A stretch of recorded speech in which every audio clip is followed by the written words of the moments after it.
be the best you can. That's all you can do. We're going to go out and compete, and we're going to compete to the best of our ability. So they're still coming in with high hopes of hopefully being the only team that might be able to take down Allen in the regular season this year. So you can make sure to keep up with updates from this game and DFW games all over the state of Texas on Friday Night Stars. The guys back in the studio will be live from 7 to 11 at the Star in Frisco, bringing you all those updates and more. And if you're not able to tune in tonight, go ahead and follow Friday Night Stars at Friday_Stars on Twitter.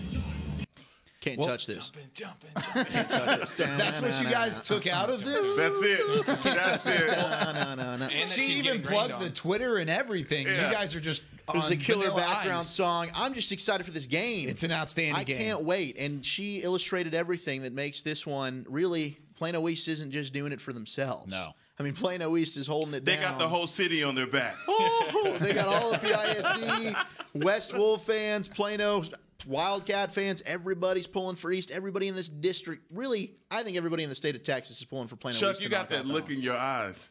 Are you going to go for it? Are you going to say it? Are you going to call? Are you going to say who you're going with in this game? Speak it into existence. This isn't a pick'em game. This isn't a pick'em game. This isn't a pick'em game, guys. But they are putting you on the spot, so I'm interested on what you're going to say. Look, I think that you're foolish to ever pick against Allen, and I'm not going to do that tonight. But I do think. I do think. What a guys, back to you, this is a Kyle. Plano East team that's got an opportunity to maybe pull off the upset. I think they definitely could. And that's one of the things, as we look at really the stats between both of these two squads, Plano East and the Panthers, we kind of tabbed them as a team early on that could challenge Allen. Now, we talked about Duncanville potentially being a team. Maybe it's something with Panthers. I don't really know. But Plano East is a way that, or is a team that we saw early in the season, especially in district play, that could potentially pull off an upset of this magnitude. You look at the defense. 11 and 10 comparatively. Points per game, they're even.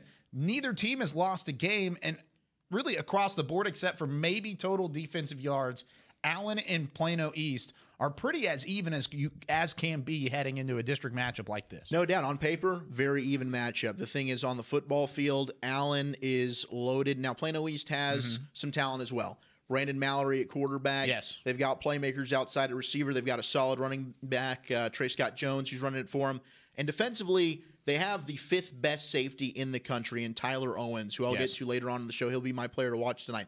Tyler Owens shading over the top on Theo East. Now, this is a guy, he's a strong safety, so he'll be great in run support in this football game. He will be tested vertically tonight because Grant Tisdale and Theo Weiss, that outstanding 1-2 combo at quarterback and receiver for Allen, nobody slowed him down. Can East find a way to take that and force Allen to just beat them on the ground where they've still got a stable of running backs they can do it? That'll be the key tonight for Plano East. Allen, the number 8 passing offense in the country with 2,200 plus yards, and then you've got Plano East, number 12 in the 6A ranks. Did I say in the country? I'm in the state. But 6A ranks, you got number 8 versus number 12. There are going to be a lot of passing yards put up here. Well, and here's the beautiful thing. Plano East isn't coming into this game intimidated. They know Allen's never lost at home since Eagle Stadium has been opened up, right? They know they haven't beaten Allen since '99. They know Allen hasn't played a team that's been undefeated within their own district this far into the season since 2008 when they beat Plano and Rex Burkhead that year. So this is an East team. They understand the stakes. They understand everything that's stacked upon them. They think they've got the team this year. And their head coach, McCullough's coming in here. We're not intimidated against Allen. He thinks that's a big advantage because a lot of people show up to play the Eagles and they think in their mind, can we hang with them for a half? Yeah, they've already lost before they get off the bus. Exactly. So mentality-wise, East is ahead of a lot of teams, and talent-wise, they can hang with these boys.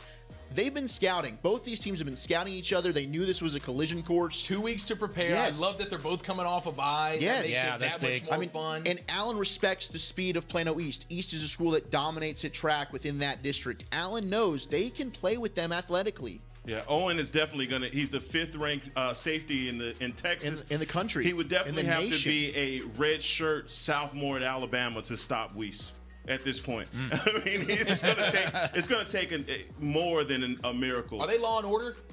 Is it Tisdale and Weiss? Is that law it's and order? It's the law firm. It's the law firm. It's the law firm. Tisdale and Weiss. Vegas gonna. I mean, listen. There's no way. I mean, the speed makes all the difference for Allen, and also the underrated defense of Allen. No one really talks about those guys, but they hold. No, they fly to the football. Exactly. They've got a really good front seven. Jaden Jernigan along the defensive line, but East has an underrated D as well. I mean, we saw right there, they're neck and neck. I just don't think nobody's picking East, including myself. An expert knows don't pick against Allen, but At home, especially. East has a shot to make this one The close. only shot that they have.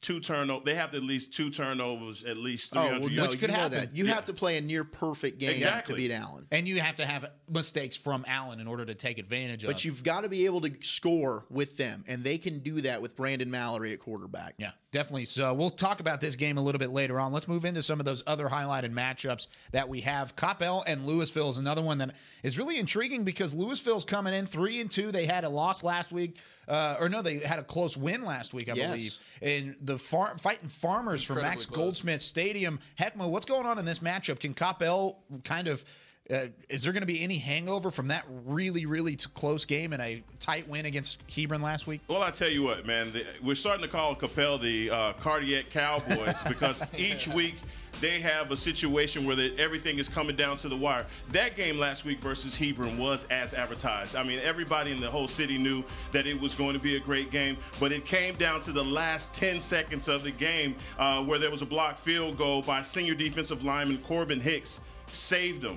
Basically saved the day for the Coppell Cowboys. But look, man, all of this is going to be on Ryan Hurt tonight. Everybody knows he's the Mr. Do-It-All for Coppell. And the one thing that I think is interesting is that the quarterback, Drew Caniglia, did not register any stats last week. Don't know what's going on with that. I hadn't seen him on an injury list or anything, but I mean, literally, guys, these guys are going to have to play error-free football tonight versus the Fighting Farmers. And Louisville's got an outstanding defense. They showcased it last week, maybe the best defense in that district. So that's an interesting chess match. That front seven of Louisville, if they can contain Hurt, they've got a shot. I just don't think they've got enough offense. Well, if it's a one-score game, we know who's got the kicking advantage, right, boys? Yeah.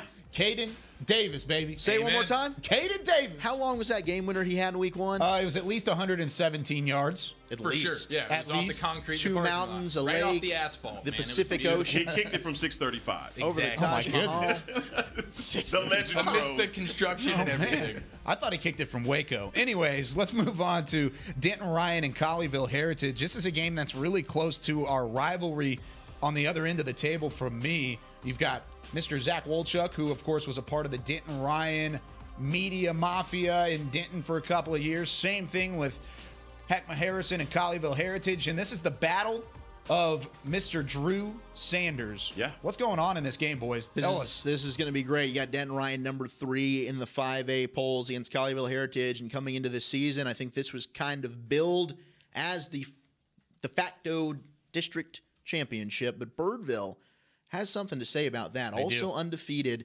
Those are the top 3 teams, and we'll see. But clearly the winner of this one has the inside track to win. It's the first meeting between both these schools. Heckma, since 2016, in the regional final, a game that the Ryan Raiders beat Colleyville Heritage 24-10. I was on play-by-play for that game for Denton Ryan. You were also working that game for Colleyville Heritage. So I think you know where I lie. I'm with the Ryan Raiders Are we in this fighting game. tonight? No, not tonight. And Okay. you're with Colleyville Heritage All in, day this, long. in that game. Panther on. Man, I think Ryan's going to whoop up on Heritage tonight. Not so fast, my friend. No, You you know, don't of think course so. on this Okay. one. It's not going to happen. And the thing is, if anything, I believe that Joe Willis won't be outclassed in this game. And when you look at Ryan's offense, I mean, you talk about inept and stuttering around every quarter. So I look at it to be a close game. Now, you have to also understand the best receiver in the state is over at Colleyville, and Dr. Cam Brown. And so Yeah, they've got a couple good ones there. Yeah, Chad Turner's no slouch at all. Cam Brown. But I got a guy by the name Cam of the Billy man. Bowman Jr., who Billy starts Bowman. both ways for Denton Ryan, receiver and corner, and he's already accounted for 4 defensive scores in his own right. Right. I think he's going to pickpocket a couple tonight. He may, but the thing is that he definitely won't catch a touchdown because they have no one for Denton Ryan that can get him the ball. Seth Hennigan is getting his 3rd start under center, and if you look at him, he's done a pretty favorable job. Now, for Ryan, it's really going to be about the ground game, though, and there's a guy by Imani Bailey you might want to pay close attention to. Tell me about him, Walchuk. And Kiori Hicks. They've got themselves a nice tandem, so run the football, play good defense. Seth Hennigan's a guy who's really just going to bus drive this thing, but he's got talent out wide. All of a sudden, you're believing in the Hennigan I know. brothers. I don't get what's going on. The whole Hennigan family I wants to believe send in you Seth. I believe in Seth. No disrespect, Ian. I can't say the same. What about Coach? Always believe in Dave Hennigan. The hay is in the barn, friend. Good news is you can always throw your boy Drew Sanders in there if things get tight, right? And, yeah, what about that guy, Drew Sanders? What about your boy? He's pretty darn good, isn't That he? is, you Does know he play what? for Colleyville Heritage? And he's No, told he- Ryan the whole playbook. He's definitely plays for Denton Ryan, and that's a little bit of a. He's my star of the that a week. sore spot? He's my player to watch this week, I think. Is he your player to watch? I'm gonna make Heckman blow He's his gonna gasket. leave. He's gonna walk out the door. Gio, follow this. I off. put that my into Crystal gosh. 2 weeks ago. Man. Oh my Either way, goodness. guys, this is going to be a closer game than what you're saying. This is definitely not going to be a runaway for Denton Ryan because they're going to rely heavily on their defense to keep him in the game. I'm sure it'll be a close one, but Ryan will win it. It might be 7-0 Ryan right now. I'm not sure. But we don't know. We don't know that currently. Moving on to Flowermouth, Marcus and Hebron. This is a game between Marcus and Hebron that we had Mallory Hartley at, and this is a game that really, for the last couple of years, really the last 5 years or so, has decided this district or has been a rivalry between these two squads. But this year, both teams maybe not in the usual spot where they would normally want to be. Sure, but two teams that are still doing well. I mean, Yeah. a 3-2 Hebron team, absolutely 4-1 for Marcus. It's definitely going to be a fun game. It's two A playoff lot- teams, Two man. playoff teams, Definitely. absolutely. A lot of speed on the field tonight. There's not the usual state championship aspirations that are in this game, though. Sure. Which it's something to say because they're still having good seasons. That's just how high the expectations are. No doubt about for it. these two programs. You do have a lot of star-studded players, though. We know Marcel Brooks, linebacker, LSU commit for Marcus, and then obviously Trajan Bridges for Hebron. So And Justin Dinka for Marcus, the outstanding running absolutely, back going that's to a San great Diego point. State. And he's their workhorse guy, and that's the guy that's going to be probably carrying the load tonight. 150 yards and a touchdown last week. And their quarterback for Marcus, Garrett Nussmeier. You know, he's a young guy, 6 touchdowns, 3 picks, 58% Little completion. inconsistent. Yeah, a little inconsistent. Certainly more of a game manager than a game breaker. If you're Hebron, you want to get the ball into his hands. Hebron's got a great pass defense, not necessarily on the run. And Dinka is certainly a guy that can put a game away for you. So that's going to be the goal right now for Marcus. Get the ball in his hands, and Hebron, can you stop him? Now, they do have a good dual threat quarterback, Carson Harris. This dude can run the stinking football. He's good. He can throw the ball, but he can run it too. And last week, Marcus gave up 100 yards on the ground to the quarterback last week. So that's going to be something, Carson Harris it could be due for a big day, even though you think to yourself, Marcus has these great linebackers. Marcel Brooks, and I can't remember the other guy's name, but he's a stud. Yeah, and I don't know. Last week, they had the quarterback run all over him. Carson Harris is certainly a guy capable of doing that. Now, this is a different wrinkle for Marcus because now Marcel Brooks isn't even playing defense anymore.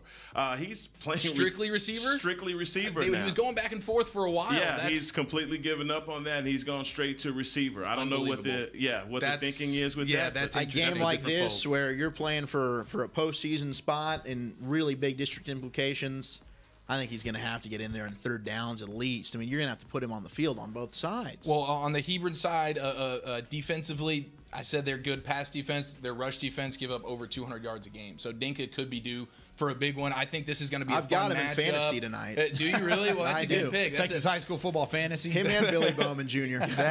Now, again, what's your answer for Trajan Bridges defensively? If you're not going to have Marcel Brooks on the field, who are you going to put to guard him? Because we know this guy can bust a game open. Yeah. So a lot of talent, He a almost lot of did speed that on the last field. week. Yes, and this should be a great game. Like, this is one of those I'm going to keep an eye on all night. If you're Hebron, are you just going for 2 after every score? Like, I'm Absolutely. not sending my kicking Oh, game. God, yeah. You out don't on want the this to field at come all. down Man. to special teams play for Hebron. Goodness, Not good. Yeah, that was a mess last week, and it was a reason why Hebron lost the football game. Disgusting. Moving on to that one, or to the next game, Frisco Lone Star and Frisco Independence. This is a game at the Star, just across the hallway from us. Frisco Lone Star, Frisco Independence, two teams that are 4-1 entering into the game. But look at the defense from Frisco Lone Star. We've mentioned it a couple times.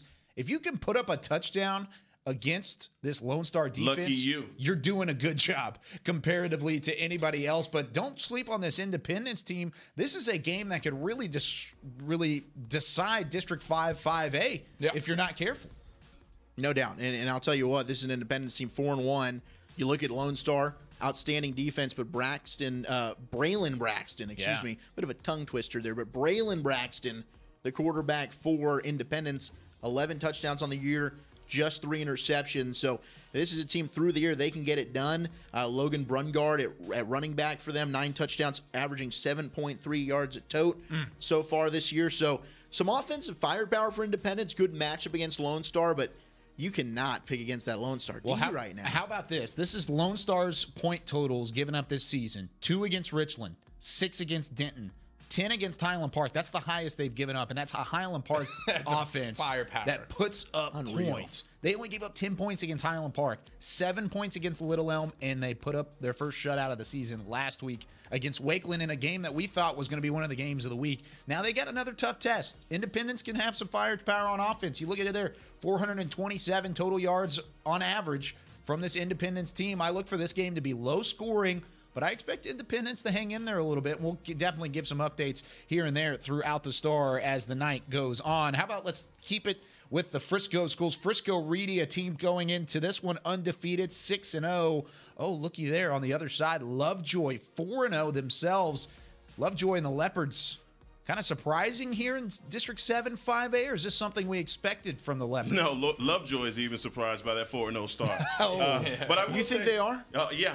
They've got a pretty good quarterback. I don't think they are. That offense is. We knew that offense was going to be good. I think that's been a budding program there. I got to check them play last year. Yeah, I mean, I think that they've got everything they need to succeed here coming into the next few years. Lovejoy's a program on the rise, man, much like Prosper. Or Reedy. Well, tonight on the other side, no doubt. Great point. And so tonight's the night. We'll see, right? The thing about Reedy is tonight's a different story. Tonight's the night. I know what you meant. Yeah. So what I'm saying to you guys is, and one of the things I want to point out as well is that the 6-0 start for Reedy is indicative of them playing indoors here at the Star. They haven't had the same canceled game. Yeah, they haven't had one. They're the only team that could be 7-0 in North Texas because they haven't had any canceled games. But it all comes down to the guy, Josh Foskey. Foskey, baby. Yeah, man, Foskey's on fire right now, man. This kid has 1,000 yards throwing the ball. I mean, look, these guys have been. Reedy has basically been cruising to victories. Besides the tough game that they played against the Colony, you know, Coach Chad Cole and his guys have been sitting pretty for all of the season. Now, the thing that you said about Lovejoy, again, 4-0. They're going to make some history because, again, this is probably the best start that they've had in their school history in the last 10 years. I'm guessing on that, and I'm sure you'll fact check that. No, I'm sure it's correct. Yeah, so fact check that. There you go, fact check that. Jai Rainey is a guy that Lovejoy has running back. Again, a guy that they just turn around, hand the ball off to. Gruesome runner inside, does a great job, doesn't fumble the ball. Me personally, anybody know anything about me, I hate running backs that fumble. My guy, Jai Rainey, is not that. Well, if he's a gruesome running back, if you know anything about me, I don't want to tackle a guy that's been described as a gruesome You're not running alone. back. Goodness But for gracious. Lovejoy, it's all about Carson Collins, You the know it is. quarterback, man. 13 touchdowns, no picks. He's been real, and I know you like that goose egg in the interception column. Yes, sir. He's a guy that's taken really good care of the football. So, while Reedy, I think definitely this is the toughest task for Lovejoy, that undefeated record. They haven't really played tough competition. This is their toughest task of probably the regular season. I don't think they'll play a team as good as Reedy. Reedy's a legit contender for a 5A state title. I'm not saying that Lovejoy is a team that you schedule for homecoming either. Yeah, looking at that's a different look at it as well for homecoming, definitely. Then you look at Jesuit and Prosper. This is a game between two squads. Jesuit, who had sky-high expectations heading into the season. Very disappointing. They have definitely been disappointing, 2-3. And however, Prosper on the other side, their only loss of the season came against Plano East, right? Yes, that is and so correct. this is a good Prosper team. Is Jesuit going to start the season 2-4, Eric? Very well could. Now, Prosper hasn't beaten many good teams. The teams they've beaten have a combined record of 6-15. Oh, wow. So it's not like they've been beating a bunch of good teams. The one great team they did play, Plano East, put it on them pretty good. So this is going to be a fun one. Battle of the shoe man and the shoemaker at quarterback, respectively. Man, the quarterback for Jesuit, Kevin Schumann, almost 1,000 yards, 10 touchdowns. He will run the ball over 100 yards and a touchdown on the ground. We know about E.J. Smith, but Prosper, man, Prosper's got firepower offensively. Three-headed monster quarterback. I just told you about Shoemaker. Well, he's a touchdown maker as well. 10 touchdown passes. At running back, I know we talk about E.J. Smith, and rightfully so. Well, they got a senior running back over there at Prosper, Mr. Wayne Anderson. 8 yards a carry, 10 touchdowns. Dude knows how to put the ball in the end zone. And at receiver, Justin Clark. This is Shoemaker's go-to guy. Almost 400 yards on the season. 6 touchdowns, 22 yards per catch. The dude's a big play guy. They can get the ball down the field. The Prosper offense has been really, really lighting it up. And when you look at the quarterback, receiver, and running back trio that they have there, that's a lot of pressure on that Jesuit defense. But that Jesuit defense, they do give up 160 rushing yards a game. So I'm going to imagine Wayne Anderson's probably going to have himself a fun day.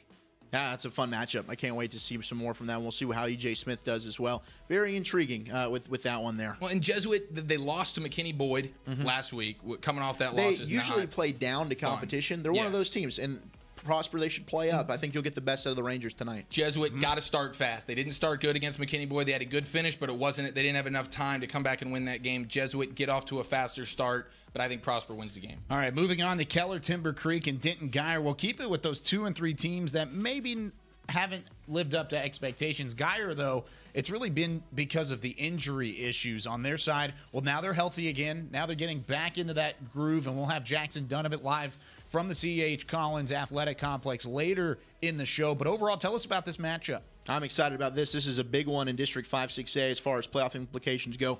Geyer coming off that close loss to Carroll, they're confident. They're a team, despite the loss, they're thinking, we're ready to go. We're back healthy. Like you said, Kadrick Cobb's in the backfield. They get their safety Trace Jewell back from a concussion this week. They formed a big 3 on offense with Stowers getting more comfortable at quarterback, Cobb's at running back, Metter at receiver. And Denton Geyer, they're unleashing some new all-black unis tonight, so I'm excited to see how those look. Fresh to death for John Walsh's squad. With that being said, I know we don't go to highlights this early in the show. We like to preview things early on, but this game kicked off at 7, so we've got a couple highlights to go to. No score update, but look at this. This is from the fan tag cam. We're going to take a look. This is video from Jackson Dunovit. Let's do it. How about this? Denton Geyer on a 99-yard scamper. Quarterback keeper. He gone. 99 yards, but guess what? You remember how I said there's no score update? Oh, flag. They called it back. But guess on what? Holding. A coach on the field. No way. They didn't. Coach on the field, they called it back. Was it Walsh? I don't know who it was. No, he's way too detailed. No idea who it was, but a coach was on the field, and they threw the flag, called that ball back, and a 99-yard touchdown quarterback keeper off the table. Great unis, though. Hey, they talk about you all, Chuck. Those look fresh. They look fresh, man. I tell you what, the Geyer game last week, Kadrick Cobb. They're back, man. They're back. That's the offense that Walsh wants to win. You look at that quarterback keeper there with Stowers. You got a player that can play off of it at running back with Cobbs. Geyer, that's stiff arm. Gruesome running back. That's stiff arm last week. Oh my gosh. And Timber Creek's they've got some player. They got a balanced offense, so maybe they'll be able to score with Geyer. But I expect Geyer to get the win in that one. They have not lost back-to-back district games since 2007. Yeah, and I don't think that'll continue, or that will continue tonight, because I think they'll have an upper hand against Keller Timber Creek. That offensive line looked much more improved, especially on that run. Even if it got called back, there's a lot to look forward to there. McKinney, Edge Boys, Plano, and the Wildcats. How about this matchup? The Lions and the Wildcats. Tell us about it. Well, the last 2 years, Plano's lost this game by 3 points apiece, and Plano had not lost to McKinney for quite some time before that. So a bye week for Plano coming into this one. They've thought to themselves, we got to make sure we come out and we beat up on the Lions this week. You can see what Plano wants to do. Really, both these teams, they want to run the football. I mean, that's really what they are all about right now with Kadrick Cobbs, Cody Christ Hines, a 3-headed monster running the football for Plano. And then on the other side, Cordrick Dunn, the senior running back for McKinney. That's what they want to do there with the Lions and the Wildcats. But hopefully for Plano, they can break this curse that they've had for 2 years running to McKinney, get a big district win. Now going from your neck of the woods to Eric Giafalo's neck of the woods, South Lake Carolina Trophy Club, Byron Nelson. Heckma, I know you're really close at this game, or you've looked at this game. I have. Is there a chance here for Byron Nelson to maybe pull off an upset? I know they're 0-5, but that might be one of those mesquite horn type of teams that might not be as bad as their record shows. Yeah, well, unfortunately, this isn't the game to help you feel good about yourself. So I would probably agree with that. One of the things about this game is that, first of all, for Byron Nelson, they have a team full of underclassmen, period. Their junior running back, Dylan Bell, he does everything for them. But again, I just see the Dragons being too tough for them in this game. And guys, the game that they won versus Geyer, I mean, amazing One game. for the ages, man. It was, the other thing about it is they made national television. I saw the highlight from that game being played on the Sunday night game, the Cowboys versus the Texans. So, Blake Smith, you made national television, brother. Congrats, man. Yeah, definitely. But that was a game that it came down to a trick play winning it. But again, that's two tough teams tonight. I just believe that the Dragons come in and they just feel good about themselves all day. And this is the one where they get the highlight reel going. Enough said. Yeah, definitely so. I think this is a Southlake game that they could look at and maybe dominate a little bit, maybe get that defense back on track. I'm surprised to see the 399 total yards defensively on average from Southlake. They tend to give up quite a few points, even though they do end up winning the football game.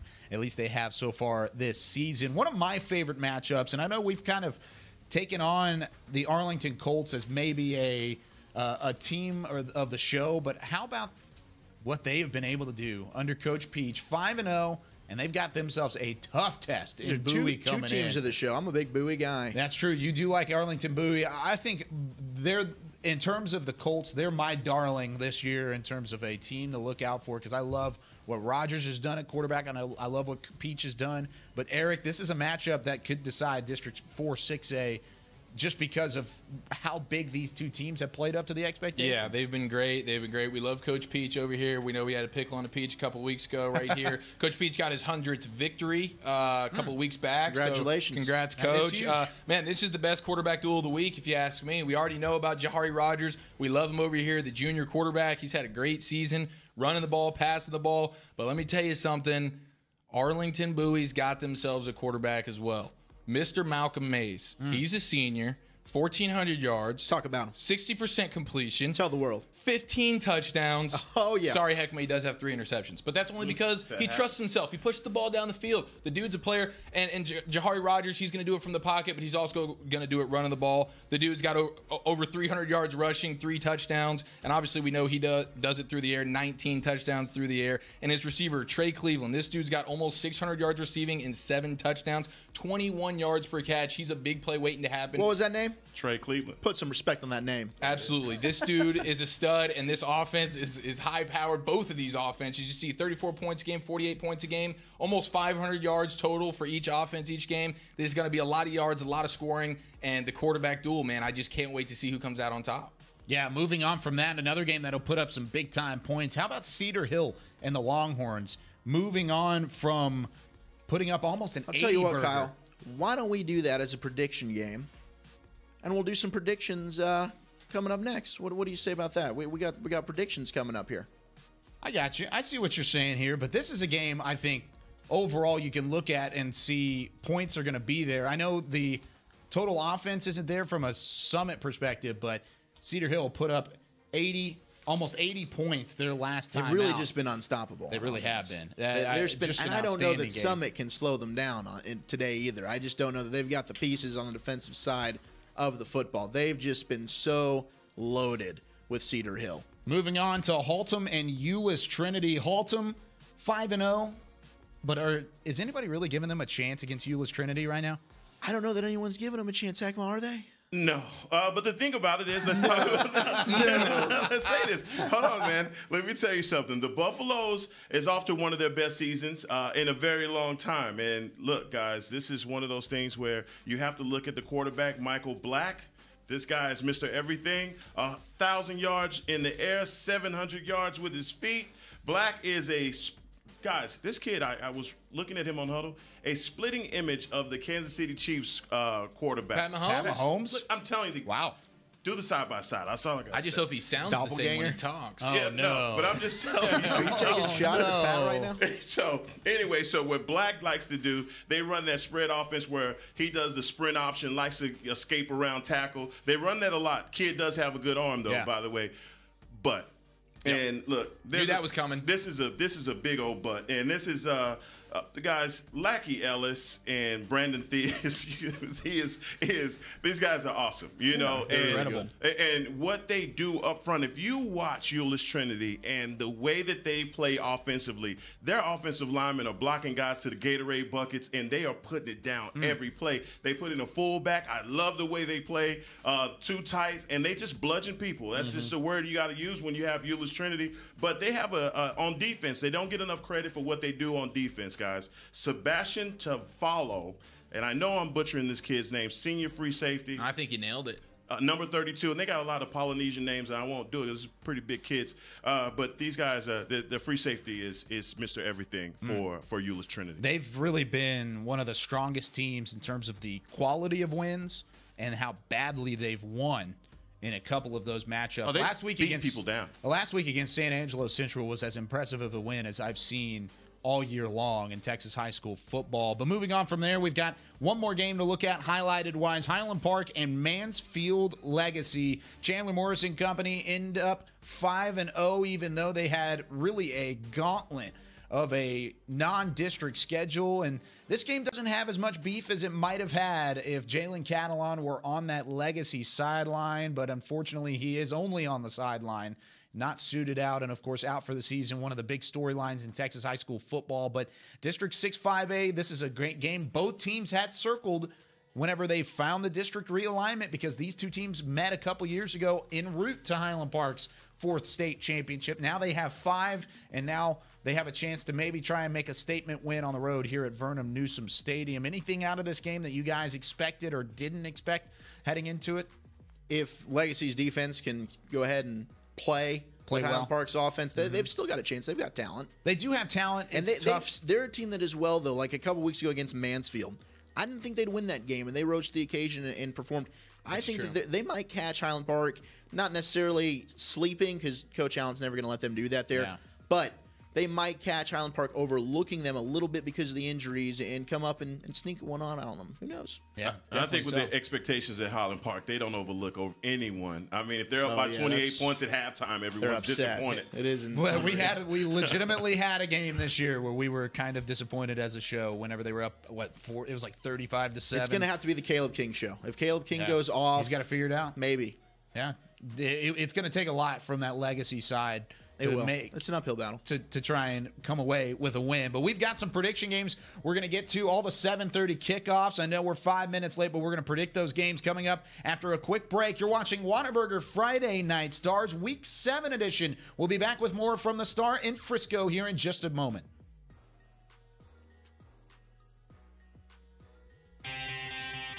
Today at Whataburger, we're cooking a sweet and spicy bacon burger. The sweet and spicy bacon burger is my all-time favorite. I love this burger. It's just perfect. 2 beef patties, 2 different types of cheese, caramelized onions. My favorite thing about this burger is the sweet and spicy pepper sauce and the bacon. You get it in every bite. Nothing beats this. The sweet and spicy bacon burger is an all-time favorite at Whataburger. That's happiness.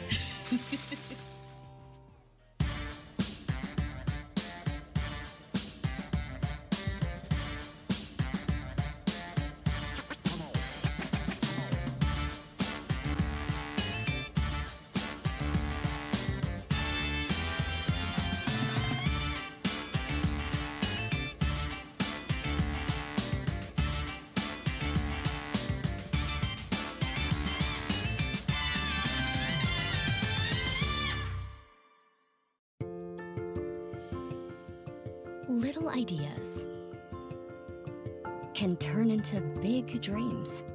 Big dreams require careful planning and the right partner.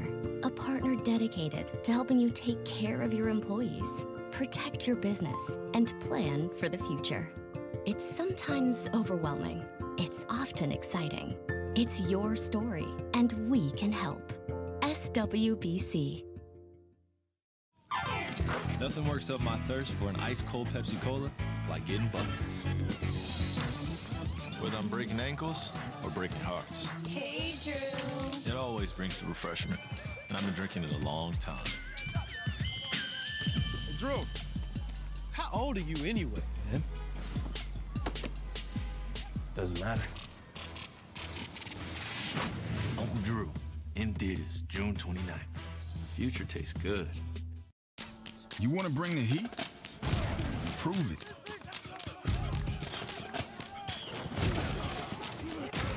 With carbs to help fuel muscles. And electrolytes to help replace what you lose in sweat.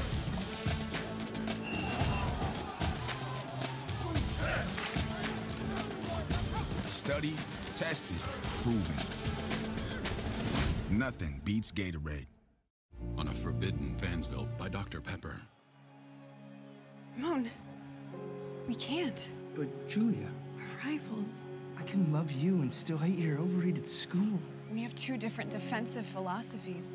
You're a base 4-3 cover 2, and I'm an aggressive 3-4 with press coverage. I get it, but we both love Dr. Pepper. Oh, Ramon. Touchdown, State! Yes! In your face! Dr. Pepper, the official drink of Fansville.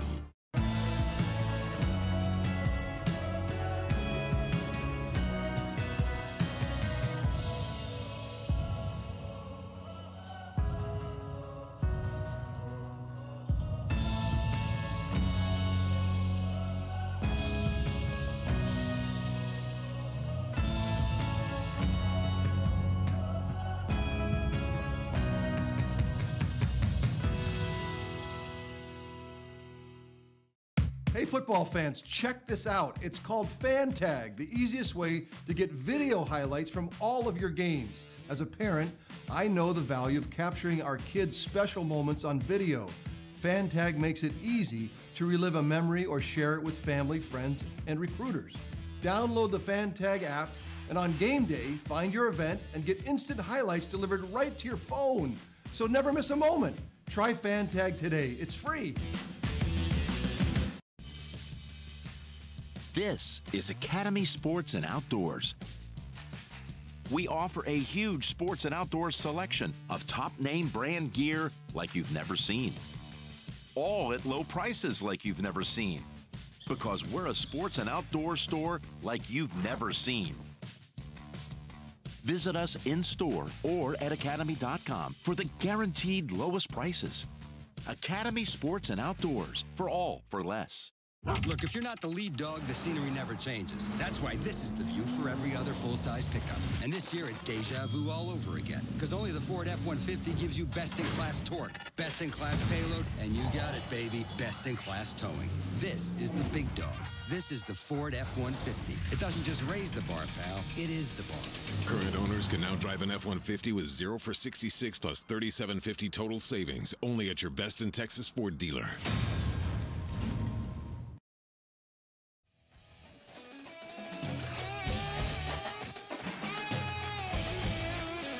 4th and 1, Allen, Plano East, and it went away, but that was a stop for for Allen, stopping Plano East in a game where right now they're all knotted up, 14-14 with 9:31 left in the second quarter. Woo! We've got a good one from Allen Eagles Stadium, and we've got a good one here from the Star in Frisco. Friday Night Starts presented by Game On Sports. Let's predict some of these games, boys. Back to the standings like we talked about last week.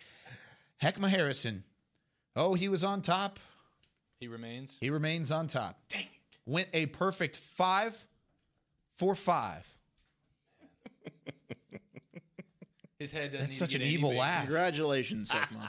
Yeah. 5 for 5. So Heckma, I got to be like neck and neck though. I feel like you gained ground on both Wolchuk and myself because you went 4-1. Good for you, buddy. And so Heckma went 5 for 5. Zach is 2 games back. I'm 5 games back. And Eric actually lost ground on Heckma, unfortunately, because you dropped 1 game. Whitesboro let you down last week. So I'm only down by 100 games. Didn't just let you down. You're down by 8 games. So let's start things off. It's the one that, Zach, I know you mentioned just a little bit ago. Cedar Hill and Mansfield Summit. Cedar Hill put up 78 points their last time out. And they've got Mansfield Summit, a team that really relies on their defense and goes to that defense quite a bit. But who do you got in this game? Let's start with the man on top, Heckma Harrison. I'm going Cedar Hill. Okay. That was easy. That's all you need to know. That's Cedar all Hill. you need to 5-0. 5-0. All right. No way.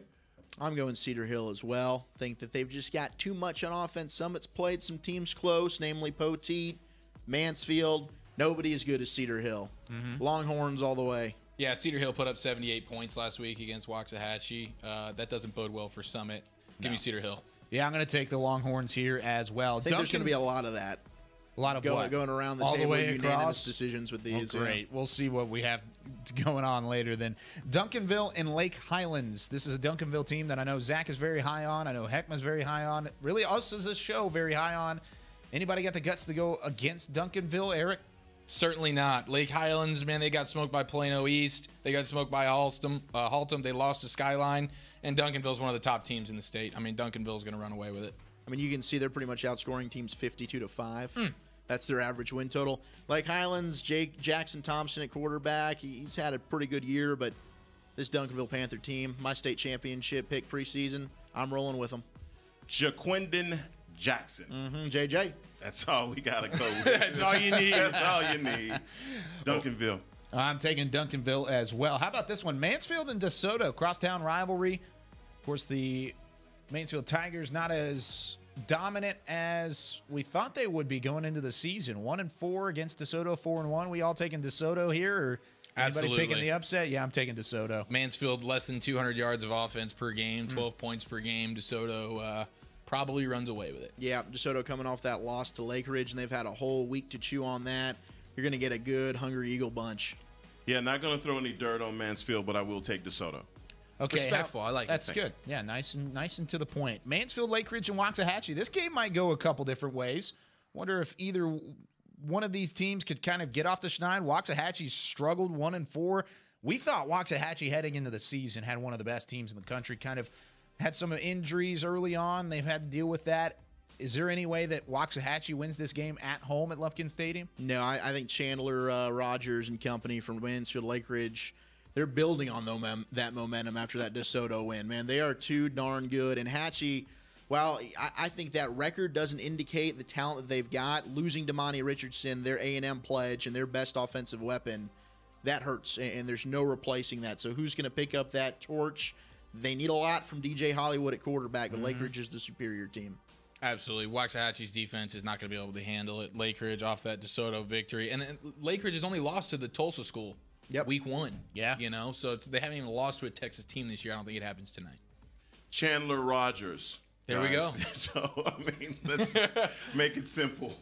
I'm going to go different here. What? I think Waxahachie turns things around. Hey, you know what, Kyle? I always appreciate a gutsy pick. Yeah. I think this is my gutsy pick of the week. Because of how Heckma's been reacting to this whole lead that he's had, because I've gone a little on edge. You're trying to play it safe. I got to play it safe. I understand. I can't have this guy with the smirk and the grin and the rivalry. The evil hyena laugh. And the rivalry across the table. Go, Ryan. I'm just saying, I think Waxahachie gets the job done at home. It's a surprising win, and I think surprising to everybody, even the players for Waxahachie, even me, even the coaches are completely surprised. North Mesquite and Mesquite, our next prediction game. This is another matchup of two pretty good teams. I'm interested to see who picks who here. I'm gonna go with Mesquite. The Skeeters. The home team. The same team that scored 4 points, not 1, not 2, not 3, but 4 points last week in a loss. Yep. I'm going to go ahead and take North Mesquite. Okay. Look, this is an even game on paper, as you see there. You got a North Mesquite team likes to run the football behind Juwan Clark at running back, but they have a limited passing attack. And I think ultimately their lack of being able to throw the football and a more balanced offense in Mesquite. You going with the Skeeters? I'm going with the Skeeters. Attaboy. Here's where the rubber meets the road. All right. So I'm going. If you have to see eye to eye, I feel good there about it goes. this. And so I'm going to go North Mesquite. Okay. Definitely more more dominant team than the Skeeters. Definitely going to get behind their running game. They'll win this one. So we go from the Skeeters to the Yellow Jackets of Rockwall and Rockwall Heath. This couple week, of rivalry games. Yeah, another rivalry game and a crosstown rivalry again. 11-6A. I'm going to take the Yellow Jackets. I didn't take them last week. I thought Mesquite Horn may have pulled off an upset. I'm not going to make that mistake again. I'm taking you the Yellow and me Jackets. both, friend. We both did it Across last the table, week, baby. and we'll come back over to the Rockwall side this week. Yep. Too much from Jacob Clark in that offense. Amen. You said it perfectly. By the way, I've been doing as much journalistic work as I can, trying to figure out this Yellow Jackets, orange uniforms thing. Have come up with nothing yet, so I'll get back to you as soon as I figure it out. We'll do a package on it. That really bothers you that they're the Yellow Jackets and they have They're orange. Absolutely. I think it's definitely something. You look at Denison; they're the Yellow Jackets, and they're repping yellow and black. I mean, it makes sense. It's true. Well, I'm going Rockwall, guys. Going Rockwall here. Cool pick, Heckma. Gutsy, baby. Gutsy. Really going out on a limb today, Heckma. Man, he's not making anything any. How about that Baylor K-State game last How Saturday? about it? Heckma? How about it? How about it? Oh, wow. Do you see that? It's a Sick division in the Bears, room, man. guys. It's all right. I hold my own. That was great. That was great. Oh, man. We're going to take a quick break before things get out of hands here at the Star in Frisco. We're going to come back. We're going to give some Thursday final scores, and then we'll tell you all the scores you need to know around the North Texas area and Texas high school football. You're watching Whataburger Friday Night Stars, presented by Game On Sports.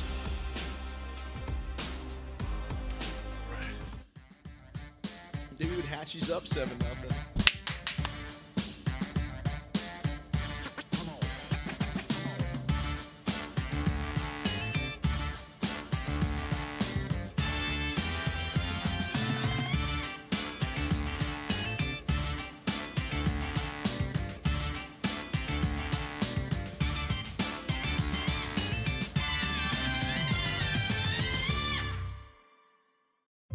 In a world where a young family embarks on an incredible journey, a son gets lost in an epic film.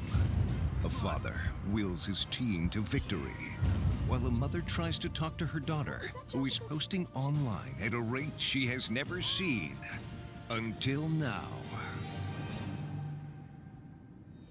With high-speed Wi-Fi, free live TV and movies, there's something for everyone. Download the American app, and the best in entertainment travels with you. Nothing works up my thirst for an ice-cold Pepsi Cola like getting buckets. Whether I'm breaking ankles or breaking hearts, Hey, Drew. it always brings the refreshment, and I've been drinking it a long time. Drew, how old are you anyway? Man, doesn't matter. Uncle Drew, in theaters, June 29th. The future tastes good.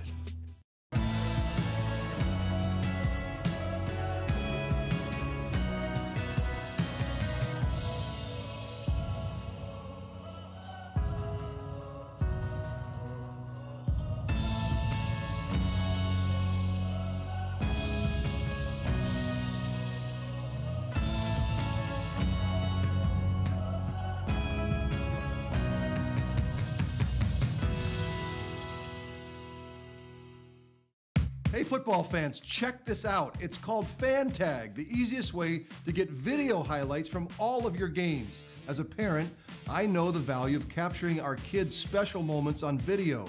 FanTag makes it easy to relive a memory or share it with family, friends, and recruiters. Download the FanTag app, and on game day, find your event and get instant highlights delivered right to your phone. So never miss a moment. Try FanTag today. It's free.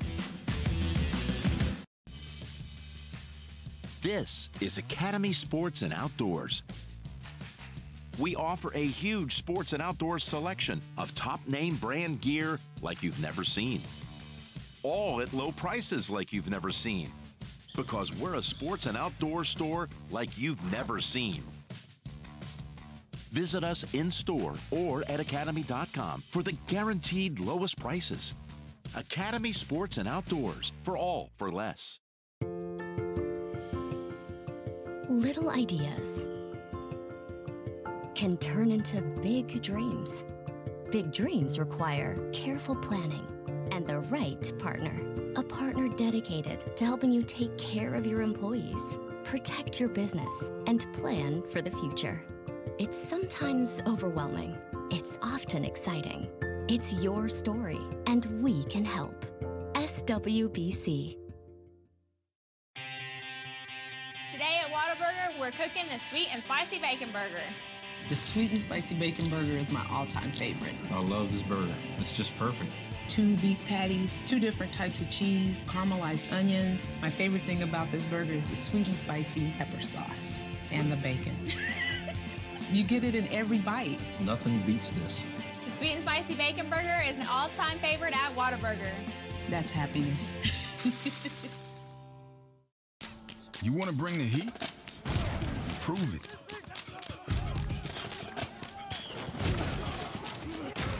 With carbs to help fuel muscles. And electrolytes to help replace what you lose in sweat.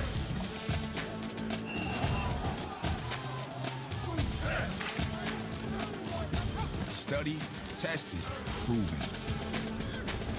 Nothing beats Gatorade. On a forbidden Fansville by Dr. Pepper. Ramon, we can't. But Julia, We're rivals. I can love you and still hate your overrated school. We have 2 different defensive philosophies. You're a base 4-3 cover 2, and I'm an aggressive 3-4 with press coverage. I get it, but we both love Dr. Pepper. Oh, Ramon. Touchdown, State! Yes! In your face! Dr. Pepper, the official drink of Fansville.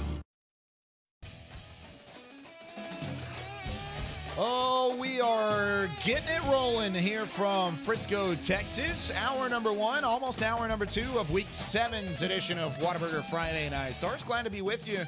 We've got some Thursday finals to go over from last night, as there were plenty of games around the area trying to dodge the storm. Nobody really moved up their games to dodge the storms tonight. We are underway with a lot of games, and we'll get to those in the 8 o'clock hour here in just a moment. Well, let's start things off with Flower Mound and Irving Nimitz. Irving Nimitz coming into the game looked like one of the darlings again of the DFW area and Texas high school football. But last night, Flower Mound, my goodness, what an impressive win from a team that's looking to have their first playoff appearance since 2010. Heckma, how did this happen? Look, I tell you what, you know, these booster clubs got those big blow-ups that they have on the field. So the Tigers have that big tiger head on the field. They run through. They run through, and then at the beginning, there's all this chest bumping, everybody's jumping up, smoke. It's all that, man. It's You like, into that? Nah, not really. But it's okay. I mean, it's getting everybody else hype. You know, guys are getting into it. But then the ball's kicked off, and then Chase Holbert takes it to the house. Opening kickoff? Opening kickoff, 99 yards, untouched. And it was like, womp, womp, the tuba. It was like, everybody, womp, womp. The band started playing. I mean, and even from then on, guys, 62-14, it was a woodshed game. I mean, they took them out back. It was a whooping, guys. There was nothing positive to say about this game at all. There's no for Irving Nimitz. I was about to say, no. Flower Mound, there's a lot you can go. Flower Mound, they are thrilled. Flower Mound is today. They got their Letterman jackets on there, Whataburger pounding their chest. Where's the party at on Friday night? Absolutely. Dude, the Jags quarterback, Blake Short, he's the big man on campus. Oh, my God. Right? Blake Short. 5 touchdowns in that first half. Insane last night. Unreal. Big win for the Jags. My girlfriend's happy. She's a Flower Mound alum. Is that right? Yeah, her birthday's on Sunday, too. Happy birthday, Jillian. Oh, there you go. Flower Mound is filled with beautiful I had to get it in where Congratulations. I could. Frisco Liberty and Frisco Centennial, the game that was across the hallway at the Ford Center. Frisco Centennial wins this one 42-21. Eric, Centennial putting a whooping on Liberty. Is this something out of the ordinary? Well, are you doing Not okay? I know quite. Centennial was one of your favorite teams. Yeah, well, Centennial will put it on them last night, so I'm doing fantastic. Now, the score is not even indicative of how lopsided this game actually was, because Centennial was up 28-0 at the first quarter. All right, so this one was over before it even really started. Centennial's quarterback, Weston, I'm going to say Symes, S-Y-M-E-S, boys. I don't know, Sims. Sounds right to me. Siamese, I'm not sure, but the dude's a stud. He was 9 for 10, 4 touchdowns in the first half. I mean, the dude was just pinpoint all over the place. Liberty had a total of 22 yards in the first half.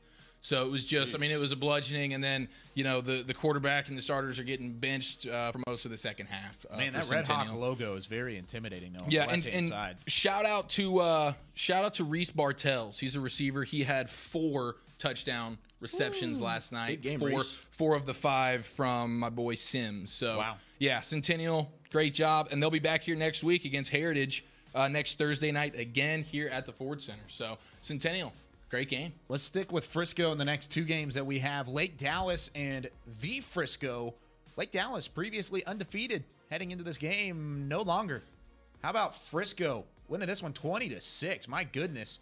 And really nothing stands out from a statistical standpoint, but Frisco just got the job done, guys. No, they win, like you said, 20-6. What a story for the Raccoons. 0-10 just a year ago, and they're already 4-3, 4-1 within that district to start the season. Wow. Lake Dallas entered this game averaging 434 yards per game on offense. Wondering what happened to that Lake Dallas offense. You look there, 219. It was just an excellent job by that Frisco defense. And look, Lake Dallas head coach Michael Young said, Frisco just played them differently defensively than other teams had. A lot of teams had been blitzing them. They'd been able to make big plays down the field, picking up the blitz with Depperschmidt forcing the football. In this one, Frisco sat back and said, look, run the football.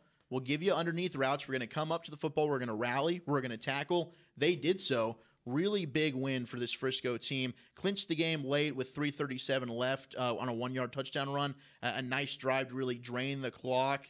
And 199 yards rushing on the night. I mean, that's how you get it done for Frisco. Play good defense, run the football against a high-flying offense like Lake Dallas. It's the blueprint. That's crazy. Depperschmidt, 69 yards passing? Nuts. That just doesn't make sense to me, man. Yeah, that doesn't Frisco, make a whole that's lot of big sense. time. That's big time. Raccoons bringing it on Thursday night. Yeah, they definitely did. Little Elm and Frisco Wakeland. Frisco Wakeland coming off that 14-0 loss against Frisco Lone Star, the week before. Little Elm, though, in this game, forcing the 2 turnovers, putting up some big numbers on offense, and I think the turnovers really was the story for Wakeland. You look at the statistics, they don't really differ that much. Penalties, first downs, total yards, really anything, but the 2 turnovers came in crucial time, and Little Elm and the Lobos took advantage where they could, 28-16. And that'll move on to our Thursday game of the week, one that we really looked at as a collective group and said, hey, this Northwest Eaton team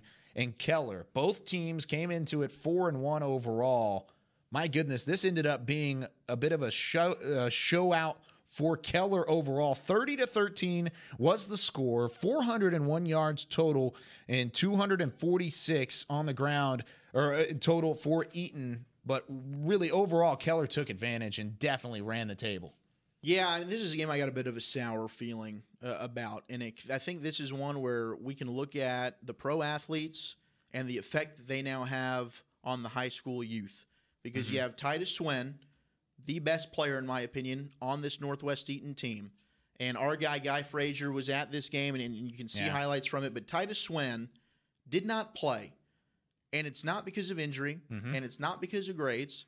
Our reports say he dressed out. Yep. It's because he just doesn't want to play right now. Yeah. Something happened, whether it's the move from his starting running back spot because Dawson Pell has stepped up in his absence, and now they're playing him at receiver. Instead of doing what's best for the team, he's going to be selfish, like we see Le'Veon Bell doing. Odell Beckham last night with the Giants. These kids see these $1 million athletes on Sundays pulling these antics, and they think, well, I'm a senior. I got my offers. I've got my tape out there. What do I need to be out there for? And you've got a team that can make a serious run at a 5A state title, and you're standing on the sidelines in uniform. Right. Sends the wrong message. Well, I tell you what, man, a lot of these kids, whether they know it or not, there's going to be a rude awakening at the next level because the guy in front of you was a 5-star and the guy behind him is a 5-star. And so no one needs you. And it's the example that you said, that you say there about what pro athletes and how that kind of resonates down to the high school level and kids admiring literally the wrong thing in guys. I think that's disappointing. But as a team, what they should do is just remove themselves from it. I mean, and that's a little harsh, but at the same time, it may be a better lesson for him down the road because you can't quit on your guys no matter what. That's what the great thing about football is. It's a team sport, the ultimate team sport, and you can't get away from it, guys. Yeah, and with 125 yards on the ground last night, they definitely could have used Swin and could have used that extra impact really to open everything up. Even 121 yards passing, not the normal from Northwest Eaton. And that's a team, like you said, that has the talent to make a playoff run. And hopefully he'll be back by that point, or maybe it is a lingering injury. We heard these reports last night, but if that is definitely the case and what we heard is true, There's a lot of stuff we've got to look at. But Keller's really good as well. Keller's a good football on the team. flip side, that's what I wanted to we get can to. focus on Keller. I mean, Keller is a heck of a team. Their only loss is South Lake Carroll, and they ran the ball extremely well with Rios and Heckman, your guy in Chobo. An outstanding night for him, and not to mention that receiver making some awesome catches. Justin White's who I wanted to talk about. He had 81 of their 111 yards. Let's talk about Justin White. Jump ball machine and touchdown score. So, yeah. Guy Frazier had a chance to catch up with Justin White last night. Let's take a quick look.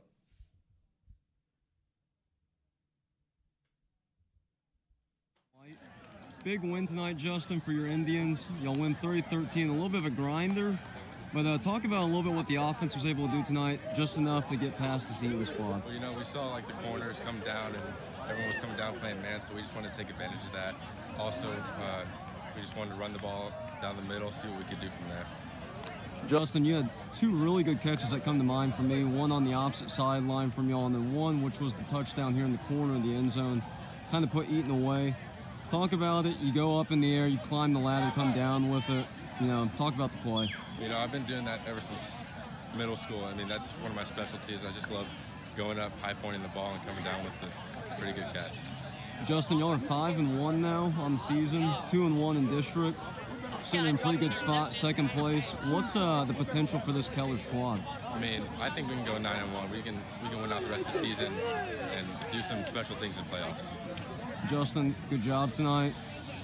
Good win, and good luck the rest of the season. Thank you.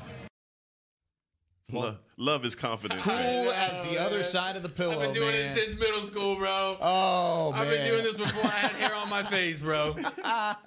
He doesn't have a whole lot to work with. No, he actually still does. He shaves. He's still kind of baby face. Yeah. Does he, though? I know he does. Well, he's a beast on the field. His jump ball, like, seriously, you just throw it up to this guy and he comes down with it. Very impressive. That's how you know. He had a big showing last night in the 30-13 win. When we come back, we're going to update all the scores you need to know in the North Texas area. Whataburger Friday Night Stars heading into hour number 2 here from the Star in Frisco.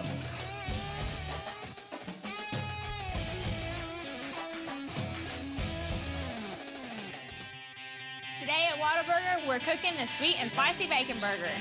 The sweet and spicy bacon burger is my all-time favorite. I love this burger. It's just perfect. 2 beef patties, 2 different types of cheese, caramelized onions. My favorite thing about this burger is the sweet and spicy pepper sauce and the bacon. You get it in every bite. Nothing beats this. The sweet and spicy bacon burger is an all-time favorite at Whataburger. That's happiness.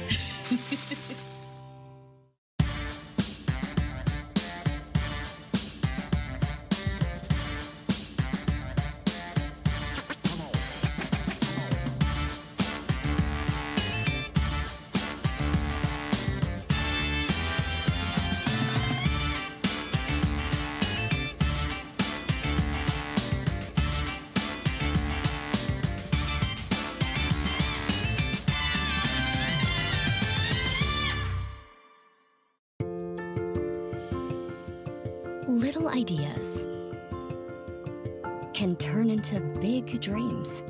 Big dreams require careful planning and the right partner.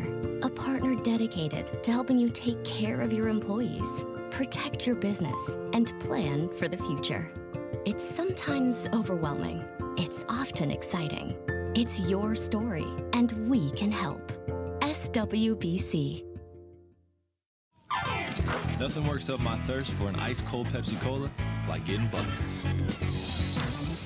Whether I'm breaking ankles or breaking hearts, Hey, Drew. it always brings the refreshment, and I've been drinking it a long time.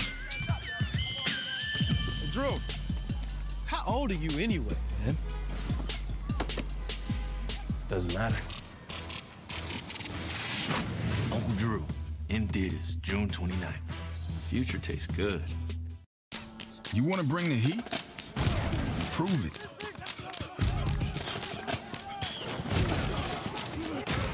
With carbs to help fuel muscles. And electrolytes to help replace what you lose in sweat.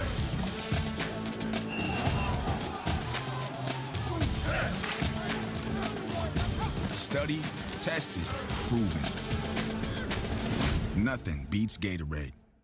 On a forbidden Fansville by Dr. Pepper. Ramon, we can't. But Julia, Our rivals. I can love you and still hate your overrated school. We have two different defensive philosophies. You're a base for a 3 cover 2, and I'm an aggressive 3-4 with press coverage. I get it, but we both love Dr. Pepper. Oh, Ramon. Touchdown, State! Yes! Into your face! Dr. Pepper, the official drink of Fansville.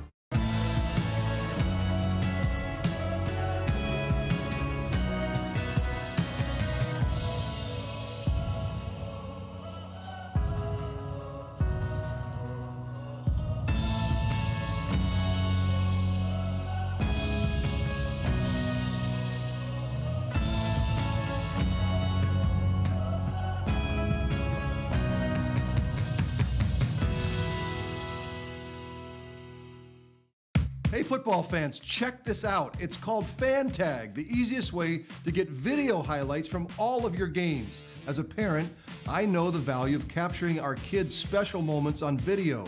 Fan Tag makes it easy to relive a memory or share it with family, friends, and recruiters. Download the Fan Tag app, and on game day, find your event and get instant highlights delivered right to your phone. So never miss a moment. Try Fan Tag today. It's free. This is Academy Sports and Outdoors. We offer a huge sports and outdoors selection of top name brand gear like you've never seen. All at low prices like you've never seen. Because we're a sports and outdoor store like you've never seen. Visit us in store or at academy.com for the guaranteed lowest prices. Academy Sports and Outdoors, for all for less.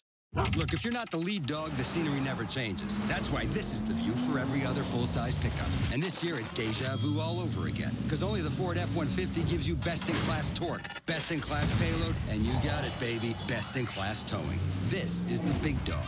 This is the Ford F-150. It doesn't just raise the bar, pal. It is the bar.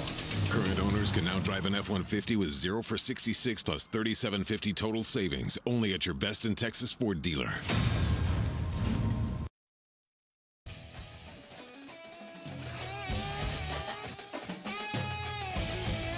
Whataburger Friday Night Stars, live from the Star in Frisco, Texas. We're in the hour number 2 here in week 7. Kyle Yeomans, Heckma Harrison, Zachary Wolchuk, and Mr. Eric Giafalo. Glad to be with you, bringing you Texas high school football in the North Texas area. Boys, lots of scores to get to around the area. And right now, some of those highlighted games that we've talked about are underway, and they are really getting pretty good so far. Let's start things off with Cedar Hill and Mansfield Summit right now. That game currently, what is that score? Anybody got that score up? I can, if you just give me a moment. Well, 0-0. It just started, though. Yeah, that one's a 7:30 kick. So we'll go. Well, actually, let's start things off with Coppell and Louisville. Okay. And we'll run down the list from there. But overall, Coppell, of course, we called them the Cardiac Cowboys. They're doing it again. Are they really? What's that score, Heckma? 3-6. Coppell 3, Louisville 6. Oh, I thought you said 30-6 originally. 3-6. Well, there you go. You look at it there. Overall, the Cardiac Cowboys, only 80 yards total offense so far. That one turnover maybe hurting them up a little bit. But how about Louisville hanging in there early on at home? Defense. That Fine Farmer defense is the real deal. And, you know, for Coppell, we question their passing ability. Even last week, they didn't put up a crazy amount of offensive production against Hebron. So you know that they can run the football with Hurt. Excuse me, they didn't play Hebron last week. But they've got Hurt at running back. Otherwise, their offensive passing attack, very limited. Yeah, everything came down to Caniglia. If he's going to play, what's going on? I hadn't seen anything. And that's the big struggle for them because they're going to rely heavily on their running back.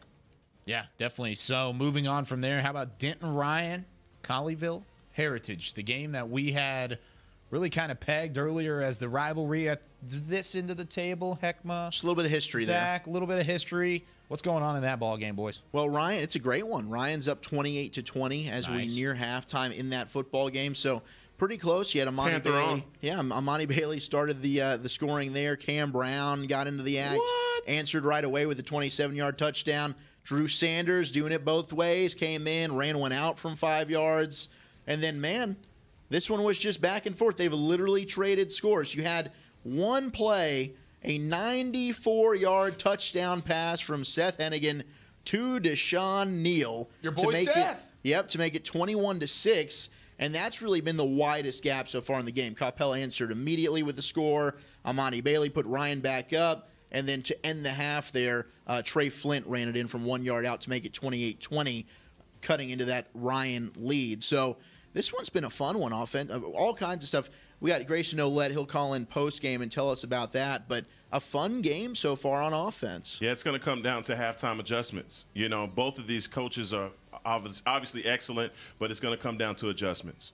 And I like my man Joe Willis on that. All right. Yeah, Joe Willis. Okay. Hey, friend of the show, baby. Friend of the show. He was on, what was that, week 1? We had him on our initial episode. Look, I love me some Joe Willis. The only coach that I've seen be able to outduel Dave Hennigan is up there in Highland Park with a couple of back-to-back state championships and Coach Randy Allen. So outside of that, I haven't really seen him get outdueled in the coaching department. Well, we'll see. That Ryan defense finally getting tested, though, huh, boys? Yeah, that's a very good 20 points already. Yep, finally getting tested. How about Flower Mound, Marcus, and Hebron, live from Hawk Stadium? This is a matchup that we talked about a little bit earlier in Hebron. Off to a quick start. Already 242 yards. My goodness. Yeah, man, this is one exciting game that we talked about earlier, and the guys that we talked about are the guys making plays. You can see Marcel Brooks already has a touchdown. Opening kickoff, Justin Dinka, or not opening kickoff, it was Jalen Lott for Hebron scored a touchdown, and then the ensuing kickoff, Justin Dinka returns the favor, 97 yards, touchdown, tie it at 7. Isaiah Broadway is a freshman running back for Hebron who most people probably don't know right now. We got word from him. We have some inside sources. Mr. Anthony over there at Hebron. Shout out to Anthony. This dude, Isaiah Broadway, already has a touchdown. He's a freshman running back, 6 feet. 205 pounds. Wow. Built like a stud. Big boy. He's been on it. He's been injured for a couple of weeks. His foot. He's back tonight. Already got a touchdown. Marcel Brooks, as I said, or really as Heckma said, they got him playing a little more receiver right now, even though we know him as a linebacker committed to LSU. He's already got himself a touchdown, 80-some yards receiving in the game. So, and Trajan Bridges, obviously, 43-yard touchdown run. So, a lot of high-powered, we said, a lot of speed, a lot of big play guys. We've seen it already. Hebron's got the lead, but this is going to go probably down to the wire. What a fun game to be at. That's a great utilization, though, by both those coaching staffs, Brazel at Hebron and Atkinson at Marcus, realizing the talent that you have. And whether it's the freshman coming up and you're not worried about him from injury, you're going to put him in there right away, get him some touches, or Marcel Brooks, we need you at receiver, go ahead and put him out here, just using your D1 talent all you can. And Coach Atkinson was actually at that TCU and Texas Tech game last night. Was he really? Kyle? Yeah, okay, I might have he was there. brushed shoulders with him. Didn't you guys have dinner together before the game? Nope. You guys are real tight. No, yeah, we didn't have dinner together, but I would consider us tight. Not really. Moving on to the game that's across the hallway, Frisco Lone Star and Frisco Independence. This game is at halftime, 10-6. Frisco Lone Star. Originally, this was a touchdown lead for Independence. They were able to get up early, had a touchdown against that very stingy Lone Star defense, but Lone Star did answer back, and now they've found some ways to put up some points, 10-6. And if we do look live into the Ford Center, we've got a live look at everything that Zach Wolchuk has ever wanted. It's another battle of the bands because it is at halftime, and we are talking about Frisco Independence and Frisco Lone Star. Why not give the bands a little bit of the shout out? Don't forget about the color guard, the flag guard, flag corps. Excuse me. The marimbas. The marimbas. We'll wait and we'll see. There's some trombones there. That was me just a couple years ago. It's all about the tuba, shorty. There they are, Zach. There's the marimbas. Almost baby. as if they were on cue. They know. They can sense it. They're like, oh, we're on camera. We're on Friday Night Stars. Let's get our marimbas out. Yeah, Zach loves those marimbas. But yes. What's the other word for tuba? Sousaphone. Sousaphone. Are we going to talk about this every week? No, I just wanted Yes. Well, sure. Are you going to We've ask got that people question tuning in new. I mean, the show's really growing in popularity. We're big over in China now, actually. Are we really? Yeah, we football's are. huge there. That's Especially Texas high school football. I was football. about to say Texas high school football, huge in China. It's news to me. It's true. Frisco Lone Star putting up a 0 against Frisco Independence in that second quarter. Frisco Reedy and Lovejoy, a high-powered matchup between two teams that average over 40 points per game. And as we look at these two teams overall, you look at Lovejoy. Oh, no. It's not going well for the Leopards. Like I said, you don't schedule Lovejoy for homecoming, but maybe in this case you do. They could use some peace and patience right now, that Lovejoy. Josh Foskey just going to work. Fruits of the Spirit. Right. You guys are too much, man. Maybe a little kindness. Oh, my God. Well, some goodness never hurt nobody, Heckma. I was just here. That was the best joke I've ever heard on this show. Well, there you have it. It's at halftime right now. Reedy is up 31-0 over Lovejoy. This is a runaway game. Josh Foskey is definitely dominating. He already has 144 yards. Foskey. And Fiera is running it basically down Lovejoy's throat right now. I think it's Ferrara. Ferrara? Foskey? Is it Ferrara? Nolan Ferrara? Oh, I have no idea. Well, thank you. I think you're probably right on that. 91 yards, a couple of touchdowns already. It doesn't matter what the names are, whether it's Ferrara He just likes or correcting Foskey. me. That's no, all. he does. That's It's okay. okay. But 347 yards in the first half isn't too shabby from any offense overall. No, that Reedy defense is what we need to be giving praise to right That now. Reedy That defense Lovejoy is offense shutting him has down. been putting Reedy's up just points. loaded. I mean, from top to bottom, this is a team that probably doesn't get enough recognition and respect. But this is a Frisco Reedy team that I think everybody in 5A, like the coaches, the schools, the people that know, they're well aware of the Lions. But the major public, Frisco Reedy, a new school, not a lot of hype around them. Build the hype because they're going to make a run here. Yeah, they definitely could. Jesuit and Prosper. Jesuit, of course, 2-3 on the season. We mentioned it earlier. This is a team that we thought in the Rangers could potentially compete at the 6A level. Well, they're not looking too great right now. 24-7. Prosper up early in this game, and it has been nothing but dominance from the Eagles. And we'll talk to Brian Sutcliffe later during Friday Night Stars overtime, but we may not even get into overtime before this one is over with, because right now Prosper is running against the Rangers. Yeah. We said it was the battle of the shoeman and the shoemaker. Right now, the shoemaker is getting it done. His offense, he's already got 2 touchdown passes. Who throws a shoe? We talked about Wayne Anderson at running back. That dude's already racked up 90 yards rushing, 8 yards a carry. I'm telling you, this Prosper offense is just something special. The only team that's been able to handle it is Plano East. So Jesuit, really no answers at this point. E.J. Smith, 40 yards rushing. Kyle Schumann, he's got a touchdown, but only 60 yards through the air. Man, that Prosper offense just seems to be troubling for this Jesuit defense. Kevin Schumann. Oh, excuse me. What did I say? Did I say Kyle? Say Kyle. It's okay. I know you get lost in my eyes across the table. That's okay. Right, beautiful eyes. Thank you. I appreciate that. Moving on to Keller, Timber Creek, and Denton Geyer. This has been an insane game as well. Early, of course, a 99-yard touchdown called back from Geyer, and looky there. Geyer has rebounded and rebounded well. Not very surprising now that Geyer is healthy, and they're at home looking to take down Keller, Timber Creek, and they're doing a good job so far. Yeah, no, they're up 28-3 at halftime, as you see there. Kadrick Cobb did get the first touchdown. That one was called back. That was Stowers on the run, but they went ahead, had a beautiful drive right down the field from 1 yard out. Cobb's got the scoring going. And then after that, it's the emergence of Seth Metter at wide receiver, and it's a brilliant thing when you get that run game going. All of a sudden, that ball down the field from Stowers, a 68-yard connection. They ended the half with a 6-yard connection. Pair of touchdowns there for Metter. So Geyer, they look healthy, and they look like they are ready to roll right now. Get out of the Wildcats' path right now in that district. Yeah, this is a dangerous game. I mean, obviously everybody knows that Geyer is the real deal. I don't think anyone now, especially with the team being healthy, is underestimating what they can do, especially after last week's game. They lost that game, but in a way, that was a moral victory for those guys because they took the Dragons to the test there. Absolutely, and don't discount the new uniforms that Geyer got, right? Walchuk, that's going to propel them to at least an extra win or two this season. What is it, Heckma? Look good, play good, feel good? Every time. Feel good, play good, pay good? Not yet. Go ahead. It's high school. McKinney and Plano. What happened? Zach, what happened? What's going on with your Wildcats at halftime, defensive struggle right now, 7-0. I wish we had picked this game. What, you would have gone McKinney? I would have. I would have gone McKinney. Yeah, I'm not upset we didn't pick this one. I mean, it's going to be embarrassing if Plano were to lose it. 0-5 McKinney, and I know this is a team that has caused Plano fits in recent years. The fact is, Plano had a bye week coming into this one, and all they had on the brain was beat McKinney, beat McKinney, beat McKinney. And McKinney's winning 7-0 right now. Not a lot to talk about. 9-yard touchdown by Kelvin Thompson. It's just the ground game for Plano. It hasn't been there so far in the first half, and we'll see. Well, we saw close against West 2 weeks ago in the first half.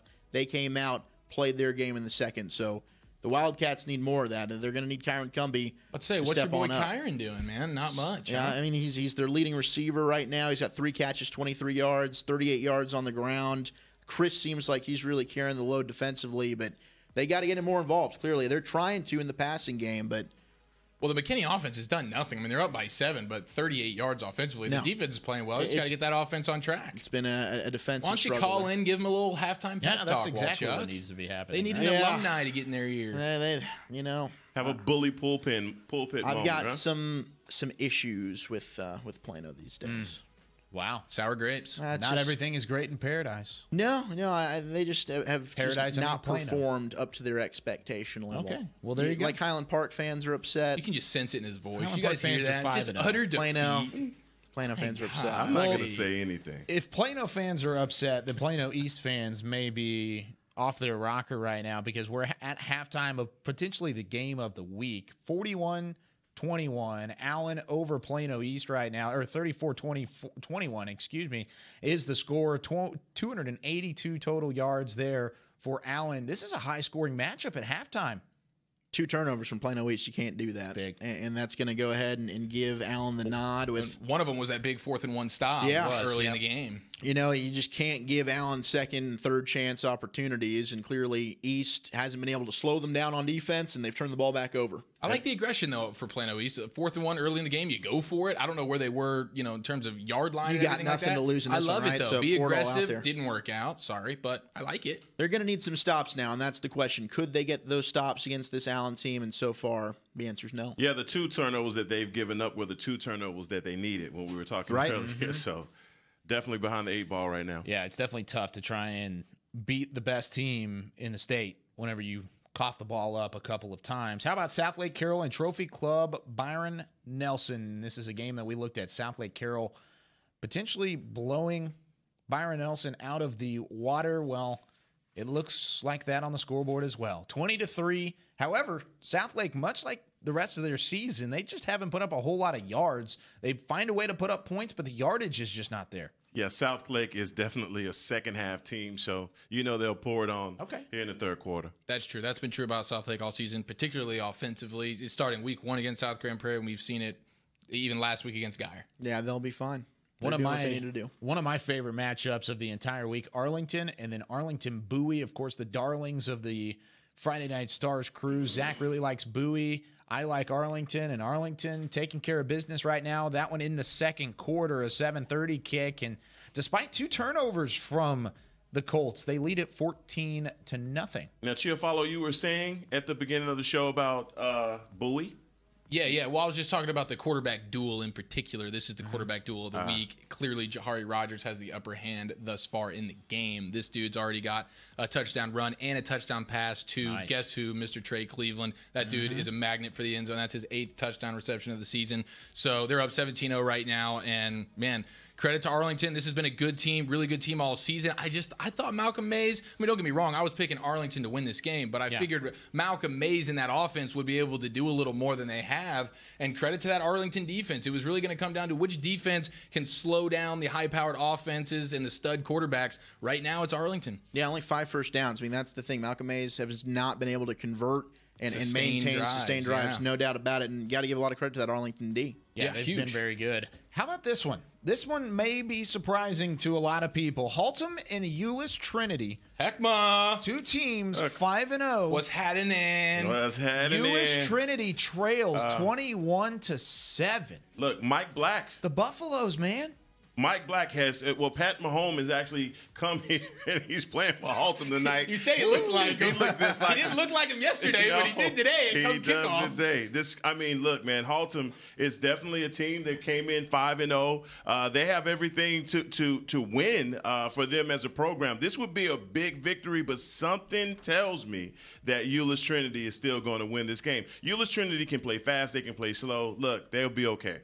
Yeah, Trinity's been a team that the big play has, even if it's running Brandon Theus, big plays on the ground. That was the key for Haltom coming in. Limit the big play, win the field position battle, which it seems like they're doing, and make sure they rally and tackle. Tackling's been a key. People overlooking Haltom didn't give him a chance. Right now, this would be, I think, maybe the biggest win for that program. Oh, absolutely. If they win this one, this would that's a statement win that says, hey, we're the real deal this year, folks. That's a signature next level type of win if they were able to pull it off. How about Highland Park and Mansfield Legacy? Highland Park undefeated on the season. Legacy fighting without Jalen Catalon. Defensive battle. Even without Catalon on that side of the football. There was a delay, right? I mean, is that game There is a still little bit of a delayed? delay. I don't know if it's still in a delay or not. We'll talk later with some of those some of the reporters that we have there throughout the course of Friday Night Stars, but still a defensive battle nonetheless. Did the lights go out again? No, it's just lightning. Okay, delay. So they are paying the Mansfield. electric bill, unlike they were. Well, in it's week in one. Mansfield, Yes. not It's not at Park. Highlander Stadium. Gotcha. Yeah. Then that makes a heck of a lot more sense. Yeah, a little bit different. Moving on, Mansfield and DeSoto. We picked this game. Everybody picked DeSoto, and pretty sure everybody's going to maybe be right in this football game. What's going on there? 12-6. DeSoto's got the lead nearing the end of the first half, and DeSoto's just gotten the ball back at their own 1-yard line, so they're probably just going to go ahead and run this thing out, take this one to half. But the Eagles have done what they need to do. Mansfield plays really good defense, and you're seeing that with just 12 points in that first half. Bit of a grudge match between those two. Yeah, both teams. I mean, if Mansfield can stay within striking distance, I would never count out Coach Daniel Mayberry, if at all possible. Of course, we heard his story early in the season, and even though they have 0 passing yards, can you believe that? All of it's come on the ground. We've seen Zero some funny passing stat yards. lines over the last few weeks, man. Yeah, we have. That's a pretty funny one right there. 0 passing yards, only down 6. You don't really see that a whole lot. Mansfield, Lake Ridge, and Waxahachie. This is a game where I was by myself picking Waxahachie. Early on, I looked right. I don't look as right anymore. 21-14. It's a close game, back and forth. You may get a mulligan. We'll give you a mulligan with that one. Whoa. Right. Of course, Heckma 17 got games my up on side, everybody. man. Feels good Not about going that. to give Heckma any has millions my here. side. Walter and I can't afford mulligans right now, man. We're climbing back.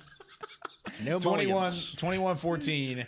Waxahachie trailing right now to Mansfield Lake Ridge. They were leading this game early on, which is kind of surprising overall, but Mansfield Lake Ridge usually finds a way to figure it out. Let's stick it with Mesquite coming up next. Mesquite and North Mesquite. This is a game where This is one. Heckma and I had North Mesquite here. Yep. This was a pick'em game, and gosh, I hope I'm coming out on top right now. the Skeeters currently lead. The North Mesquiters? Nope. Dang it. No, they're the Stallions. Nope. That's what I meant. The Skeeters 14-6. 14-6. Yep, it's That's surprising. at halftime. Still a close game. Well, you but didn't the think it'd Skeeters- be a high-scoring affair. No, I didn't. Probably be an ugly one, and it is. an ugly one. It's just defense. It'll be uglier if Mesquite wins. It's kind of known as an ugly game. Just my opinion. Just in your humble opinion. Non-biased. How about this one? This one very much so surprises me. Parish Episcopal and Bishop Dunn. Crazy. This is 0 points. Highland Park, however, Bishop Dunn just scored. Or they scored just before the halftime break. 6-0. The Falcons of Bishop Dunn lead Parish Episcopal. They held Preston Stone and the top Taps offense to 0 points in the first half. I don't know if that stays the same, but as of right now, that's a surprising stat line. Yeah, man. This was a great opportunity for Parish to come in and really, prove that they are a Taps state title contender, because Bishop Dunn is sort of the perennial team. Everybody knows they're going to be good. Parish, sort of that upstart, young quarterback, high-flying offense. Everybody's talking about him. 50 points a game. 0 right now to show for it, and they're going into the fourth quarter. Preston Stone, the dude that everybody's been loving and talking about, 4 yards passing, 2 for 11. That Bishop Dunn defense only giving up 12 points per game, and to shut out that Parish offense right now through 3 quarters is one of the more impressive things I think we've seen, not just tonight, but through the entire season. Yeah, not enough credit is given to Bishop Dunn's defense. And like how many guys did they lose, Heckma? They lost one lost guy. some transfers. Yeah, they lost a couple. They lost a few. They've still got Brian Williams, and that dude is unreal. I mean, Preston Stone, only a sophomore, has not played a defense to this caliber in Not Bishop like Dunn. that. And these are two schools that are on the opposite end of the spectrum. Bishop Dunn, usually a contender in Taps. Parish Episcopal, an upstart team. This is kind of one of those litmus tests for Parish Episcopal. Yeah, and right now it's looking really good for Bishop Dunn to try and maybe pull off a little bit. I don't know if that's an upset. I don't think it's an They've upset. had a couple losses, but overall, Parrish undefeated on the season could hand them their first official loss. Now, last game before we take a quick break, Rockwall and Rockwall Heath. I think all of us picked the Yellow Jackets. Nobody giving some love to the Heath side of things, but for good reason. 10 total yards for Rockwall Heath right now as Rockwall is running the table currently. I tell you, Rockwall Heath really has some really nice communities out there, guys. Really nice place to live. Nice place to live. Not a great place to play football, but a great place to live. Absolutely. Great neighborhood, guys.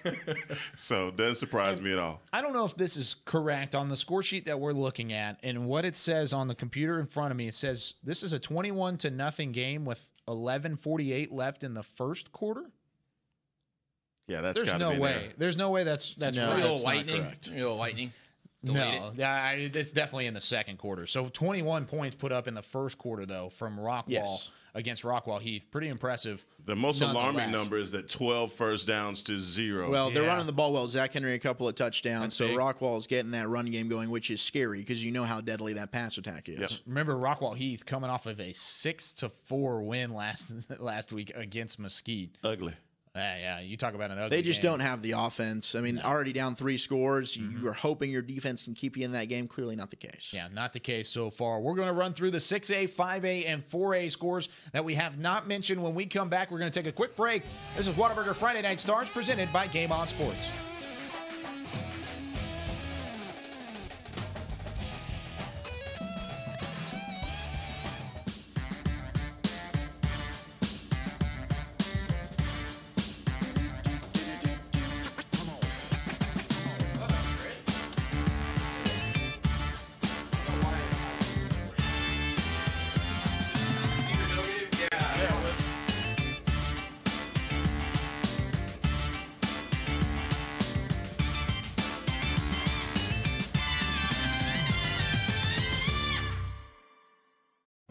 In a world where a young family embarks on an incredible journey, a son gets lost in an epic film.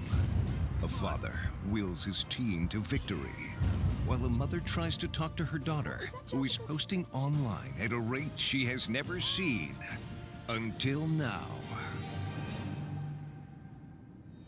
With high-speed Wi-Fi, free live TV and movies, there's something for everyone.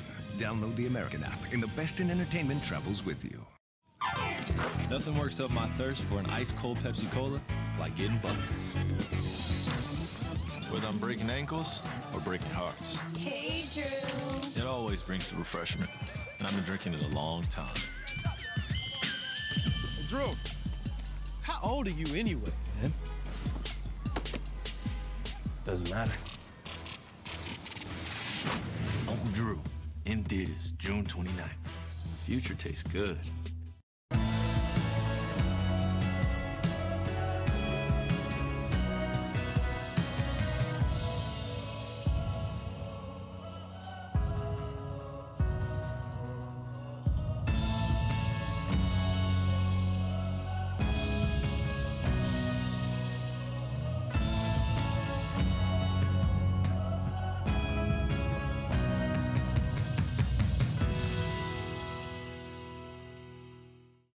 Hey football fans, check this out. It's called Fan Tag, the easiest way to get video highlights from all of your games. As a parent, I know the value of capturing our kids' special moments on video. Fan Tag makes it easy to relive a memory or share it with family, friends, and recruiters. Download the Fan Tag app, and on game day, find your event and get instant highlights delivered right to your phone. So never miss a moment. Try Fan Tag today. It's free. This is Academy Sports and Outdoors. We offer a huge sports and outdoors selection of top name brand gear like you've never seen. All at low prices like you've never seen. Because we're a sports and outdoor store like you've never seen. Visit us in store or at academy.com for the guaranteed lowest prices. Academy Sports and Outdoors, for all for less. Little ideas can turn into big dreams. Big dreams require careful planning and the right partner. a partner dedicated to helping you take care of your employees, protect your business, and plan for the future. It's sometimes overwhelming. It's often exciting. It's your story, and we can help. SWBC. Today at Whataburger, we're cooking the sweet and spicy bacon burger. The sweet and spicy bacon burger is my all-time favorite. I love this burger. It's just perfect. 2 beef patties, 2 different types of cheese, caramelized onions. My favorite thing about this burger is the sweet and spicy pepper sauce and the bacon. You get it in every bite. Nothing beats this. The sweet and spicy bacon burger is an all-time favorite at Whataburger. That's happiness. You want to bring the heat? Prove it.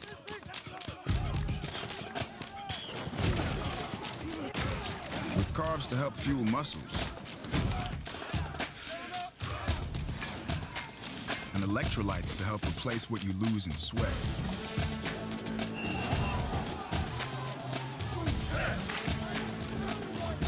Studied, tested, proven.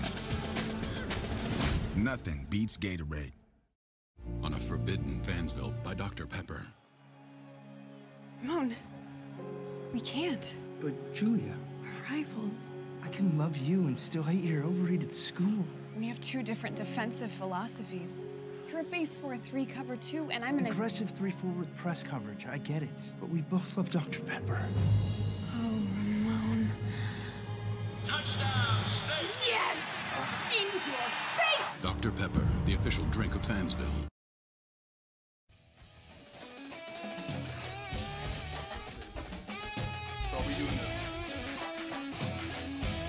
Whataburger Friday Night Stars, live from the Star in Frisco, Texas, as we continue to run down some of the scores and highlights throughout the entire DFW area. Texas high school football. We are glad to be with you, presented by Game On Sports. And guys, let's run through some of the different divisions throughout the entire area. 6A, right now the top of the top. Zach, what are some of the scores throughout the 6A area here in DFW? Well, that defensive struggle between Coppell and Louisville, that continues. It is 6-all with 6:21 to play in the third quarter of that one. 21-13 at half between Hebron and Flower Mound Marcus, one of our games to watch. So that one's close. And like you said, Eric, all the big-time players coming up in that one. Jesuit up on Prosper 24-7. Irving MacArthur is up on Irving in 23-9. MacArthur, a team that almost beat Louisville last week, also has very good defense. You can see that only giving up 9 points right now. And then Keller Fossil Ridge, Keller of Central, a battle of Keller, 21-0. Fossil Ridge up. Geyer is still up on Timber Creek, 28-7. Second half underway between McKinney and Plano. McKinney still up 7-0, and they are driving right now at the Plano 21-yard line. East and Allen, Plano East and Allen, trying to take down Allen for the first time in 18 years. Well, that one's still at half and in no adjustment. It is 41-21, a 20-point lead for Allen. Usually that's all that they need. McKinney Boyd up 31-6 on Plano East at halftime. South Lake Carroll has now scored again. They are up 27-3 on Trophy Club Byron Nelson. Arlington tacked on a field goal. They're up 20-0 on Arlington Bowie at half. Arlington Lamar, another one of those Arlington schools that's pretty good, 42-28. They're up on North Crowley. Cedar Hill and Mansfield Summit deadlocked right now at 0. That's impressive. In the second quarter, very impressive. I thought that would be maybe not a blowout for Cedar Hill, but I thought there would at least be points put up in that football game. And I'm right now, be honest, I thought it would be a blowout for Cedar Hill, no, and I thought sense. it certainly would be because their offense is too darn good. How about this blowout though? Duncanville, man. Oh my. Duncanville is so legit. 43-0 all over Lake Highlands. Offense, defense, you name it, they're getting the job done. Scoreless in the Battle of Prairie. Grand Prairie and South Grand Prairie 0-0 at halftime. We've talked about that SGP defense. Bit of a down year for SGP. Grand Prairie not a great team though this season. A game that the Warriors should win. Holtum and Trinity scored. So it's 21-14 now. Holtum just a 1-touchdown edge, but still an impressive halftime lead. If you were to say Holtum's got a 7-point lead at half, I think they'd take that, and a lot of people would probably be surprised coming into this game. 12-6, DeSoto is up on Mansfield at half, and 28-14, Lake Ridge up on Waxahachie. And then we got Mesquite, a game that this is split here. We're paying close attention to Mesquite and North Mesquite. 14-6, Mesquite still with the edge. Berkner and J.J. Pierce. The Richardson schools dueling it out, 14-all there. 24-0. Rockwall's added another touchdown, and they are up on Rockwall. Hit a couple of scores that we didn't mention on our Thursday recaps. How about Arlington Martin, 38-13? That fighter spirit, that courage, that pride. That prideful history. That history that I thought was going to get them a couple weeks ago in that victory. It didn't, but it did this week.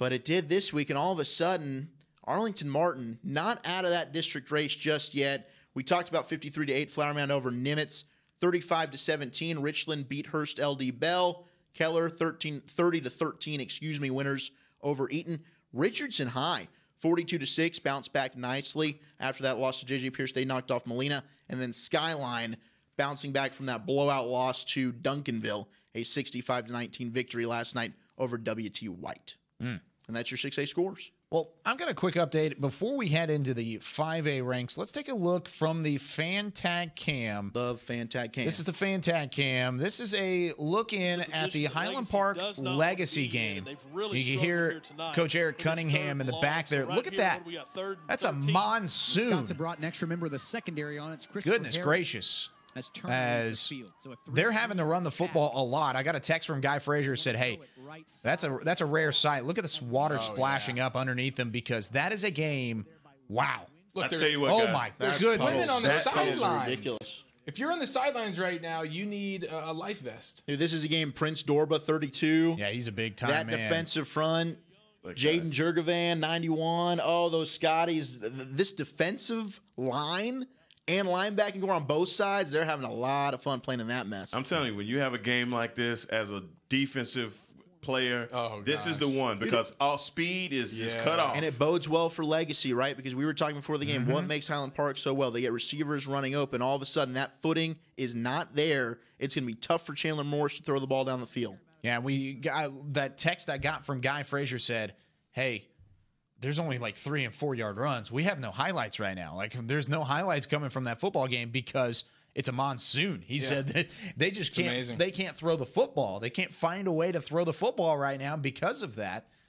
And that's why it looks like that. That's why the elements in football are so important, guys. I'm telling you, you can find a team that can be fast as all heck, but you get them in a cold weather condition, get them in a muddy condition, get them in a wet condition.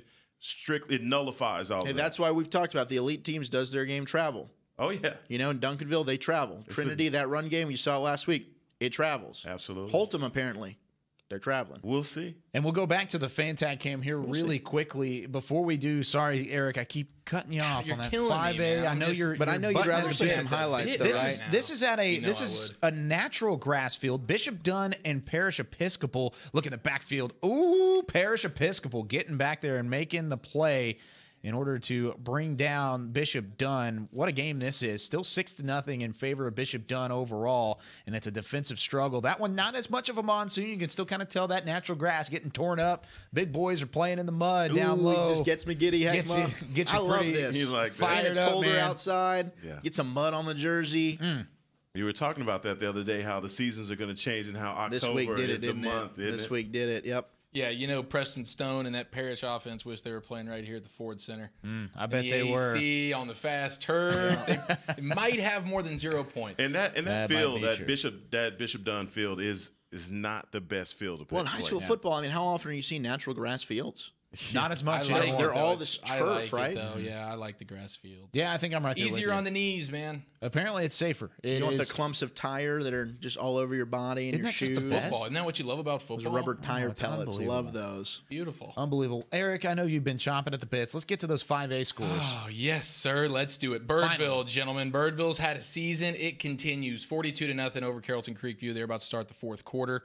Carrollton Newman Smith up 20-7 on R.L. Turner. Denton Ryan got a 5-point lead over Colleyville Heritage right now. They're about to start the second half, 28-23.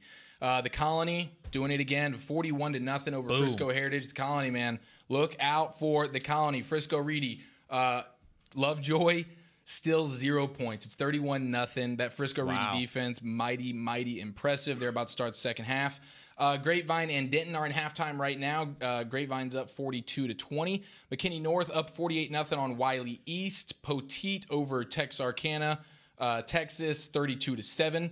And then we got West Mesquite 15-7 over Tyler John Tyler. Woodrow Wilson 27-8 over Brian Adams. You guys know the Highland Park game is still 0-0 against Mansfield Legacy. Red Oak 12-0 over Kimball at halftime. Mansfield Timberview 25-8 over Samuel. So all those Mansfield teams back in action this week.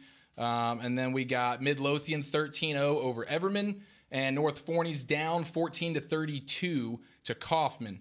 And that's pretty much it. Actually, we got Lancaster's up 54-0 on Sunset. Oh my right gosh, now. that's with 2 minutes and 50 seconds left in the second quarter, and it's 54-0 Lancaster. Yeah, that's crazy. Sunset's not that good. Oh my, I understand, but still. Well, are they better than Lincoln? Oh, wow. He brought it up. Dude, Wow. Plano's down 10-0 right now. So as on To the a water winless talk, team. Yeah, we're fine. My school's not good either. Walchuk is dead in the break, Oh my ladies and goodness. gentlemen. I'm sorry you're not going to get to witness it. Yep. I I'm got glad a- we're. I had a Glad lot we to get say. to mute the I gotta- mics, man. Got to hold myself back. That's it for the 5A. Hey, how about Waco University? We talked about your them a squad. couple. Oh, Yeah, we please talked about stop. them Just stop while you're a couple weeks ago. Waco University Don't had do it, a Kyle. 47-game losing streak. They won a game earlier this They year. started a new losing streak. They started a losing streak after that. Only lasted a couple But games, they won though. last week against Joshua, and they're up 14-0 against Arlington Seguin. They're going to win 3 games potentially. It's still at halftime. Yeah, but a lot of and game 2 left. games in a row. Two I wonder games how in a many row. decades it's been since they've That done coach is getting a raise, man. Yeah, that's incredible. He might be moving up to the Big 12 next Could be time. the new Waco coach. University. Yeah, maybe Waco the new coach at University. Plano Senior High. Impressive squad. Yikes. Are there any Plano fans watching right now? Probably. I'm sure they are. Probably They're so. all salty right now, just like Zach. That's tough. We're going to take a quick break. When we come back, we're going to run through the 4A scores and give you some more highlights as we continue through Week 7 of the Texas high school football season here on Whataburger Friday Night Stars.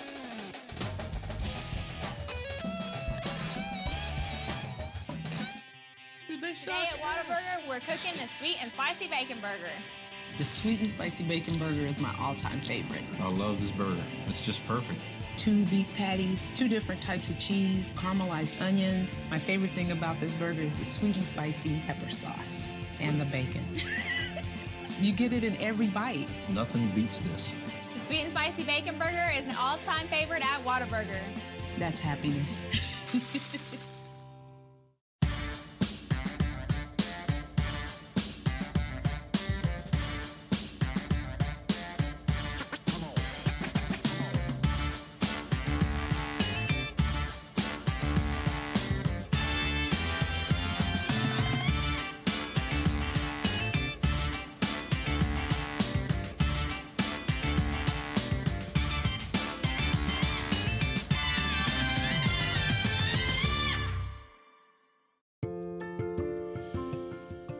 Little ideas can turn into big dreams. Big dreams require careful planning and the right partner. A partner dedicated to helping you take care of your employees, protect your business, and plan for the future. It's sometimes overwhelming. It's often exciting. It's your story, and we can help. SWBC. Nothing works up my thirst for an ice-cold Pepsi Cola like getting buckets. Whether I'm breaking ankles or breaking hearts, Hey, Drew. it always brings the refreshment. And I've been drinking it a long time. Drew, how old are you anyway? Doesn't matter. Uncle Drew, in theaters, June 29th. Future tastes good. You want to bring the heat? Prove it.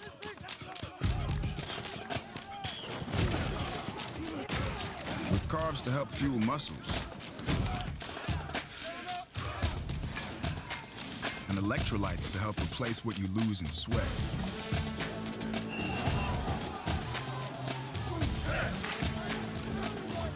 Studied, tested, proven.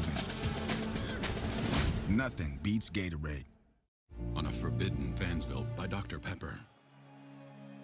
Ramon, we can't. But Julia, We're rivals.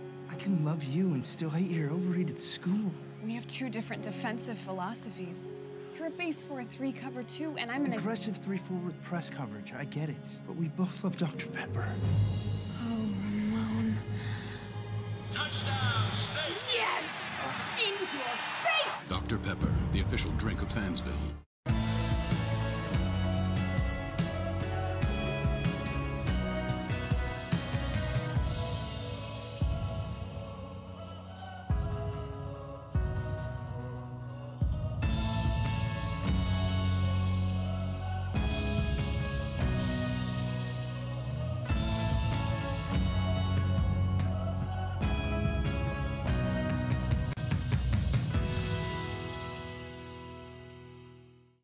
Hey, football fans, check this out. It's called Fan Tag, the easiest way to get video highlights from all of your games. As a parent, I know the value of capturing our kids' special moments on video.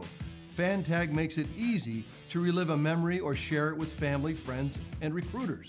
Download the Fan Tag app, and on game day, find your event and get instant highlights delivered right to your phone. So never miss a moment. Try Fan Tag today. It's free. This is Academy Sports and Outdoors. We offer a huge sports and outdoors selection of top name brand gear like you've never seen. All at low prices like you've never seen. Because we're a sports and outdoor store like you've never seen. Visit us in store or at academy.com for the guaranteed lowest prices. Academy Sports and Outdoors, for all for less. Look, if you're not the lead dog, the scenery never changes. That's why this is the view for every other full-size pickup. And this year, it's deja vu all over again. Because only the Ford F-150 gives you best-in-class torque, best-in-class payload, and you got it, baby, best-in-class towing. This is the big dog. This is the Ford F-150. It doesn't just raise the bar, pal. It is the bar. Current owners can now drive an F-150 with 0 for 66 plus $3,750 total savings, only at your best in Texas Ford dealer.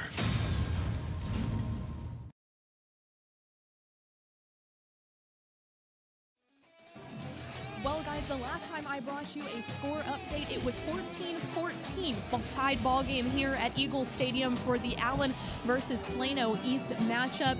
At the end of the second quarter, that score looks completely different, with Allen leading East 41-21. So as you can tell, a bunch of scoring here in the second quarter. So let's go ahead and dive into that. The first touchdown of the second quarter came from Allen. It was 7:49 left on the clock, with Grant Tisdale having a 5-yard quarterback keeper to put them up 21-14. Plano then got the ball, and it was an interception forced by Allen's defense to put them up 28-14 just 2 plays later.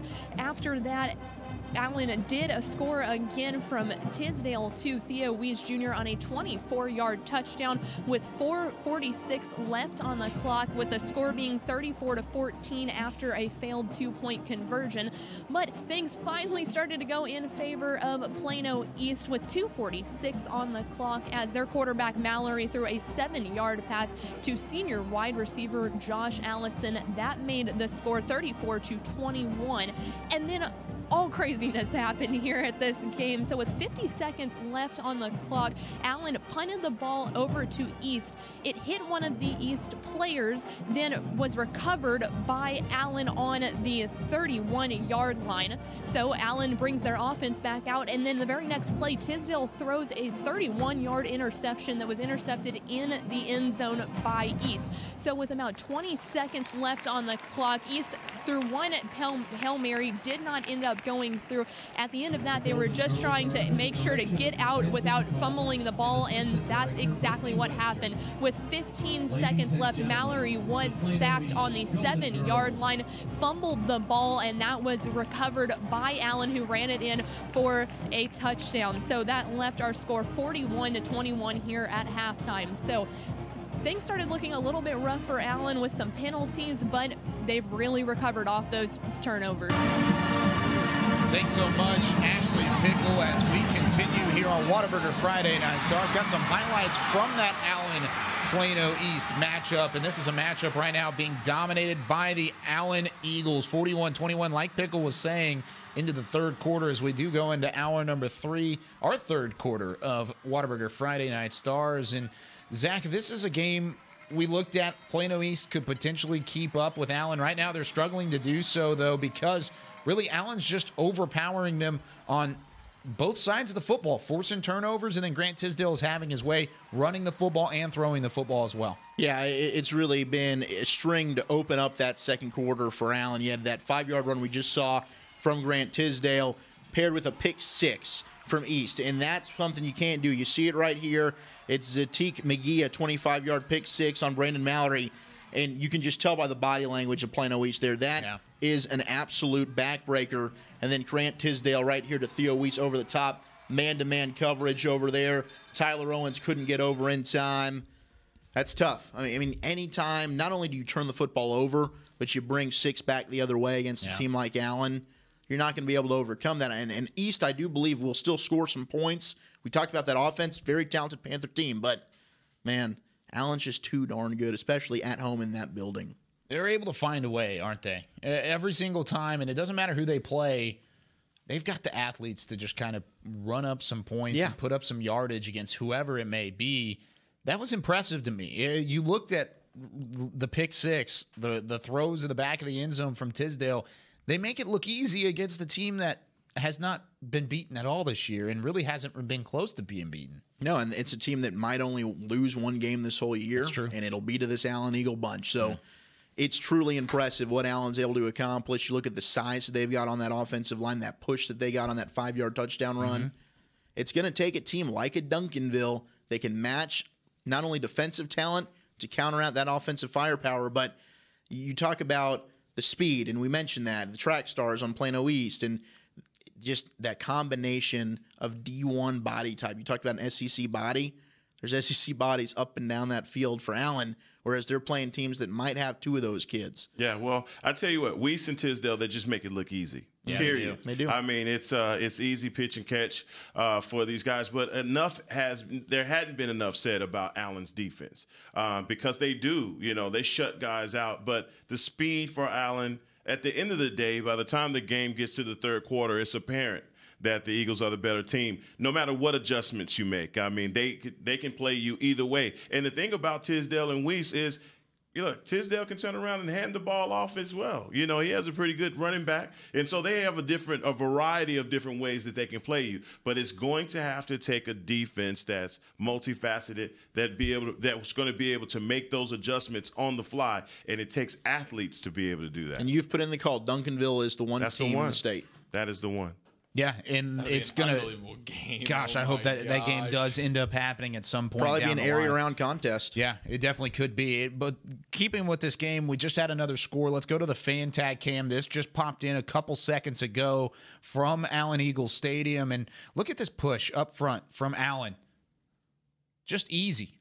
Tisdale walks his way in, 48-21. Now the score from Allen Eagle Stadium, and it's just over and over again. It's the same story. That offensive line, it's just too darn it's good, just a killer. man. And look how they're going. Not only that, it's to the short side of the field, right? Yeah. And they're stacking 3 receivers. So not only are they spreading Plano East now, where they've got the size advantage already, now we're going to go ahead and block execution incredibly well, roll over to that left side, walk the dog for a Grant Tisdale touchdown, and opening drive of the half. And to Plano East, and to a lot of teams' credit, look, when you have a team that goes down in goal line and still comes out in a trips formation, that still spreads you out. You can't go true goal line down there. Most of the time, when you think goal line offense, you think everything bunched together, power running plays. No, they're still trying to catch the edge on that to the short side of the field, which is unconventional. And you don't know who's keeping it. Is Tisdale keeping it at quarterback? Is he giving it to Keldon Manning? But the thing is, East, they went into half, and they got themselves mentally prepared. If we're coming out and we're making a comeback,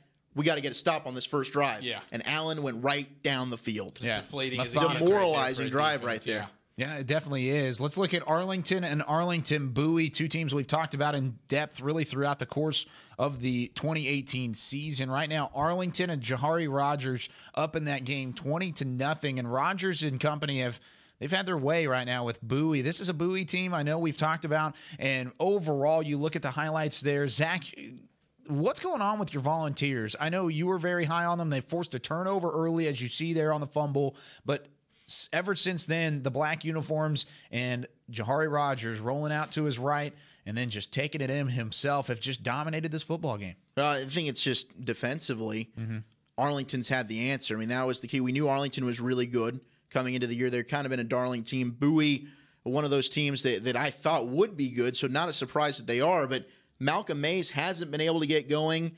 10 yards rushing. A turnover on the goal line. Oh, that's huge right there. And then Jahari Rogers is executed on the other side. I mean, you go for it. It's a rivalry game, district title implications on the line, and a big stop for Arlington. Their defense has been the story. When you have Malcolm Mays, who literally has combined for 50 total yards, and we are now underway in the second half. Yep. It's a problem for Bowie. Yeah, that was really impressive. Coming into the game, it was which defense can slow down the stud quarterback for the opposing team, and right now it's the Colts that are making it happen. And look at that throw by Jahari Rogers there for that touchdown. That's a college throw from Rogers. Yeah. You put it on the money. How about the kicker for Arlington? Not getting a ton of love. He kicked 2 field goals in the last 4 minutes of that first half. One from 50 yards out and the other from 47 yards out. Wow. So 2 not so easy kicks. No, that's incredible. And he put them right down the middle. 2 great kicks. Griffin Kell, watch out, Caden Davis. Someone's coming for that right now. For the king, that Friday night kicker star, man. It's definitely happening. Going from that game into Geyer and Timber Creek. Geyer back. Geyer healthy. Geyer up currently 28-18. This is closer than what it was earlier. A couple scores now into the fourth quarter for Keller Timber Creek, and they've slowed down Denton Geyer and Cobbs at the running back position. Only 57 yards rather, and a touchdown on the game. Most of it came in this one run on the far side. Didn't get into the end zone. I think he cleaned his plate right here, but overall, Geyer kind of shut down ever since that point. Look at that. Nobody over on that side. No, this second half has been all Timber Creek. You had the scoring started with a 10-yard touchdown drive. a 10-yard touchdown from Blake Irving on their opening drive. And then a 13-yard touchdown pass, Jason Akers to Gage Haskins. So Geyer held scoreless. Wow. In this second half, a team that typically comes out strong, 28-18, holding on to that 10-point lead right now and 9:21 to play. Yeah, I think everybody's surprised that Geyer's been held right now, but still 28-18. Maybe a little look at that ball over the top. Maybe a little punch drunk right now from last week. And the thing with Stowers, though, this quarterback, look at that big run there for Geyer, too. They're blocking, and their offensive line is working really, really well. Very cohesive there. That was a Brandon Phillips touchdown run. But Stowers, I think he's the man. He's the wild card, really, not only for Geyer, but I think in this entire playoff picture. Wow. Because he's a sophomore. Yeah. And we heard that first game of the season when Grayson Nolet came over, and he was talking to us about that matchup they had with Cedar Hill, and they lost early in the year. Stowers was playing his first varsity snaps as a Texas high school quarterback, transferred over from out of state, and now he's a sophomore. And you can see the confidence building, growing and the by running the week, game building, yeah. and the connection with Seth Metters outside. So all of a sudden, if Stowers starts to improve, feel more confident, you know what he can do with his legs. But that ball that he had down the field to Metters, have some nice deep balls. He's got some touch on him too, and that's been the big thing. So that's scary. If Stowers can get that passing attack going, Geyer is definitely a force to be reckoned with. Young team, by the way. Cobb is just a junior, and Stowers a sophomore. Yeah. That's sick. And they started off with a tough schedule, a little bit of injuries as well. So they're only just getting healthier and stronger, and the young guys are getting that more and more experience as the weeks go on. Yeah, you're probably right. This Geyer team will likely be hitting their stride come playoff time. One more update real quickly, and actually before we go into the Hebron and Flower Mound Marcus game, I have another clip on the fan tag cam coming in clutch again. This one from Allen Eagles Stadium, and looking at Plano East trying to get back in this ball game. That's Brandon Mallory at quarterback, calling an audible at the line of scrimmage. Watch the top of the screen right near that 40-yard line marker. Mallory dialing it up here. He's got total command of that offense. Look at this lefty spinning it. Look at that throw. Over the top of the defense. Caught by Josh Allison. 62-yard pass, and watch out. Plano East is not done yet. I know Allen leads it 48-29, but Plano East coming back. They got a 2-point conversion there that converted as well. I'm trying to see exactly who was on that. It was a Jalen Anderson catch from Brandon Mallory again. And overall, Plano East continues to at least fight back in this game and make things interesting. Now let's move on to that Hebron and Flower Mound Marcus game. We talked about this one earlier. Hebron coming back after that loss last week, a heartbreaking loss against Coppell, a blocked field goal, but Hebron leads it 21-13 over the Marauders. The Marauders only one loss on the season, but this would be a big win for the Hebron Hawks if they can get it done. Yeah, man, heck of a game going on right now, and not any more scoring since the last time we updated you. The big play, big name guys, Marcel Brooks, Justin Dinka, these guys were making plays, Trajan Bridges. Everybody was making plays early in the game. Now we're starting the third quarter, no score yet. Flower Mound does have the ball. Marcus does right now, so we'll see if they can tie this sucker up here soon. But, man, that first half was great. The big-name guys were making the big plays. And, look, you can see it there. Just a ton of speed. Yeah, Marcel Brooks. Great athletes on the field in this game right now. You're looking at a couple of D1 guys. Definitely a fun game to be at. And Trajan Bridges on the 43-yard run right there. He's out of there. It's just amazing the different things you can do with Trajan Bridges, right? But I got to say, we got some Hebron guys working for us. Couple of them. And Chance and Anthony doing great work. Awesome stuff. But not a big fan of those Hebron unis. Those You don't like it? Blues and the black and the white pants. Nah, man, I don't like it. They look Not a fan, they look very huh? JV-esque to me. Oh, wow. Oh, my goodness. Yeah, not a fan. Shots fired. Hebron can do better. I think Pop. they got a sick color scheme. I think you can do better with the unis on that one. They do have a really cool color scheme, and I love their logo kind of the underneath. helmets are That always helmet, dope. Oh, they're always that matte black. They just look clean almost every single time they take the field. Look good, play good. Well, they apparently up to Zach Wolchuk standards, not so much this week. They are playing JV-esque. They are playing good. Gosh, what a slap in the face from Walchuk. And listen, Yeah, that's Walchuk's pretty a big. guy who knows his fashion. I mean, clearly by looking at him here, you can tell this guy's got fashion coming out of his ears. They call me Michael Kors. Yeah, I mean, he knows what he's talking about. No, dude. Yeah, I was about to say, when who's ever told you that? I shop at Walmart and Target. Hey, good for you. Kohl's, actually. One team we know will never change their uniforms. Highland Park and the Fightin' Scots. They currently lead at the halftime break over Mansfield Legacy. Yeah, and we the know Broncos. you have a man crush on the Scotties. Oh, of course I do. Monsoon. You know They who do have else I classic have? unis. The best man crush is Eric Cunningham, and he's on the phone with us right now. Coach Cunningham, on the call for this game, decided to take a little bit of break during halftime. And, Coach, it's a monsoon there. Tell us about the scene and what's going on in Mansfield as Highland Park leads right now. Yeah, Kyle, great to hear from you, buddy. Yeah, man. Zach, hey, brother. Yeah, it's nuts, man. It's I mean, it absolutely came a downpour. I mean, literally both sidelines are, you know, as the kids stand on the sideline, they're 2 or 3 inches of feet are just underwater. It's incredible. The Scotties, man, I'll tell you, they put up 2 quick scores to end the first half. They were 0-0 literally with 1 minute and 50 seconds on the clock, and they were able to score. On the ensuing kickoff, they pick up a fumble, and they score the next play. So really, really good end of the half for the Scots.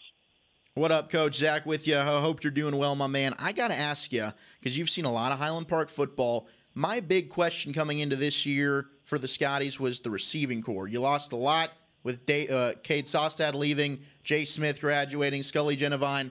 How's this receiving corps looking to you compared to some in years past?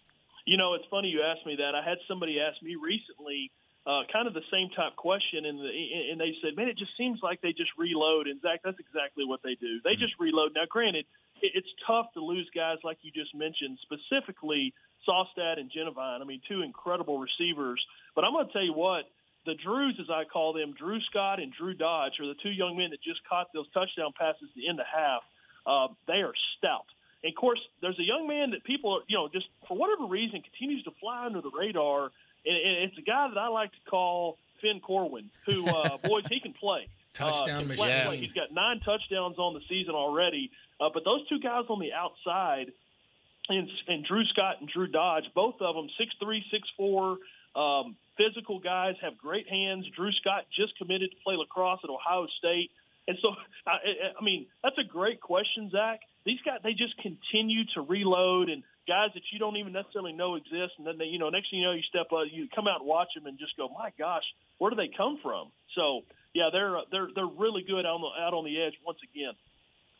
How about this Mansfield Legacy team that you know, I know you've been studying them all week long, and this is a team that coming into the season we were all pretty high on, and then injuries have kind of depleted them a little bit. But have you been surprised and impressed with how Mansfield, as the fight they've shown? They have had nice wins over Mansfield and over Timberview. So how do you feel about this Mansfield Legacy team that's been really depleted by injuries and lost their best player in Catalan?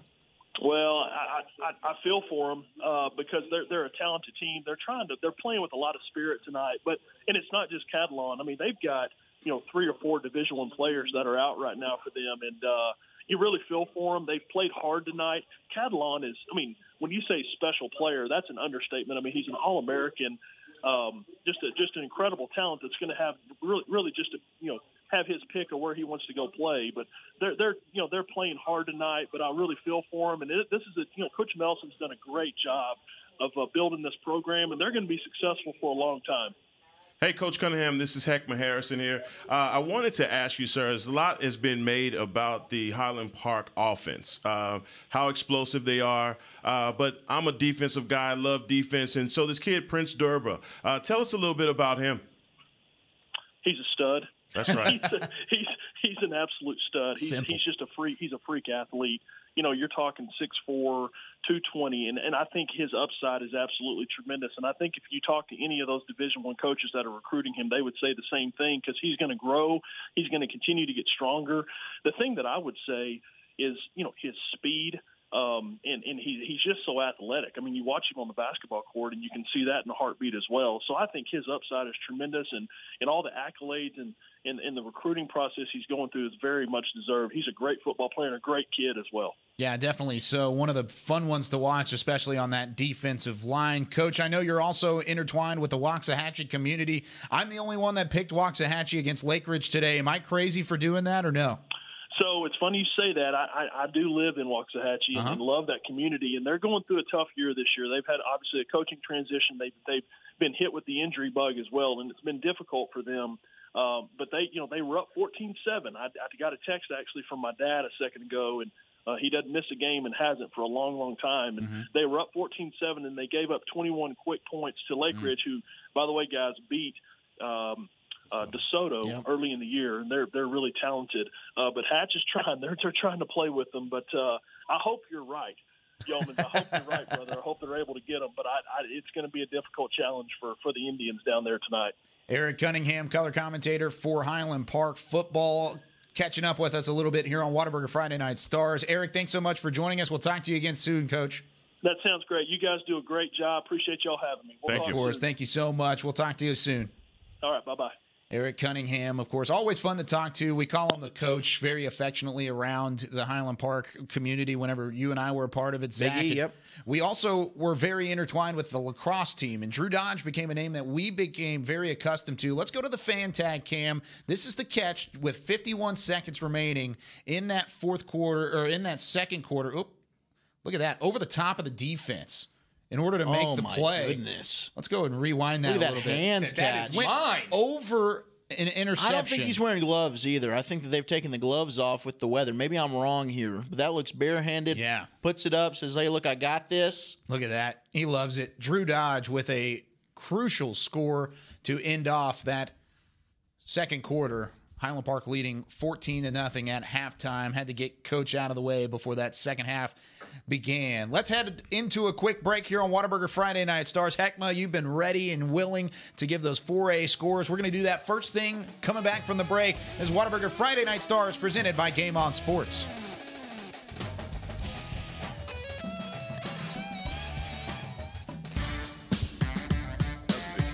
That was the best.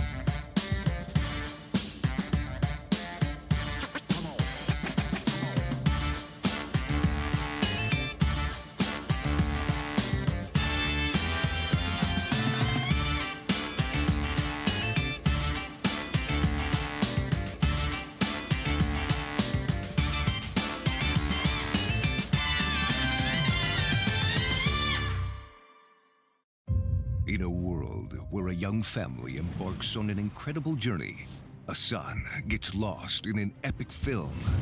A father wills his team to victory, while a mother tries to talk to her daughter, who is posting online at a rate she has never seen until now. With high-speed Wi-Fi, free live TV and movies, there's something for everyone. Download the American app, and the best in entertainment travels with you. Nothing works up my thirst for an ice-cold Pepsi Cola like getting buckets. Whether I'm breaking ankles or breaking hearts, Hey, Drew. it always brings the refreshment. And I've been drinking it a long time. Drew, how old are you anyway? Man. Doesn't matter. Uncle Drew, in theaters, June 29th. The future tastes good.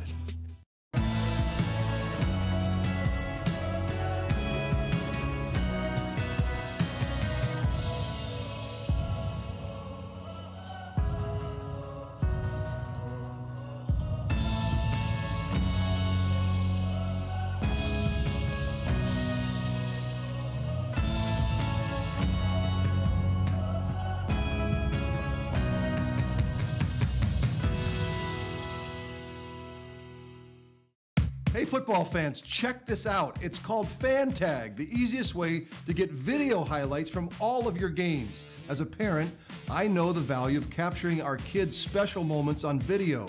Fan Tag makes it easy to relive a memory or share it with family, friends, and recruiters. Download the Fan Tag app, and on game day, find your event and get instant highlights delivered right to your phone. So never miss a moment. Try Fan Tag today. It's free. This is Academy Sports and Outdoors.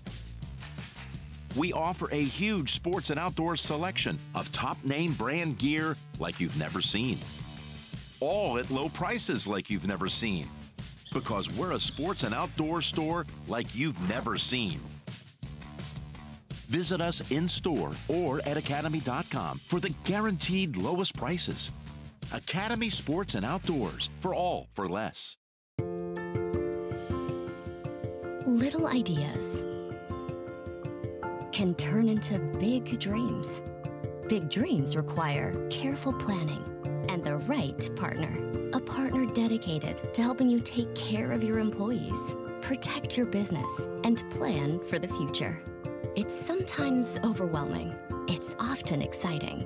It's your story, and we can help. SWBC. Today at Whataburger, we're cooking the sweet and spicy bacon burger. The sweet and spicy bacon burger is my all-time favorite. I love this burger. It's just perfect. 2 beef patties, 2 different types of cheese, caramelized onions. My favorite thing about this burger is the sweet and spicy pepper sauce and the bacon. You get it in every bite. Nothing beats this. The sweet and spicy bacon burger is an all-time favorite at Whataburger. That's happiness. You want to bring the heat? Prove it.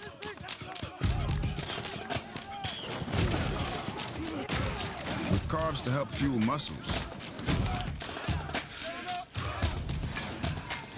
And electrolytes to help replace what you lose in sweat.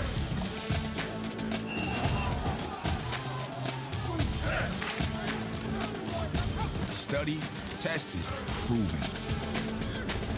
Nothing beats Gatorade. On a forbidden Fansville by Dr. Pepper. Ramon, we can't. But Julia, We're rivals. I can love you and still hate your overrated school. We have 2 different defensive philosophies. You're a base 4-3 cover 2, and I'm an aggressive 3-4 with press coverage. I get it, but we both love Dr. Pepper. Oh, Ramon. Touchdown, State! Yes! In your face! Dr. Pepper, the official drink of Fansville.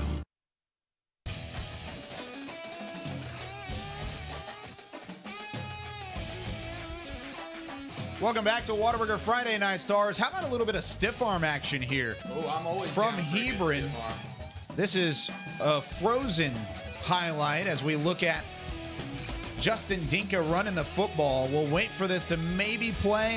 Technical difficulties strike again. We'll get back to it. It's We'll all get right. back to it. Oh, man, it's a nasty stiff arm, too. We'll find a way to get it to you here in just a moment. Gruesome stiff arm. San Diego State fans, stay tuned. Your boy Justin Dinka just did something new. Oh, he is the real deal. Overall, though, just an outstanding night so far of high school football, and we've kind of neglected somebody, and I hate to do that. It's the 4A guys, and Heckma Harrison over here just kind of waiting for his time to That's shine. okay. I mean, hey, Walchuk has to get his though. camera time, and so I'll wait on mine. Anyway, so let's get the to 4A. rivalry continues. We can agree on that. It is Walchuk's fault. Absolutely. That's fair. And so let's start in 4A with Melissa versus Anna. Melissa is putting a beat down on Brandon Lewis. For Melissa is having himself a heck of a night tonight, guys. Also, in my next game, it's Alvarado versus Carter Cowboys. Carter, come on, 14-6. Alvarado is having their way with the Carter Cowboys right now. Also, Hillcrest versus North Dallas. This is a good one, guys. Hillcrest 30, North Dallas 46. This is a bit of a shootout. Kennedale is up 42-0 over Lake Worth. Man, Evan Jowers, not Showers, but Jowers, is showing out right now, 42-0 in that game. Midlothian Heritage is up 34-7 over. You okay over there, Walchuk? Keep going. Okay. What's all right. happening? And so, something bad things in Plano, I think. Okay. And Pilot Point is up 41-0 over Ponder. And so I have to talk about it, and I'll get to it. Madison won their game on Thursday. Who cares, though? 54-6 over A+ Academy. And Lincoln played a game last night. Did they? Yeah. Did they not show up? They were incredible last night, weren't they? Yeah. Well, you know what, Did they Lincoln, we're not supposed to talk about it. We're not supposed. Heckman, I thought they had a I big don't know win. if you guys interact on Twitter. Heckman and I are big on the tweets. Nice. Yeah. And I You told should him. by the way, you should follow all of us on Twitter. You should. You want to plug those now, or do you No, want to wait till we'll later? wait. That's fine. We've got They come up on lower the screen thirds, whenever yeah. we have. Since I've had all my camera time, you've gotten my Twitter handle quite a bit already. Probably. You know, since Heckman's so upset about that. Heckman's just like at Heckma88 or something. I don't know. Heckma_Harrison. Heckma_Harrison 88. But Heckman was like, guys, please just don't bring up the Lincoln game. Yep. So we're not going to pressure him. That's okay. I mean, fine. I think I captioned a garbage bag for the game. Yeah, you did. Yeah, Oh, so wow. just put the whole team. Basuro. Yeah, let's Hey, do away I'm with about it. with you on that, brother. I was Yeah. about to say, Zach is all of a sudden just had a new change of No, heart. don't. Ever since I know. he looked up at the McKinney-Plano score right now. Zach, what is that score currently? We don't need to talk about it. McKinney was 0-5 coming into this game, wasn't Hey, it? are you done? I mean, No, I'm not. And so I'm sure let's Plano get hasn't to gotten shut out. Let's or get to the anything. private schools because there are some children that need to get their time now. Definitely so. Amen. Amen. And so Yeah, please. Fort Worth Country Day beat 20-2 in their game. All right. Wow. Fort Worth Nolan won their game Fort Worth Nolan won their game. Come back to me, please. 49-14 over our Argyle Liberty Christian. Prestonwood, Jesus, they almost put up a 80 burger last night. 78-7 over John Paul II. Man, they did it. That was tonight. They played that game so quick. I think they got like run ruled in that one. Is that what it was? Running Yeah, clock That at game the was end? tonight. Yeah, Oh, that wow. game's over already. But yeah, Isn't it 60 skunk? They let him go 80. no, they No. probably had a running clock. Yeah, I bet it was a running clock in that second quarter. Well, or God second bless half. him. John Paul II, you guys will have something to grow off of on that one, right? And so Midland Christian won their game 35-10 over Trinity Christian. A lot of these Addison. games that you're looking through right now, Heckma, are currently in progress. Right. All those that you're looking at are currently in progress. So Right. they're not final. No. Okay, cool. No. Just making sure. They're in the fourth quarter. And so the Bishop Dunn Parish Episcopal game, guys, game. in the fourth quarter, 4 Talk to minutes me. and 42 minutes. Bishop Dunn 16, Parish 7. Wow. Oh, yeah. Yeah. They finally got on the board. They Way did. to go. And also, guys, Dallas Christian is beating Bullet Brock Hill 7-0. It's a pretty cool name for a school. Bullet? Bullet Brock Hill. Yeah. Bullet's Brock. Yeah. And so Trinity Christian Cedar Hill, I believe that's Dion's boys. Yep. Absolutely is. Smoking. Yeah, they ain't losing. 44-0 right now over Tyler Gorman. I want to see them and Bishop Dunn play. That'd be pretty good. Nah, nobody's going to put that one together. Thursday night matchup, Fort Worth Trinity Valley 46-7 over Arlington Oak Ridge. Wow. Unbelievable throughout the 4A and other scores. The private schools also thrown in there as well. Now, I have pulled back up the Justin Dinka run, and this is on the Fan Tag Cam. Is this the one where he stops and just sit and everybody stops? No, this is not the Mannequin Challenge Okay, nice. football edition, I promise. It's incredible if they got the whole stadium to do that. Yeah, I know, that it was was pretty brilliant. cool. Now let's look at it. Look at this. He runs to the left side. Watch him right around the 15-yard line. Boom. Ooh. Lays the shoulder, trucks his defender before being brought down. Oh, with the disrespect. Marcus ends up with boy. Yeah, that was pretty. Took his soul out on that one. Unfortunately, Marcus ended up with a 30-yard missed field goal. No. Yeah, after that was over with. So how do you do that? Dinka runs that, and then wow. Yeah. Hey, Dinka man, is use that the truck man. stick. Use that truck stick. He definitely did, and they still they are still trailing right now, 21-13 in that ball game. Good defensive stand along right with there. some of the other games going on in the 6A ranks. Zach, let's continue through those and what's going on at that higher level. Well, at the 6A level, we've got ourselves an absolute shocker going on in Louisville.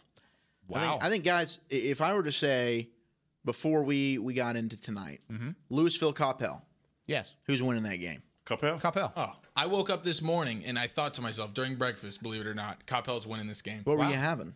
Oh, I was eating steak and eggs. Ooh, nice. Friday. It's yeah, good it's breakfast. a game day meal. Yeah, you got to have that energy. You know.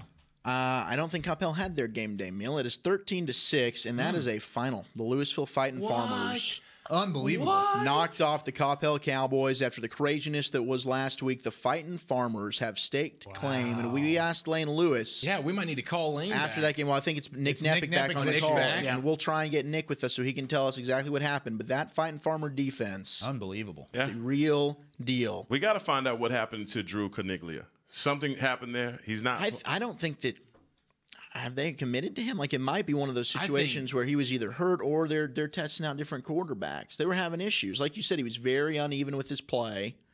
Outside of the running game, they didn't have much on offense, and Louisville exposed them. Coppell, in their quarterback situation, it was senior wide receiver Rashid Noel who was in the ball game today, and he was their leading passer in this game, and he was 3 for 13 for 41 yards. Yeah, I mean, I guess if Corniglia was that and bad, Hurt only had 33 yards. Oh no! Ryan Hurt was held to 33 yards. It's not good. Yeah, the bigger question for me is what happened to Caden Davis. You know, I'm thinking Well, that's probably where the 6 points he's came going to from. put up at least a couple field goals. I see the 13-6, 30-yard field goal and a 29-yard field goal. Okay, so he pulled his weight. Yeah. Yep. Never missed as one. always. Well, when it comes down to Louisville's defense, when you give them and you make Coppell one-dimensional and give them one thing to concentrate on, they're going to shut it down. I mean, and that's what you see right now with Hurt. Now, 33 yards, you know, there's no mystery to their offense anymore. You know what they're going to do. Well, credit to Louisville. Hopefully we can talk to Nick. Talk about, and I'm sure he's going to be juiced, man, because that is a huge win for Louisville. Huge win for Louisville. Not only are they definitely, in my opinion, going to be in the playoffs now because of that win, they got a shot to compete for that district crown. Wow. You know, It's I mean, impressive. they really do. That's a win they probably shouldn't have had. We'll have to look at their schedule the remainder of the way, but a defense like that, you talked about it, bad weather, like tonight. Great nullifier. Big-time game. So let's move forward, just starting the fourth quarter. Hebron and Flower Mound Markets, you saw that Justin Dinka stiff arm, 21-13. He's going to need more because they're down right now to the Hebron Hawks. 30-9, it's a final in Irving. MacArthur has knocked off Irving Mack. Good bounce-back win after that loss to Louisville. That district starting to shape up a little bit. Jesuit is on the comeback trail. Yep. They're down 27-21 right now to Prosper, but they've got the ball back. They're at their own 23-yard line with 4:42 in the fourth quarter.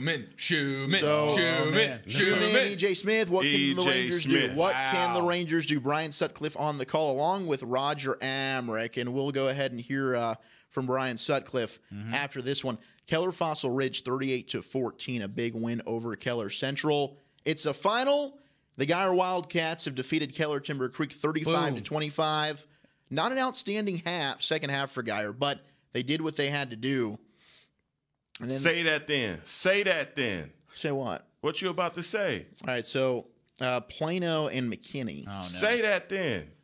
Oh, no. Plano's not going to get shut out. They just scored a touchdown with 41 seconds to go. Making a comeback. I'll make him feel good about it. 17-7, they're down right now. 41 seconds left. Yeah, they're most likely not going to have enough time to make that comeback. Not even Kyrie and Cumby can pull off the magic. They didn't get shut out, though. But they're going to lose for the third that's straight something year. you can hang your hat on there, Walchuk. Is Cumby hurt?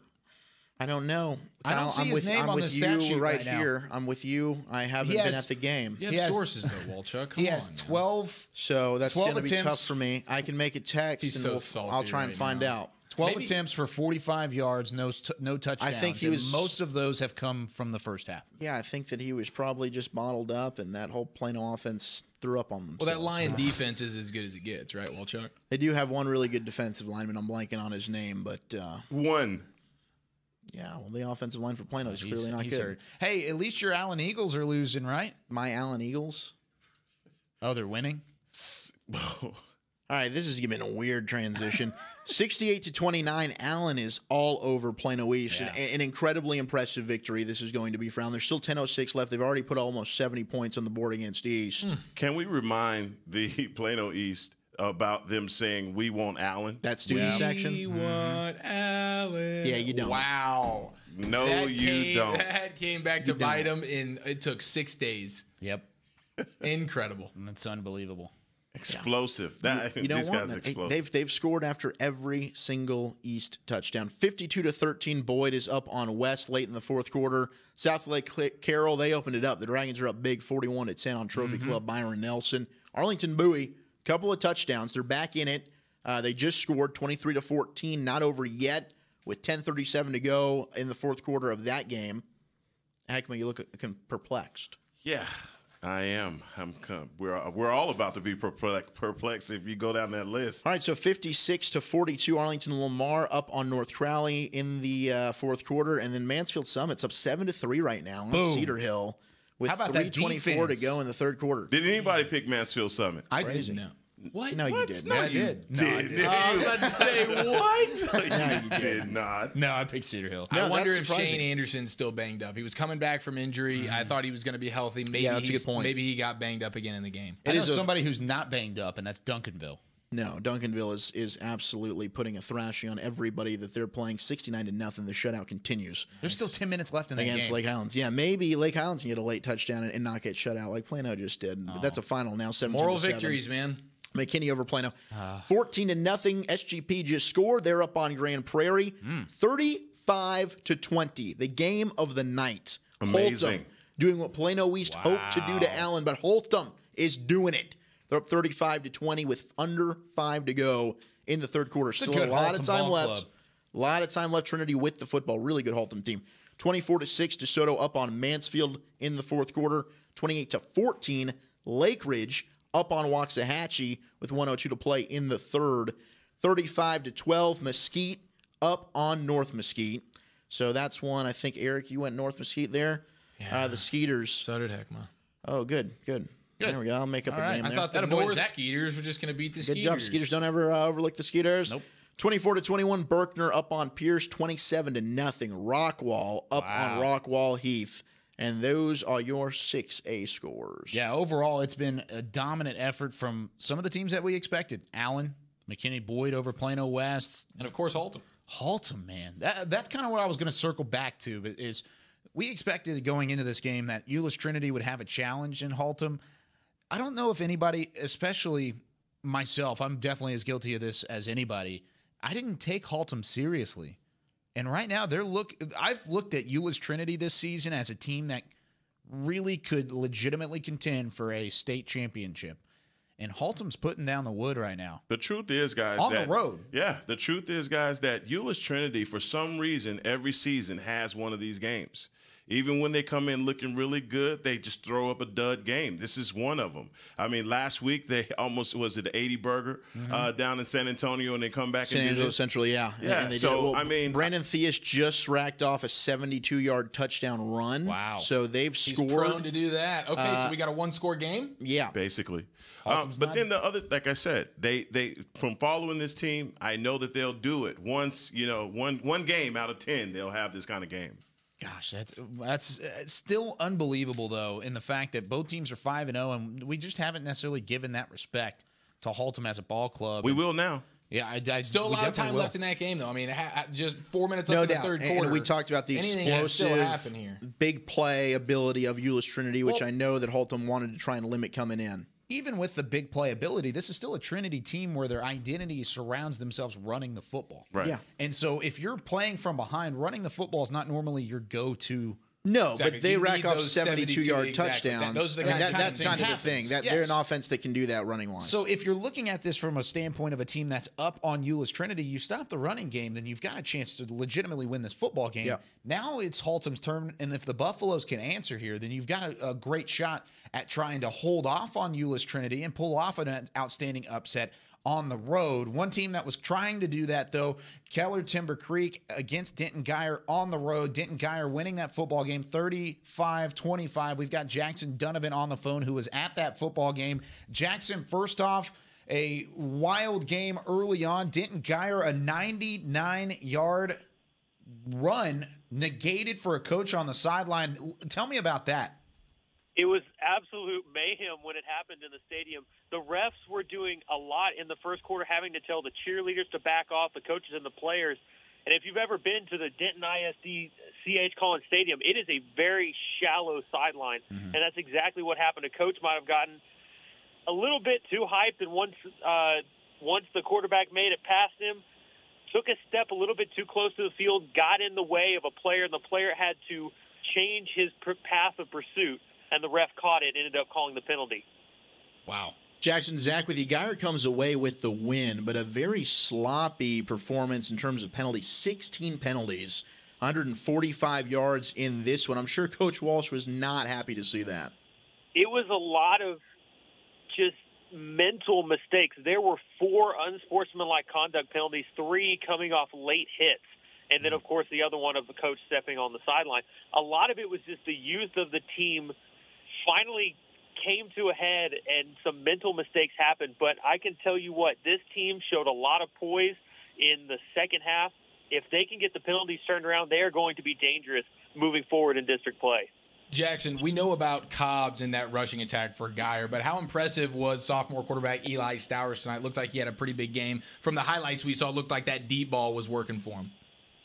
Honestly, what impressed me more was his ability to scramble. He had a little bit of an issue starting the game with the offensive line, but he made 3 plays where he scrambled out to one of the sidelines, and instead of taking the 3 to 4 yards that he could gain from scrambling, he held the ball and ended up all 3 times finding a receiver for a first down. And it wasn't like he was trying to throw it into a tight window. He waited until there was a wide open opportunity and was able to find a receiver. He made a lot of plays that showed he is wise beyond his age. Now, this is Heckman Harrison here, Jackson, and I got to ask you. Obviously, everybody's talking about the youth of this Guyer team. Talk about what you think this team is going to do with the rest of the games that they have in their district play. I mean, it looks like they have a pretty easy path to the playoffs.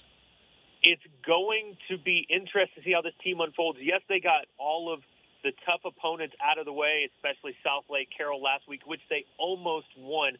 I would have liked to have seen the team, if they were a little bit older, how they would have done. But either way, a good game. But, yeah, the youth is going to be interesting moving forward. To me, it's all going to come down to defense. Their front 4 was absolutely incredible for the first 3 quarters of this game. Then they kind of slowed down in the fourth. But the secondary is very young. The 2 safeties, one of them's an upperclassman, one of them's a sophomore. So it's going to be very interesting to see how that secondary holds up moving through the season. Jackson, from a Keller Timber Creek perspective, tell us about really the fight of that ball club, because they put up 3 touchdowns in that last quarter, just kind of made some things happen and at least made it interesting down the stretch. They did. However, it was their own offense that actually worked against them. They are a predominant rush offense, and when you're taking 6 to 7 minutes per possession, it's hard to make a 20-plus point comeback in a second half, and that's exactly what happened. They had all the momentum in the third and fourth quarter, but it was their own offense working against them, and that was the only thing that hurt them in that second half. Jackson, did it look like Guyer sort of just took the foot off the gas in the second half, only scoring 1 touchdown? What was it about the second half that they offensively just couldn't get anything going? I think it was. I think once they came out of halftime, they had the momentum.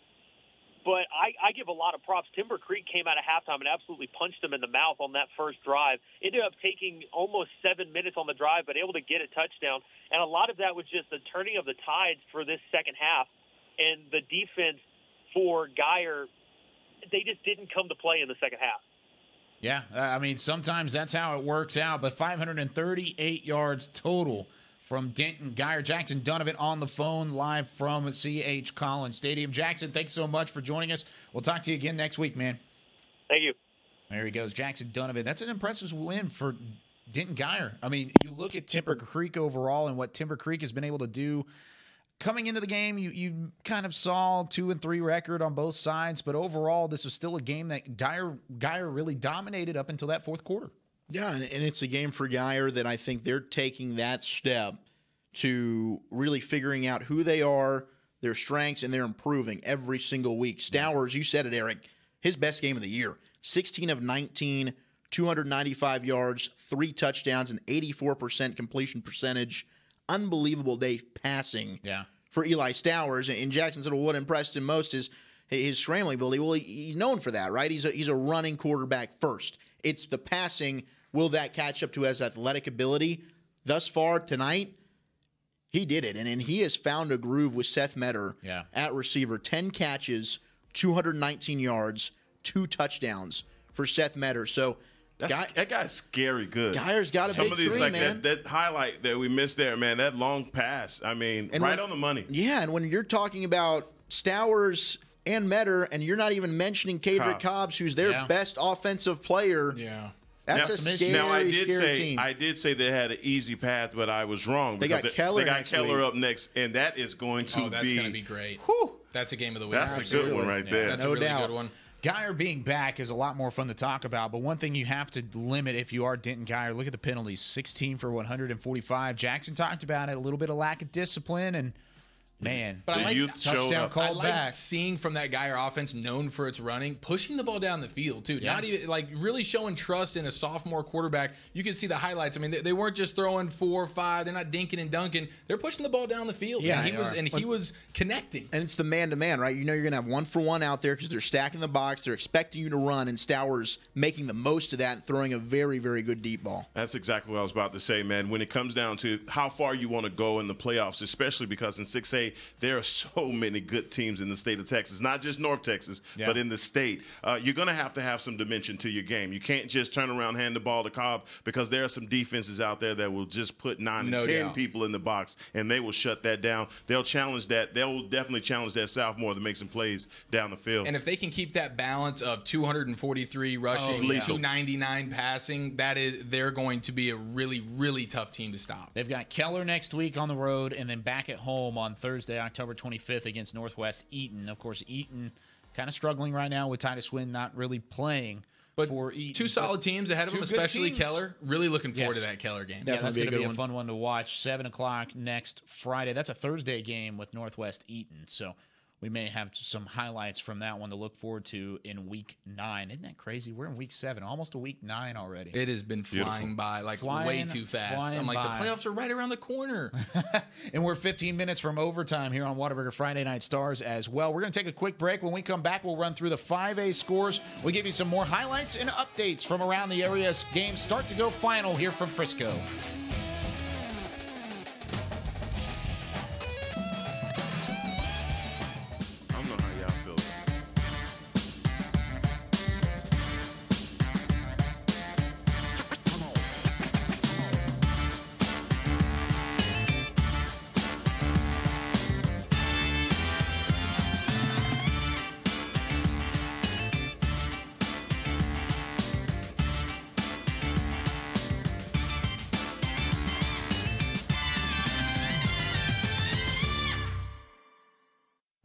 In a world where a young family embarks on an incredible journey, a son gets lost in an epic film. A father wills his team to victory, while a mother tries to talk to her daughter, who is posting online at a rate she has never seen until now. With high-speed Wi-Fi, free live TV and movies, there's something for everyone. Download the American app, and the best in entertainment travels with you. Nothing works up my thirst for an ice-cold Pepsi Cola like getting buckets. Whether I'm breaking ankles or breaking hearts. Hey, Drew. It always brings the refreshment, and I've been drinking it a long time. Drew, how old are you anyway? Man. Doesn't matter. Uncle Drew, In theaters, June 29th. The future tastes good.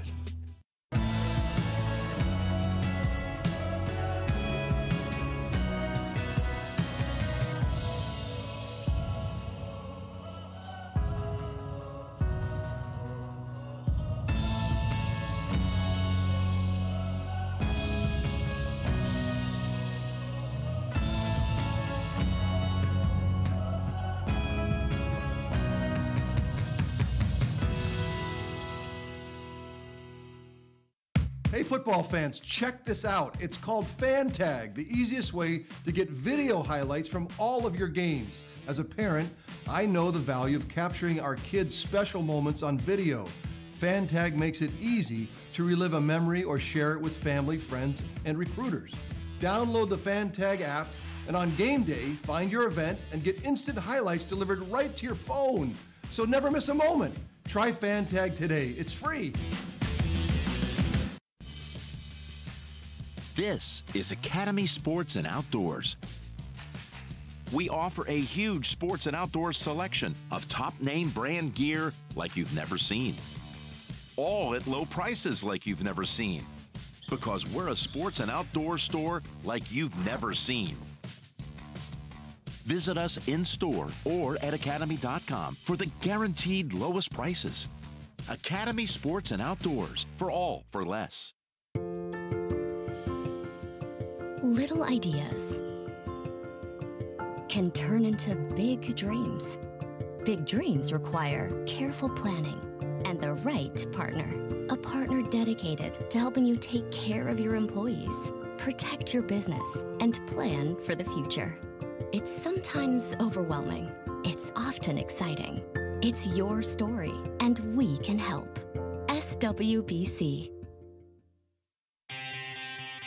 Today at Whataburger, we're cooking the sweet and spicy bacon burger. The sweet and spicy bacon burger is my all-time favorite. I love this burger. It's just perfect. 2 beef patties, 2 different types of cheese, caramelized onions. My favorite thing about this burger is the sweet and spicy pepper sauce and the bacon. You get it in every bite. Nothing beats this. The sweet and spicy bacon burger is an all-time favorite at Whataburger. That's happiness. You want to bring the heat? Prove it.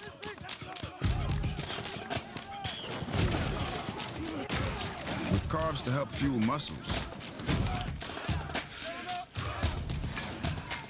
And electrolytes to help replace what you lose in sweat.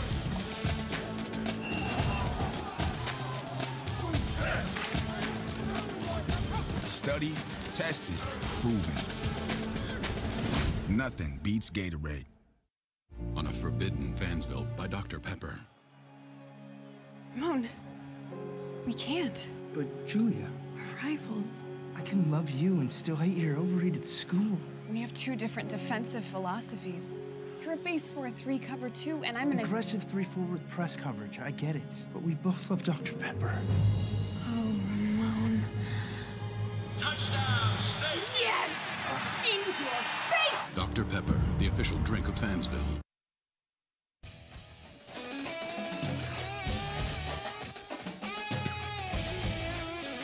Whataburger Friday Night Stars back here for one final segment before Friday Night Stars Overtime, where we'll give you everything you need to know in the North Texas area for Texas high school football. We got ourselves a great game. Jesuit and Prosper right now, 28-27. I'm regretting not having a reporter at this game because this is an outstanding game. Jesuit was down early. Prosper up pretty handily. Now they have the football, though. Jesuit with the lead. And after a 48-yard pass, or no, it was a run, 48-yard run to the 11-yard line. I bet it was Wayne Anderson. It was Wayne Anderson. It was. It was Wayne Anderson. Really good. Got the ball into Jesuit territory, and then after that, a couple more runs, setting things up. It's 5 seconds. First and 10 listen, with now, 5 seconds we've left. We've seen these things go awry. Yeah, we saw it last week. They're probably going to kick the field goal to win. And you got to make sure the snap's good, the hold's good, and the kick's up. And is it true? We'll see what's happening. Don't you wish you had a Caden Davis right now if you're Prosper? Well, Prosper's got a pretty good kicker, if I'm not mistaken. I can't remember. Oh, well, he made it, boys and girls. Did he really? It's 30-28. Wow. That Ranger defense fails him again. Cade York, we've talked about him before. He's made a couple big field goals, and that one may have just won it for Prosper. Jesuit has 2 seconds to try and return the favor, but Jesuit with 14 points in that fourth quarter, only 6 points for Prosper. Both of those Cade York field goals. Man, that Jesuit defense, I would just want to know what did they hear at halftime to change what the heck was going on, because they were getting run all over. It's a shame the way it ends on them, but what a second half effort out of E.J. Smith, 123 yards to add on to that. And that's a great second half effort from the Jesuit Rangers. Guys, we've gone through scores, we've gone through highlights, we've gone through phone calls and interviews. Overall, we've neglected to give our players to watch this week. We've got about 10 minutes. It's been such a busy week, so much action. Exactly. Let's give a quick rundown of our players to watch. We're going to start off with Eric Chiafalo. Nice. Who you got this feels this good. week? Yeah. Starting with me first. Well, let's head to Aledo, boys, where on their defense they have a gentleman by the name of Wyatt Harris, who mans their back end at the safety spot, but he's a big dude, 6'3", 220 pounds. And he's got a TCU lineage, and that's where he's committed. So he's going to go play TCU. I think he's going to play some linebacker there. He's got a linebacker mentality at the safety position. The dude just smacks people. You turn on the tape, you're like, goodness gracious. Well, he's as big as a linebacker. He's probably going to play linebacker at TCU. His brothers, Hunter and West, they play there. And last year, he's a 5A All-State honorable mention. The dude's a player. Since his sophomore year, the dude gets 3 picks every season.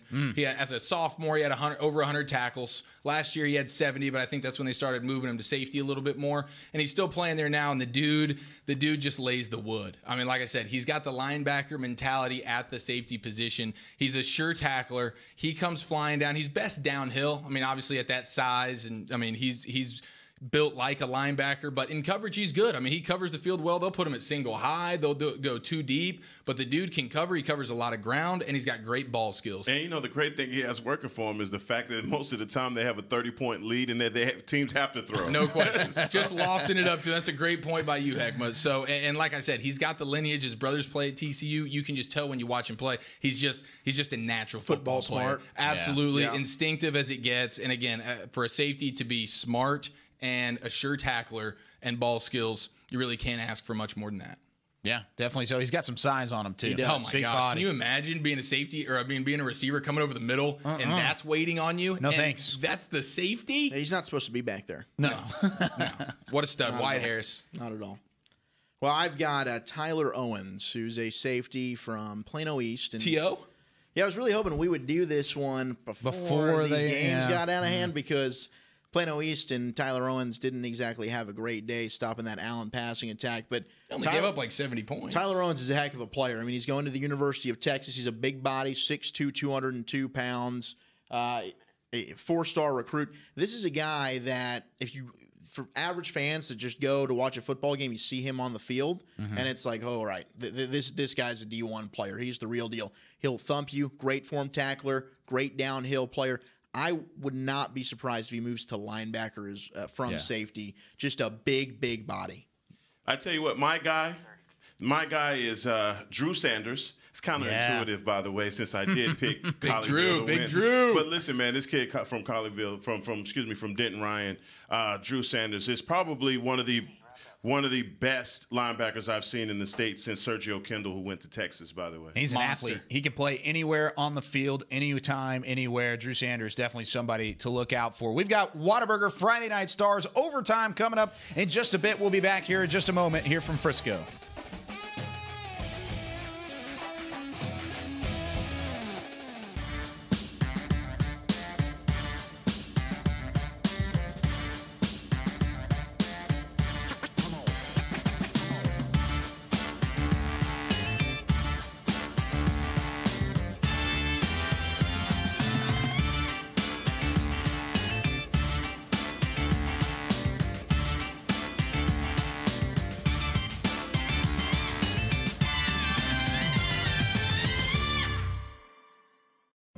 In a world where a young family embarks on an incredible journey, a son gets lost in an epic film. A father wills his team to victory, while a mother tries to talk to her daughter, who is posting online at a rate she has never seen. Until now. With high-speed Wi-Fi, free live TV and movies, there's something for everyone. Download the American app, and the best in entertainment travels with you. Nothing works up my thirst for an ice-cold Pepsi Cola like getting buckets. Whether I'm breaking ankles or breaking hearts. Hey, Drew. It always brings the refreshment, and I've been drinking it a long time. Drew, how old are you anyway? Man. Doesn't matter. Uncle Drew, in theaters, June 29th. Future tastes good.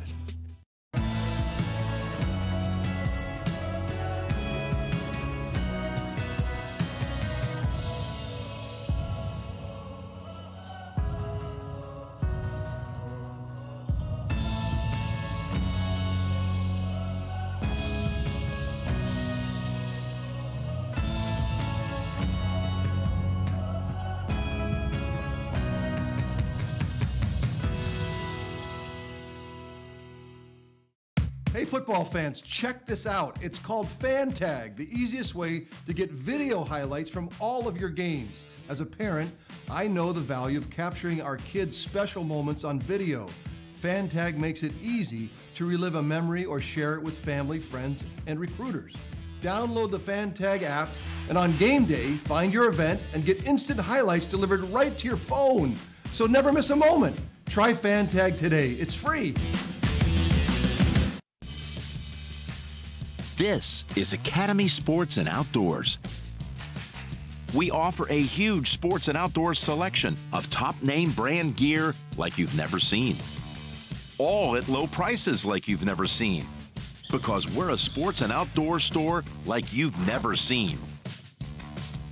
Visit us in store or at academy.com for the guaranteed lowest prices. Academy Sports and Outdoors, for all for less.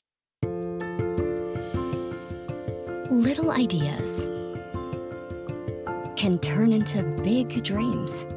Big dreams require careful planning and the right partner. A partner dedicated to helping you take care of your employees, protect your business, and plan for the future. It's sometimes overwhelming. It's often exciting. It's your story, and we can help. SWBC. Today at Whataburger, we're cooking the sweet and spicy bacon burger. The sweet and spicy bacon burger is my all-time favorite. I love this burger. It's just perfect. 2 beef patties, 2 different types of cheese, caramelized onions. My favorite thing about this burger is the sweet and spicy pepper sauce and the bacon. You get it in every bite. Nothing beats this. The sweet and spicy bacon burger is an all-time favorite at Whataburger. That's happiness. You want to bring the heat? Prove it.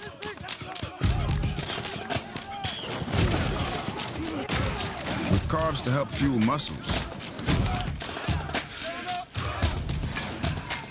And electrolytes to help replace what you lose in sweat.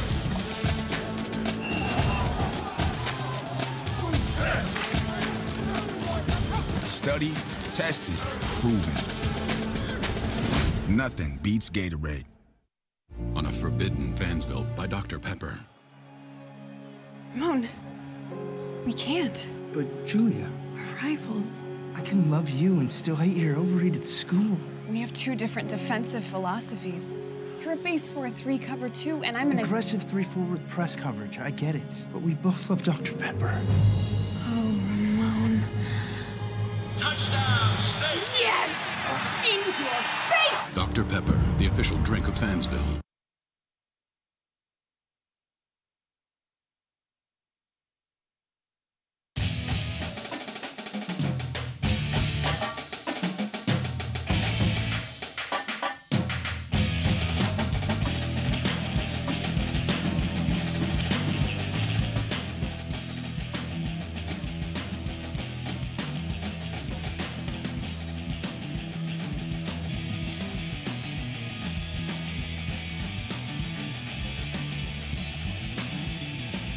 is Whataburger Friday Night Stars, presented by Game On Sports, live from the Star in Frisco, Texas, and the Dallas Cowboys Headquarters.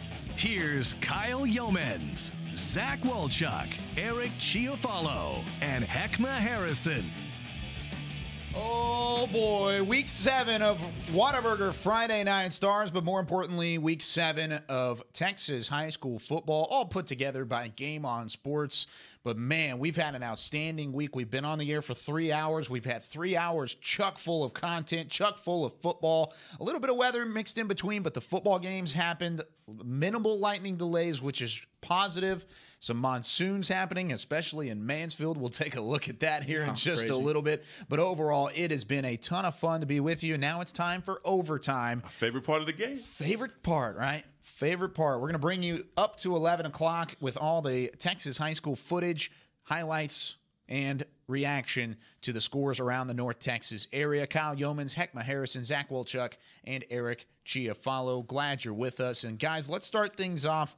And really one of the games of the week, Flower Mound Marcus and Hebron. Both teams come in with a winning record. Hebron, of course, lost a heartbreaker last week to the Coppell Cowboys, the Cardiac Cowboys, as they come in 3-2. Flower Mound Marcus 4-1. And right now we've got ourselves a tight ball game. What happened in this one, Eric? Yeah, well, they just got the dagger, and by they, I mean Hebron. Wow. Yes, Mr. Trajan Bridges. It was 4th and 2 with a minute left in the game. Hebron's up by 8 at their own 31-yard line, and on 4th and 2, Mr. Harris drops back and throws a 31-yard touchdown to Trajan Bridges. That makes the game 35-20 with 56 seconds left, all but wins it for Hebron. And they kept Justin Dink in check. We said coming into this game, that was the guy for Marcus. They wanted to get him the ball.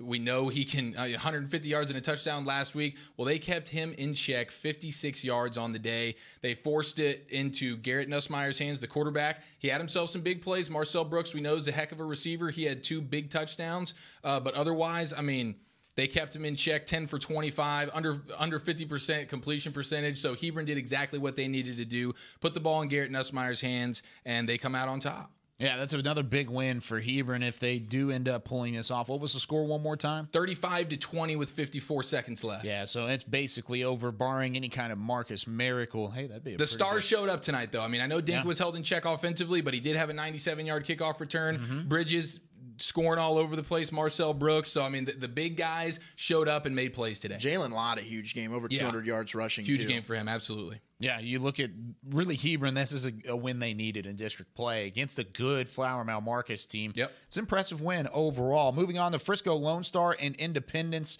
Frisco Lone Star stays undefeated in District 5-5A play as they win this one 27-6 just across the carpet here at the Ford Center in Frisco. And overall, that defense is amazing. They are very amazing. 1 touchdown early in that first quarter from Independence, and other than that, it was shut down absolutely underneath 200 yards. It looked like for a second there, Independence actually led this game 6-3, but Lone Star turned it on, and even the offense got into the act a little bit, throwing the ball for 230-plus yards. So an impressive win for Lone Star, and another game of a single digit on that other side of the football. That says everything about these guys. But the most impressive stat is that 64 yards of rushing that they held Independence to.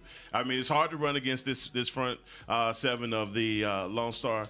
These guys are, I'm telling you. And they got after the quarterback, 5 sacks tonight, holding Independence. You see they're under 180 yards of total offense, and they just do what they do on offense. They get enough. Julian Larry, a rushing touchdown, a passing touchdown.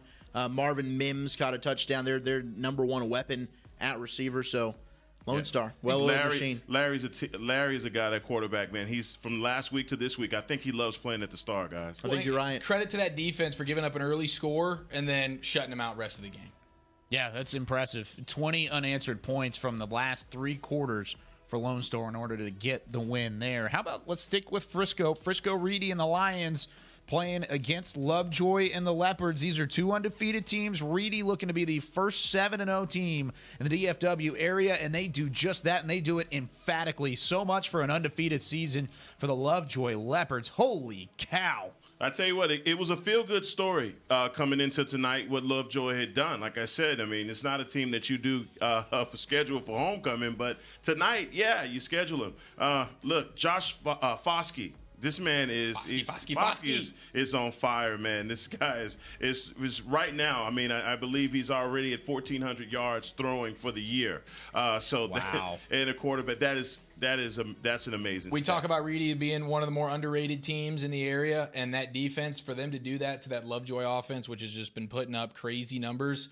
That is a Reedy team, incredibly underrated, and as good as they are on offense, man, that defense is special. And an explosive second quarter. 28 points for Reedy, basically just waved goodbye to Lovejoy there. Yeah, that's unbelievable to look at that and say, hey, we shut down really one of the top offenses coming into the season in Lovejoy overall. I mean, Lovejoy put up 55 points per game and 492 yards total on average heading into week 7, and they get shut out under 100 yards total.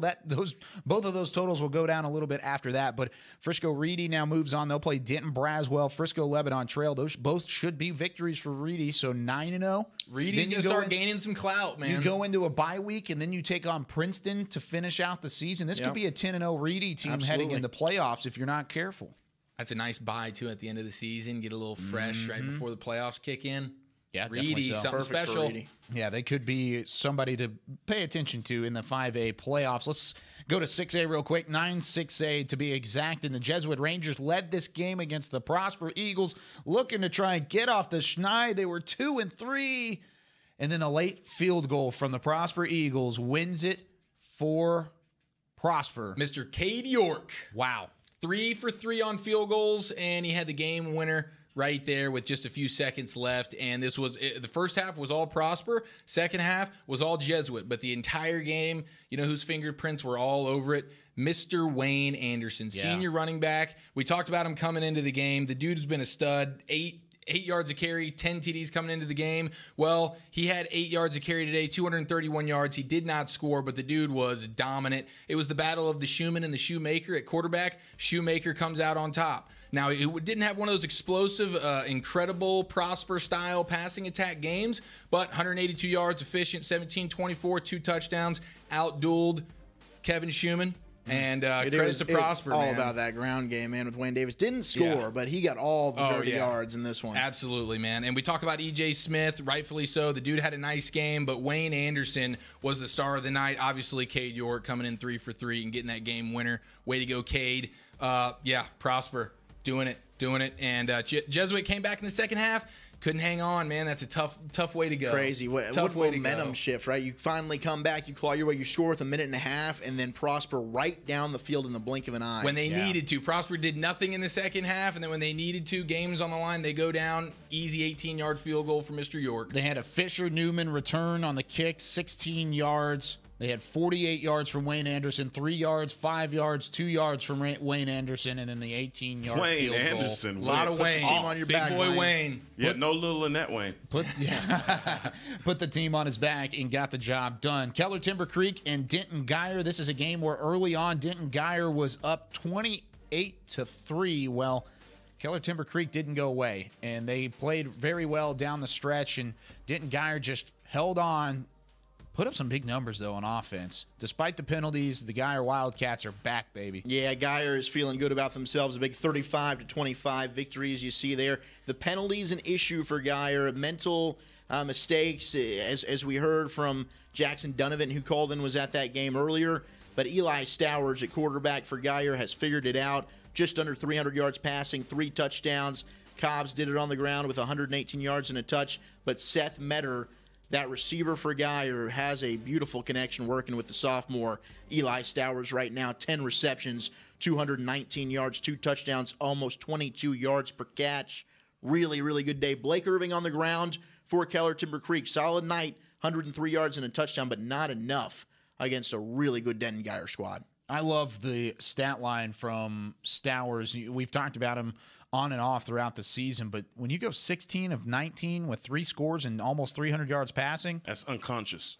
That's an efficient and a mature night, and that's explosive and efficient. When you get the 2 E's at your quarterback position, explosive and efficient, wow. Big-time Eli. How about add a Y in there as well, a little bit of young quarterback to work with as well. So Denton Geyer overall, and you can see some of the explosiveness. Look at the blocking on the far side there from Denton Geyer, springing a run from Cobbs, who only had the one touchdown, but, hey, he had 6.2 yards per attempt. Overall, Geyer is a team that we saw early in the season have some injury issues, really battled some tough scheduling. Exactly.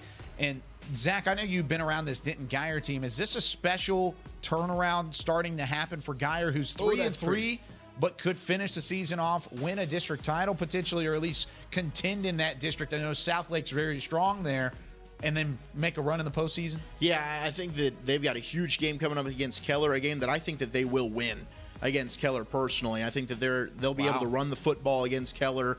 Their defensive front seven's playing pretty well. It's going to be an outstanding game, but I think that they will beat Keller next week, and then it's just on to probably that second spot in the district. Since they dropped to South Lake Carroll, Carroll will have wins over Geyer and Keller, their two stiffest competition. So for Geyer, they're going to be in a good position to make a run in the postseason, no doubt about it. Yeah, they just seem like the kind of team that's just getting better and better as the weeks go on, healthier, and those young guys improving. If they can maintain that balance offensively, being able to run the ball, we know they can do that. If they can continue to throw the ball like they did tonight, that's going to be a really difficult team come playoff time. So if I could get the camera on me here for just a moment here. You deserve it. I'm not there's a little bit of a circle here, and it says Plano and McKinney, and it's underneath Zach. Zach has been the one that's been assigned to talk about this game. I think for Zach's sake, you can talk about it. I don't care. I'm going to talk about this game. We can just not talk about it. The McKinney Lions came into this game 0-5. Got themselves a win tonight. Got themselves a win against Zach Wolchuk's Plano Wildcats, 17-7, and a stifling defensive defensive outburst for the McKinney Lions overall, really shutting down the entire Plano offense. Let's look at these stats. Now, there's only 239 yards for Plano there, but the two turnovers definitely hurt the Wildcats. And, Zach, I know I said I'd take this over, but you know this Plano Wildcat team more than I do. What happened here? I just asked Kelton Reed, who we've had on the show. He's the DB coach for Plano, and he texted me and said, we just lost to an 0-5 team. Playoffs going to be tough to make. Wow. I'm going to tell you right now, brother, you're not making the playoffs. You're not a good enough team to make the playoffs. You don't deserve to be in the playoffs. This is a friend of yours. I respect the self-awareness. And you know what? Kelton, you can let me know what happened, and I'll be sure to update everybody. But that's the third straight year Plano's lost to McKinney, and they did lose to an 0-5 football team, and they basically got beat at their own game. McKinney ran on them. They played great defense, and Plano couldn't get anything going on offense. You know, sometimes they say there's a team out there that has your number. Maybe seems the like Lions have you guys' number. That's all it is. Usually the majority of the district seems to have their number too. So it's not even like McKinney had an explosive game. It's like offensively, if you had just their offensive numbers, there's obviously a story to this game because look at like you said, look at the yardage, 129 turnovers. I got a reply from Kelton, and he said that the team just struggled offensively. They made mistakes on defense and special teams and just played sloppy football. And special teams, and if that'll bite you. You know, that's against an 0-5 football team. You're asking for ways to lose, and they found them. Yeah, definitely. So one team that did find a way to win, and we can chalk this up as an upset. I don't know if it was that much of an upset for those that were involved because this is a team that's now looking to get into the playoffs. The Louisville Fighting Farmers over the Coppell Cowboys, 13-6, and we have the voice of the Louisville Fighting Farmers, Nick Nepic, on the line. Nick, first off, thanks for joining us again here on Whataburger Friday Night Stars. This is a big-time win for Louisville, am I right? Oh, absolutely. I would say the biggest win in a long time for this program. You know, Coppell came in at 4-1. Their only loss to Allen in a game where they only played a half. They had been really controlling the line of scrimmage on both sides in their games and able to run the ball well. You know, they beat Hebron last week, and a lot of people thought that that was the game that would decide the district. And I think, you know, going into the game, Louisville thought they matched up well. What Louisville did, I think, matched up well with what Coppell liked to do. But I don't think anyone would have picked Louisville to win, myself included. I thought they could keep it close, but I did not expect a win. Hey, Nick, this is Heckma here. I wanted to ask you, sir, I have in my notes that A.J. Newsome has to play error-free football. How did this kid play tonight? You know, he's he scored the go-ahead touchdown, so let's give him credit there. It was a 4-yard run, a fake handoff, and he kept it himself. But AJ struggled. He had a couple of tough throws. He was under pressure a lot tonight, and he wasn't helped by his receivers. In the fourth quarter, about halfway through, he threw a couple of great balls that should have been catches for first downs, big gains that were both drops. But AJ has struggled this year, and he didn't throw any interceptions. He didn't turn the ball over. So I guess in that regard, he was error-free. But just haven't seen him really break out and do what most people thought he could do coming in from Oklahoma last season as a junior. He transferred to Louisville. He's run the ball pretty well, but as far as passing goes, he's really struggled, and he still seems like he's trying to find that touch. Nick, Zach, with you, Ryan Hurt for Coppell was just killing everyone he played. And here come the Fighting Farmers defense. His kryptonite, 33 yards on the ground. What was the answer for Louisville tonight to slow down that vaunted Coppell rushing attack with the talent that they've got on that offensive line? Well, the offensive line, 4 of the 5 have D1 offers, and then they have a backup. Uh-oh. You there? He's just about. So it's a formidable Coppell front. Offensive line is one of the best in the area, and it's not known, it's underrated, but everyone on the defensive line, it's about a 5-man rotation and then a couple of outside linebackers, but they really get after the running backs. They don't get a ton of pressure. They get some timely pressure, and they had one of those tonight that won the game. But guys like Cadron Johnson, Christian Versay, Bryant Parker, David Adebenro, those 4 names were huge tonight, and they have been all season, and they're the reason they shut down Ryan Hurt. This defense has played one bad half all season, and that was against Flower Mound. That was the last time we talked, where Flower Mound ran all over them, and I think they took that as a challenge. And tonight, Ryan Hurt really had a couple of runs where he broke for more than 9 yards, and he had 10 yards on one, 11 on another. Other than that, he didn't get much, and it's credit to that defensive front. Yeah, definitely. So that defense holding strong, much like they have throughout the entire 2018 season. Nick, thanks so much for joining us. We'll talk to you again soon, man. Thanks, guys. Have a good night. 13-6, the final score. Nick Nepic on the call as Louisville and the Fighting Farmers get a big-time district win, and they could potentially propel themselves to a 6A. And I know, Zach, you talked about it earlier, a potential crown in a tough district. Yeah. It's unbelievable, really, when you look at what they've done and the position that they've put themselves in within this district. I think, without a doubt, they're now a playoff team. The question I have with Louisville, though, I mean, you look at their remaining schedule. They play Irving at home. That should be a win. The game against Irving Nimitz, you look at how they've been playing so far, it should be a win, but they end the year with Hebron and Flower Mound Marcus. Those are the 2 games to look forward to if you're a Louisville Fighting Farmer. The playoff start for Louisville, what, like week 9? Week 8, Friday, November 2nd, yeah. Yeah, they start early because the 2 toughest teams probably at the back end of that schedule. Yeah, that's a tough schedule. Well, we have to say tough this, district. too. We have to say this, too. Guys, Coppell has been playing some really tough games. Yeah, started from week 1 all the way through. And when you play games tough like that, you're bound to get caught on one of them. And hopefully this is the game that they get to go back and rebound, look at the tape, and come back tougher next week. Because, again, I think for the last, 3-4 weeks, every game they've been playing has been nail-biters. And they usually come out on top, but like you said earlier, their quarterback position, what's going on with that? They throw Noel out there tonight. He didn't seem to have a great game. What's going on with the starter? That's a huge question mark for that Coppell offense. So one of the teams throughout the course of the 2018 season that we've kind of kept an eye on and haven't really had a question mark on, but we've still wanted to see exactly what they would do in the district play was the Arlington Colts. 44-14 with a statement win over the Arlington Bowie Volunteers. And we've got Derek Finch on the phone. Derek was at this ball game where Arlington really just kind of ran up the score. Jahari Rogers, another nice night, running the football, throwing the football. Derek, first off, what were your thoughts about the Colts, and were they as dominant as the score shows? Well, I said at the end of the first half that I didn't think the score was indicative of how the game had gone. And by the end of it all, that still sort of feels the same. Because I thought Bowie was doing a lot of things well on offense. The Colts were just doing things better. And Bowie just kept shooting themselves in the foot with fumbles and turnovers and even a late INT. And ultimately what I think this game came down to was field goals, because Arlington has a kicker. The kid hit a 50-yard field goal, and I think hit 3 more, where Bowie, I don't even know if they tried a field goal. They tried a PAT, and they missed it. No, they didn't try a PAT. They went for 2, and they didn't get it.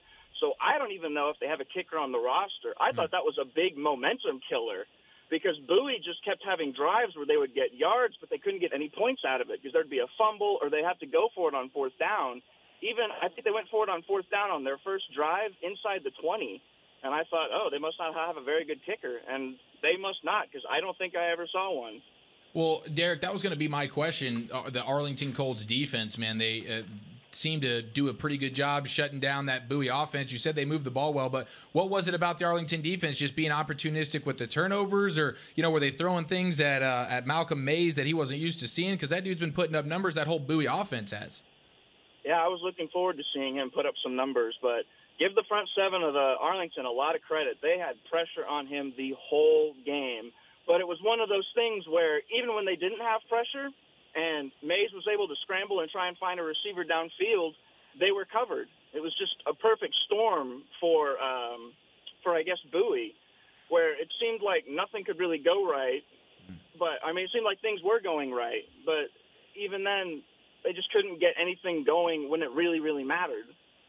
Derek, we've talked a lot about Jahari Rogers, the Arlington quarterback, on the show, and I definitely do want to hear your thoughts getting to see him play in person. But what about that balance, really, from Arlington? It looks like B.J. Rogers had an outstanding game on the ground with some really big runs, averaging 30 yards a carry. We know Jahari Rogers can get it done through the air, but that rushing attack for the Colts seemed like they finally found some footing. Yeah, B.J. Rogers had a couple late huge runs that really racked up his total. I think he ended up with 180 yards rushing, something crazy like that. Jahari's good. I'd say Jahari's the truth as far as high school football goes. I was impressed with that kid, not just with the way he could run, because he can run. He's very fast.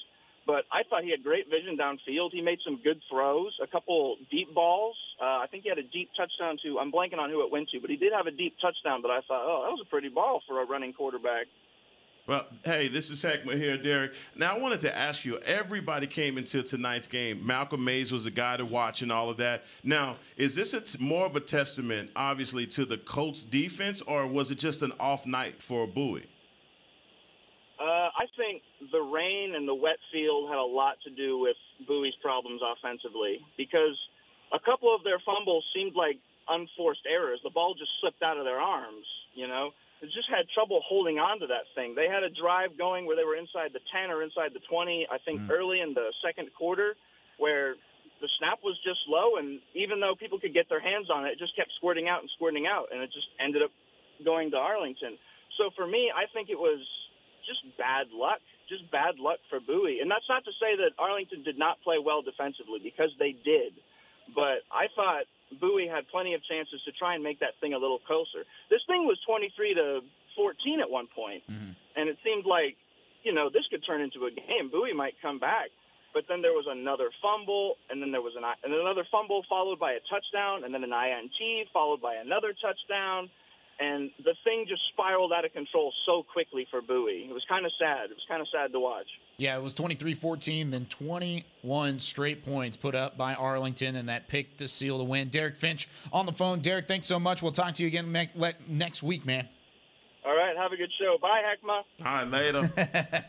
Heckma's always the favorite. There he goes, Derek Finch. And another great report, because, man, Jahari Rogers is the truth. He saw it first person. Rogers, both Rogers really, also playing well for Arlington. And that's an Arlington Colts team headed up by Coach Peach that has just been impressive all the way through their schedule so far. They're definitely not out of it yet. They've got Arlington Martin next week, followed by North Crowley, but it definitely starts things off well with a 44-14 win over their crosstown rivals. Now let's go to probably the game of the night, really heading into the weekend. Plano East at Allen, and this is a game where Allen led early on. Plano East didn't go away, kind of fought back into it, but in the end, Allen does pull away. We've got Ashley Pickle on the phone. Ashley was live from Allen Eagles Stadium, fighting through the rain yet again. And Ashley, thanks so much for joining us. But a 74-36 win, impressive fashion from the Allen Eagles. Are they as advertised, Ashley? Oh, absolutely. I mean, you look at this game going into it. Plano East is 5-0 as well. They're 2-0 in district. District 9 is a tough district to play in the first place. Probably, I would say, probably the best district that we have in 6A football. But they just put them away, and it was sad because the game was going so well for East at first too. You know, I mean, it was back and forth, tied 14-14 at the end of that first, and turnovers starting in the second quarter really hurt East, and then Allen just absolutely capitalized on it and just took the game away from them. Ashley, how impressive was that Allen defense? We always hear about the offense, and they were spectacular tonight, 74 points. But what about that Allen defense against that Plano East offense? Right, yeah. I mean, everyone focuses on Allen's offense because they put up just unbelievable numbers week after week. But the biggest credit to that definitely should go to their defense. They have an unbelievable secondary that was all over the East receivers all night. East is coming in with they have a trio of receivers that's just unbelievable, and that's what Coach said before the game. They just want to go out there and let it fly. That's what he said.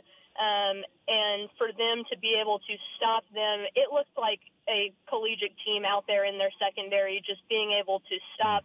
The defensive line was phenomenal. Their defense is something that should get a lot more credit than they do. Ashley, Zach with you. Obviously another phenomenal night for Grant Tisdale, Keldon Manning on the ground as well. But when East was keeping things competitive there, before it got out of hand, I know the pick six, I think, was definitely a big momentum swing. But what was Allen going to, because they had an answer for every single East touchdown, and East defense just was not able to come up with that elusive stop. Right. No, you're exactly right. I mean, Grant Tisdale was the MVP of the night. Unbelievable quarterback, 4-star commit going to Ole Miss. So that was the biggest part for them. Obviously, Clinton Manning is unbelievable on the ground. You've also got Theo Weiss Jr., who is a phenomenal receiver for them. But really, Grant Tisdale was the deciding factor in this game. He had 4 different rushing touchdowns. The defensive line could not stop him in the red zone. It was just completely impressive aspect of him playing tonight. Hey, Ashley, this is Heckma. Now, I want to thank you for just making us look so good on this show. You do an incredible job. We couldn't do this without you. We call you the hardest working woman in high school sports for a reason, because you are. But let's talk some football here, okay? All right. Okay. So I got the real question for you. Now, look, everybody has a plan versus the Allen Eagles when they come into it, and it looks good. Everybody looks good versus them in the first quarter. Is there anything that you've seen that they do offensively or defensively that could be a wrinkle that some team somewhere in God's green earth could possibly expose? I think just – man, yeah, that's a tough question, right? Yeah. Right. I mean, in the first quarter, what they do, and the reason that East got off to such a good start, is they were really locked down on Theo for the receiver standpoint. The secondary had him on lockdown, and then having the defensive line, it always comes out ready to go, having Clinton on lockdown. The thing that hurt them again was Grant. I mean, he just continued to keep harping on that defensive line, and I think that teams bode well against Allen because they have their plays in the first. The defense is pumped. They're ready to go. They're ready to get those big stops.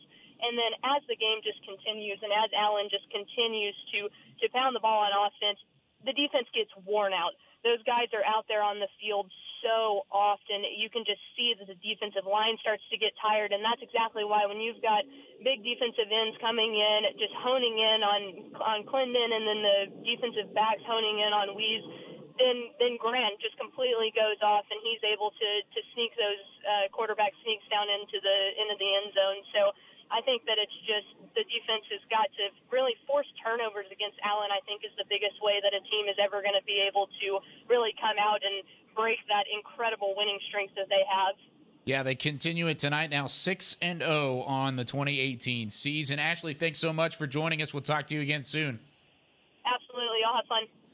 Wow, another big win for Allen and the Eagles. 110 points put up, but it doesn't matter because 74 of those came from the Allen Eagles, and they continue to impress and just roll throughout Texas high school football, as it has been an incredible sight so far. It's 610 yards of total offense. There's got to be something. There's got to be something. In the water or what? Somewhere. There's got to be something. There's got to be a wrinkle. There's got to be something. There's a coach somewhere has found it, he's seen it, and he knows that's the one Achilles heel of this team. No team is ironclad like that. Well, they have to do something that is. Man, you know what they have to do is build another high school there. They need to force them to say, all right, you're too darn big. You need to build another high school because they've just got too much talent. Their third stringers would be starters anywhere else they go. They're deep as can be. They lose their starting running back, Andrew Henry, for the season. Oh, here's this guy, Keldon Manning, who had 2 touchdowns and $115 on the ground tonight. It does not matter. They have the best athletes in DFW that go to Allen to play for them. There's no answer. Duncanville might be on paper the only team that can compete, but otherwise they're darn right scary, man. I want no piece of Allen. They haven't. This is 19 straight years since East beat them, and East has had some pretty darn good teams. You just done kinged Allen right there, man. And they're the kingpins. They're not. They are. They're the king until they get knocked off. It. Well, let's see. Look at the strengths they put together.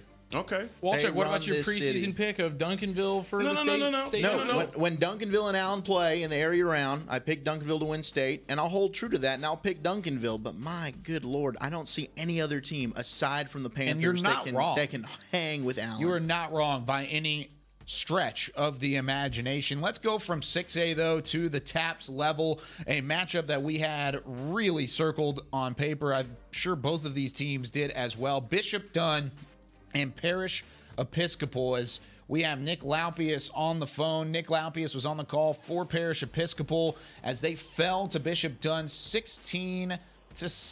And Nick, thanks for joining us again here on Whataburger Friday Night Stars. Overall, this was a defensive matchup, which is interesting because of the fact that Parish, one of the best offenses in all of TAPS in all of those levels. And then on the other side, Bishop Dunn, who, has a great defense, but they put up points too. Yeah, hey, good evening, guys. I mean, the scoreboard is definitely not what we expected, but, I mean, it was really terrible conditions out there. Really, the first 3 quarters of the game, I mean, it did not stop raining until, like, halfway through the 3rd quarter. And it wasn't just like a drizzle. I mean, it was heavy downpour rain, which really was the biggest factor in tonight's game because neither team could get really anything going when they tried to pass the ball. The quarterback would be slipping. The ball would go through the receiver's hands. And so, I mean, that was really the big reason why it was such a low-scoring game. The conditions were just awful, and neither offense could really get anything going. Nick, how impressive was that Bishop Dunn defense? I mean, I know obviously the weather played a huge factor. If this game gets played indoors, I'm sure Parish puts up more than just 7 points. But how impressive was that Bishop Dunn offense for a Parish team that has not seen a defense anywhere close to that all season long? And especially because Parish Episcopal, they have even one of their running backs is out for the season, I believe. But, I mean, they had a 3-headed running attack, and even they brought in a free safety, and he ran the ball a couple of times today. He looked really good. But, their running game has been phenomenal all season long, but that Falcons defensive line, play after play after play, just got they got the first push, and they were meeting the running backs and the quarterback at the line of scrimmage or behind the line of scrimmage.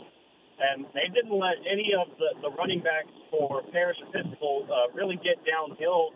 And they were meeting them right at the line of scrimmage, didn't let them get any momentum whatsoever. And then when they did try and pass the ball, when Parish Episcopal tried to pass the ball, that secondary was phenomenal too in their coverage. And they had at least 1 interception.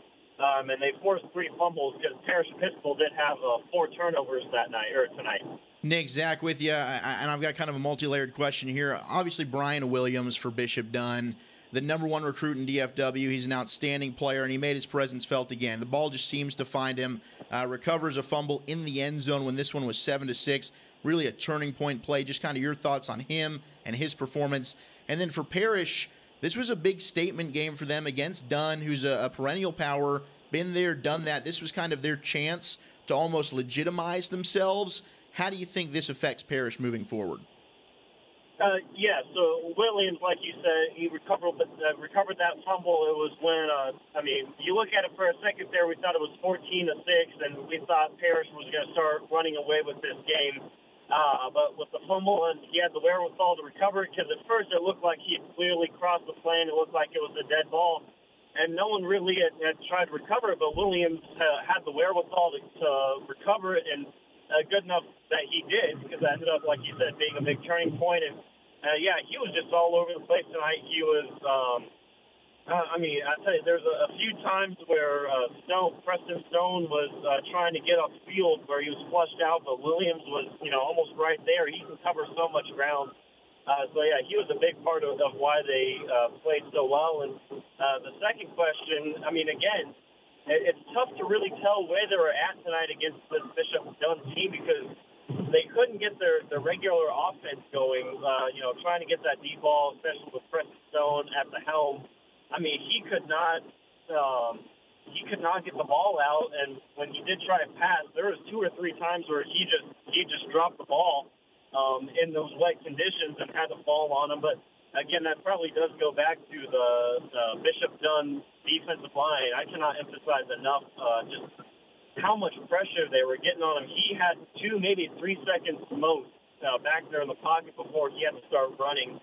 That Falcons defense, that front 7 was absolutely phenomenal. And then, also you look at Parish Episcopal, their defense was solid for the most part too. They gave up a 65-yard rushing touchdown, but a lot of turnovers on the offensive side gave Bishop Dunn a ton or really good field position, and eventually they were able to take over. But again, it's just really tough to tell because the conditions were just so bad. And I've watched about 4 or 5 of those games now for Parish Episcopal, and they just were not able to get that offense going because of that rain. Thank you very much, Nick, for joining us here on Whataburger Friday Night Stars. That weather playing a factor, and it definitely played a factor for Parish Episcopal. Thanks for talking with us. We'll talk to you again next week, man. All right, man. Have a good night. All right, there he goes, the Laup, Mr. Nick Laupius. And we're going to go from one team that struggled to get the offense going to another team that struggled to get the offense going. But this one ends up in one of the biggest upsets of the entire week. Cedar Hill, Mansfield Summit. Holy cow, Summit pulls off the victory 7-3 against the Cedar Hill team that, might I remind you, on the road at Waxahachie in their last game, put up 78 points, held to 3 points. The defense from Summit gets the job done. And we've got Adrian Jagish on the phone from Mansfield Summit. He was at the game, and what is one of the biggest upsets we've seen out of really the entire Week 7 slate. Adrian, tell us your initial thoughts on how Summit pulled this off. Hi, guys. So I was really excited for this game because both Summit and Cedar Hill are both powerhouse teams. This season, Summit lost just one game the entire season, and then they had one game that was canceled. But Cedar Hill was undefeated until tonight. I didn't want to go in being like, oh, Cedar Hill's going to win, because in my gut, I didn't know what was going to happen.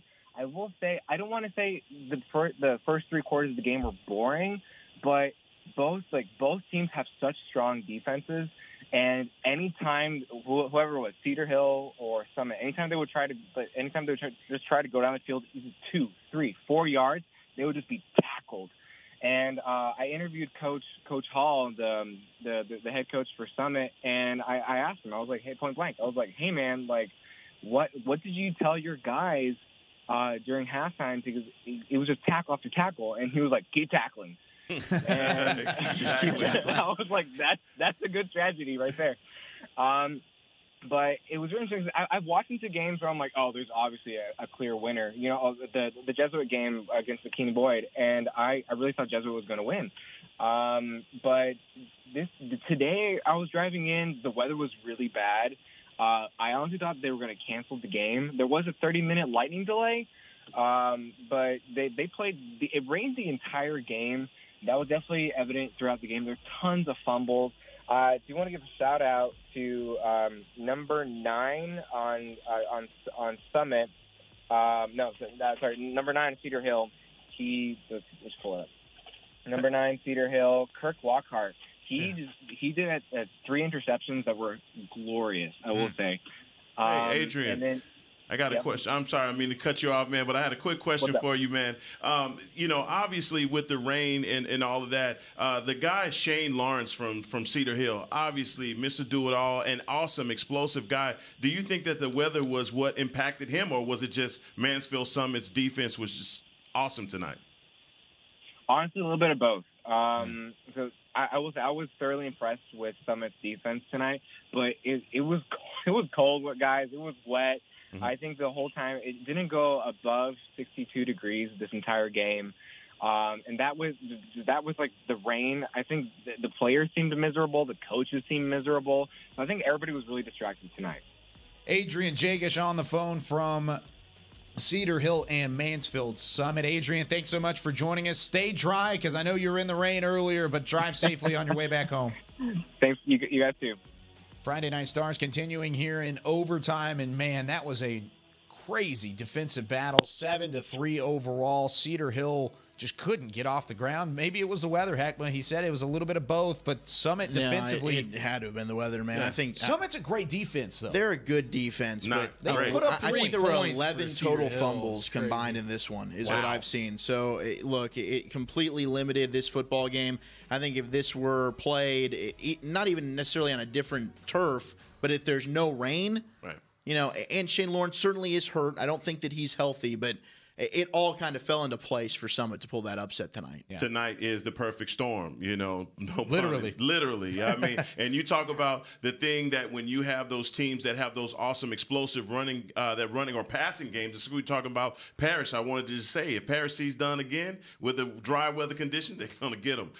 But in a game like this with Cedar Hill versus Mansfield, guys, you got to know, Shane Lawrence is an athlete. Yeah. And you're not going to be able to hold that guy for 4 quarters like Summit did, and they may have benefited greatly from those weather conditions. No question. No question about it. 7-3 Summit with a massive win over Cedar Hill in district play. How about some more district play? 5-6A, South Lake Carroll and Trophy Club, Byron Nelson.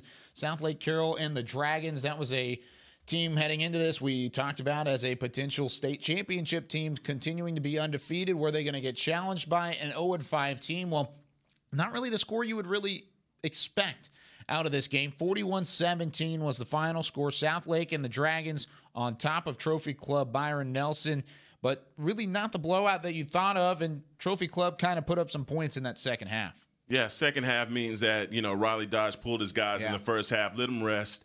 And then, obviously Trophy Club is a young team, so they get a few feel-good points in the second half. But still, the fact still remains that the South Lake Carroll Dragons are dominant in that division, and they're going to run the table.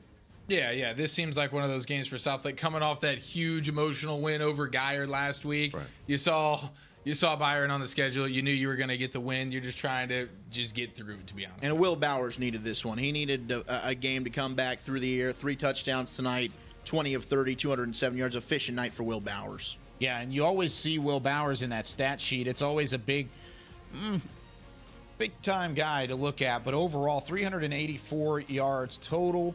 South Lake Carroll dominant over Trophy Club Byron Nelson. How about dominant? Let's stick with that.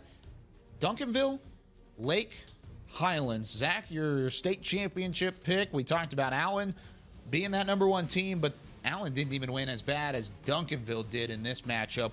Tell me about the Panthers, man. Well, look, Duncanville's a team 76-0. They get the victory on Lake Highlands. They are a complete football team. Heckma, we've been talking about it really all season long. When you look at Beeson on the defensive side of the football, but Jaquindon Jackson, just an absolutely sensational player. 2 touchdowns rushing tonight. Really didn't do anything through the year. They didn't need him to. Tristan Smith was their leading rusher, averaging 14 yards a carry. Had a couple of scores, 141 yards. But there was nothing Lake Dallas could do. I think it really just all comes down to how impressive that Duncanville defense is. We know Jaquindon Jackson's a special player on offense, but defensively, they are slaughtering teams. Yeah, right now, I mean, when you look at Duncanville, obviously I want to tell you guys this too. Also, man, Coach Reginald Samples he watches and he reads all of the tape. He looks at everything, and so he knows how much Allen ran the score with tonight. And they want to be just as impressive because they know that they have a showdown coming on the horizon. But the one thing that I'm looking at here that does not make me feel good is that 3 yards of passing. I mean, even in junk time. I don't know. They had time. 3 defensive touchdowns tonight and 2 safeties. They had no reason to throw the football. I think Jaquindon Jackson has the. We've seen it this year. Okay, he can throw it. I don't think that's something to be worried about. It does look weird when you look at it. Yeah, but 401 when you have 3 yards. defensive touchdowns. Yeah. Not to mention the success you had running the football, plus 2 safeties on defense. There's just no need, man. Overall, just a monster performance, though. I don't know if I've ever seen a 76-0 score with 3 yards passing, but I don't know. I feel like that's even more impressive if you're able to do it that way. Okay. Do what you got to do, All man. right. Duncanville strong in a 76-0 win. A strong outing, even though it was a little bit closer than we thought between Highland Park and Mansfield Legacy. That final score, just not what really Highland Park had in mind initially whenever they looked on the other side of the ball and saw no Jalen Catalon, but 28-7 was that final score. And we've got Miles Dunklin, the voice of the Highland Park Scots, on the line. Miles, it was a sloppy game. We talked to Coach Cunningham earlier from this one, but this is a massive monsoon that they had to play in tonight. It was just ridiculous, especially in the first quarter and the first half. I wasn't sure that there were going to be any scores in the game. It was so sloppy.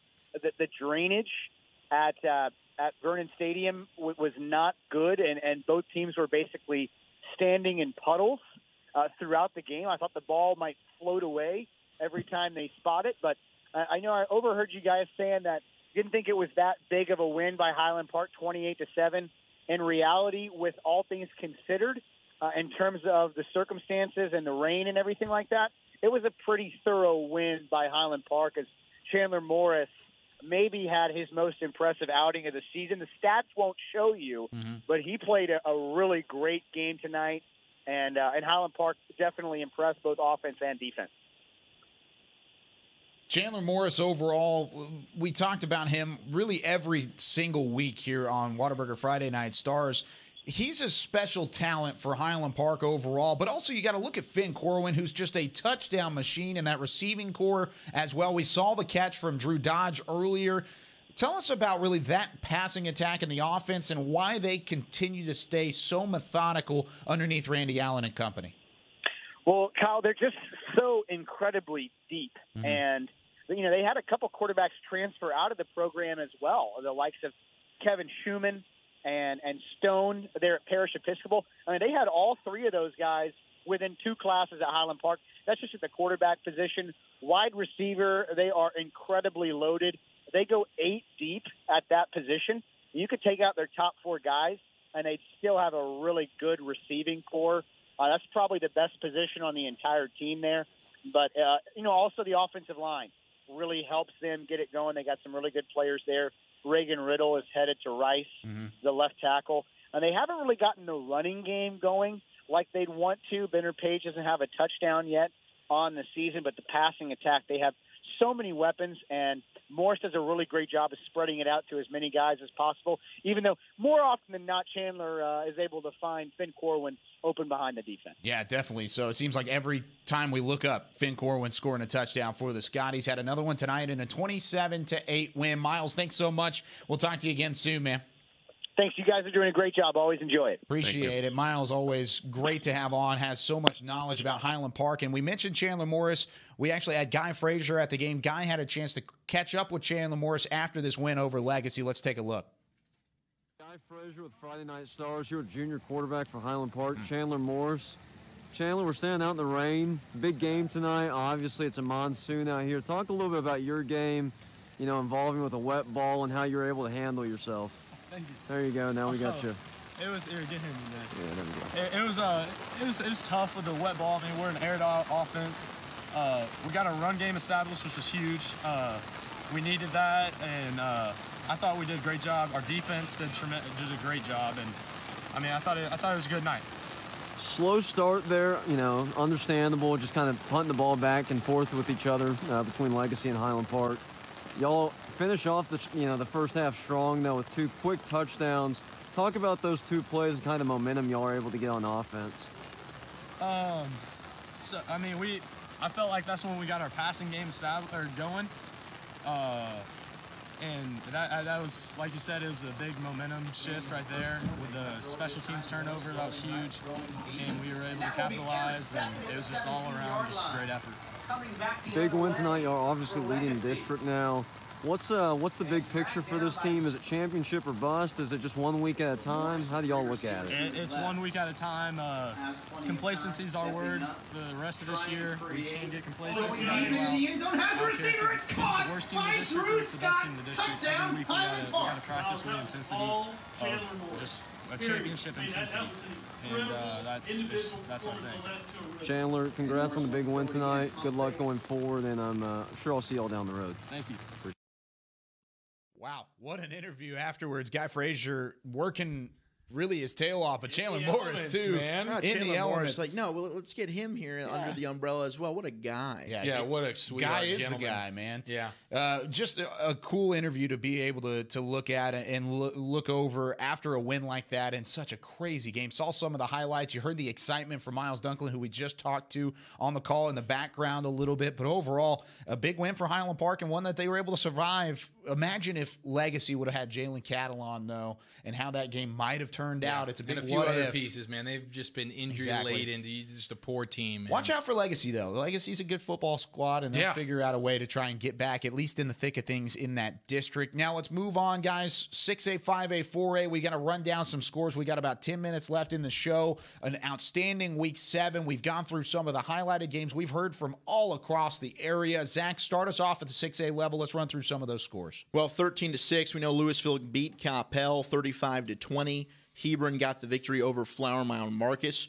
Irving MacArthur, a big 30-9 win over Irving to keep their playoff hopes alive. Prosper, the comeback victory, maybe the game of the night, a 30-28 victory over Jesuit.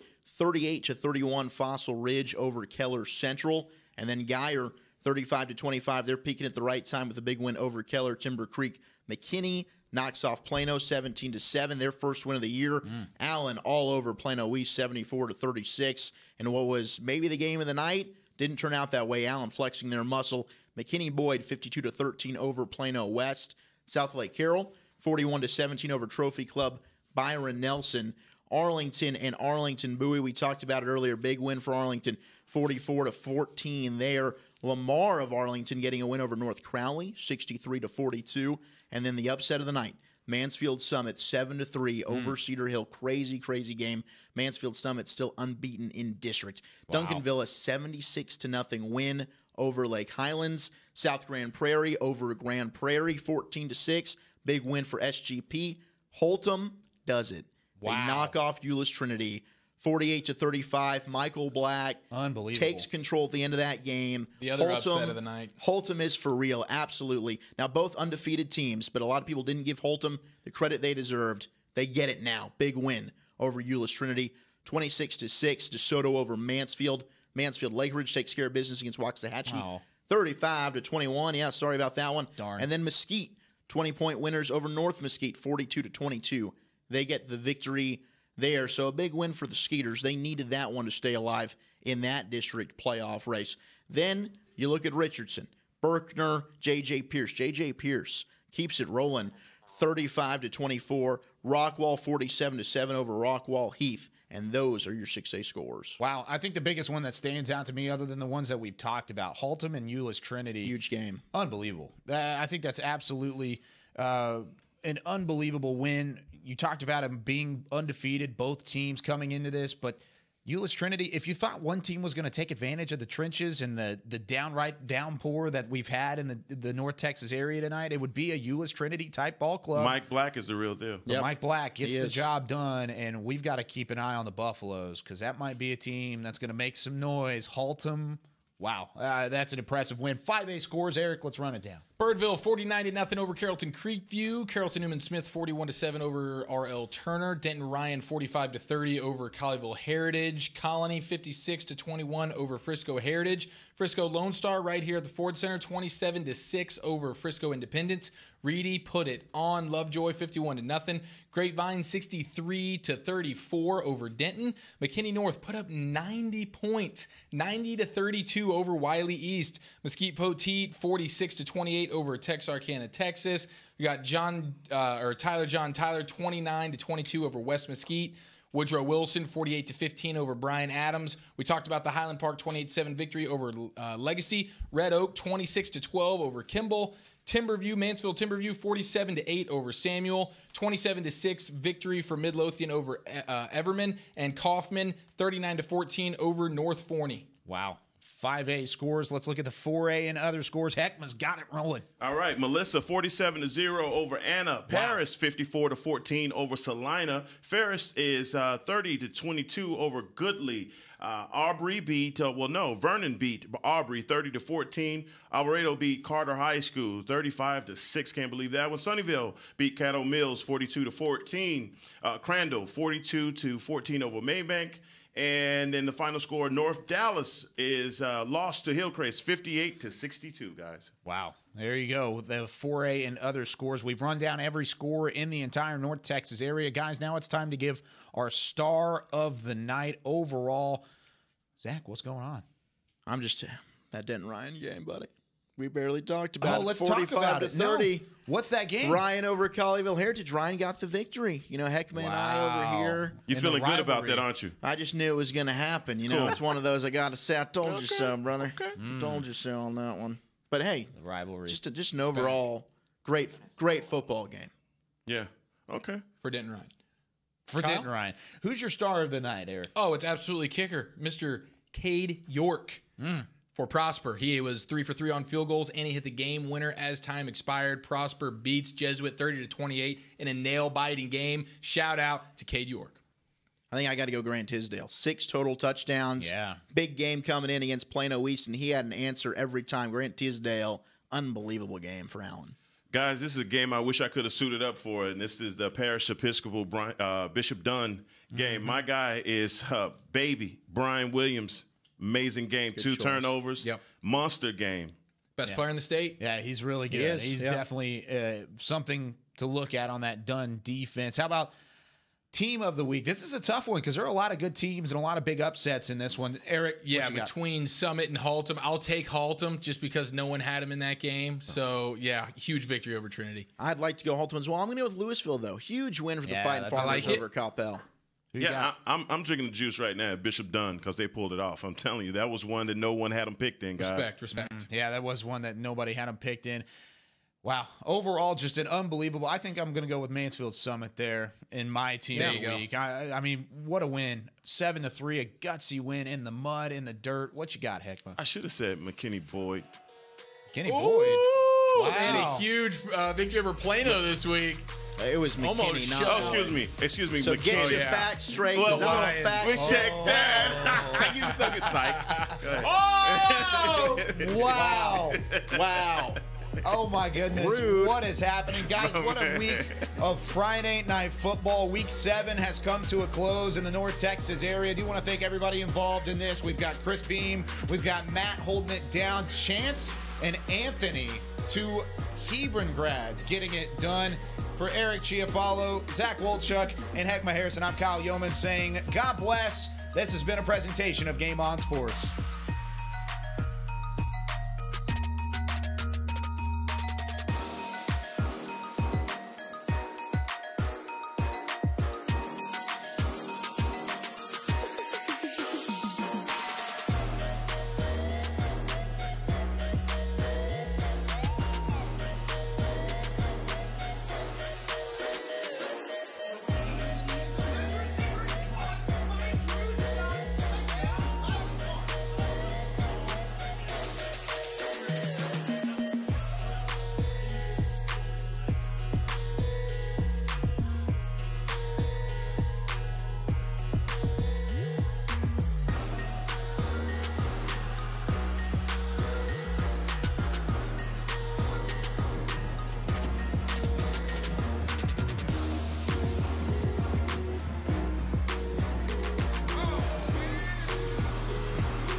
Now Panthers on reception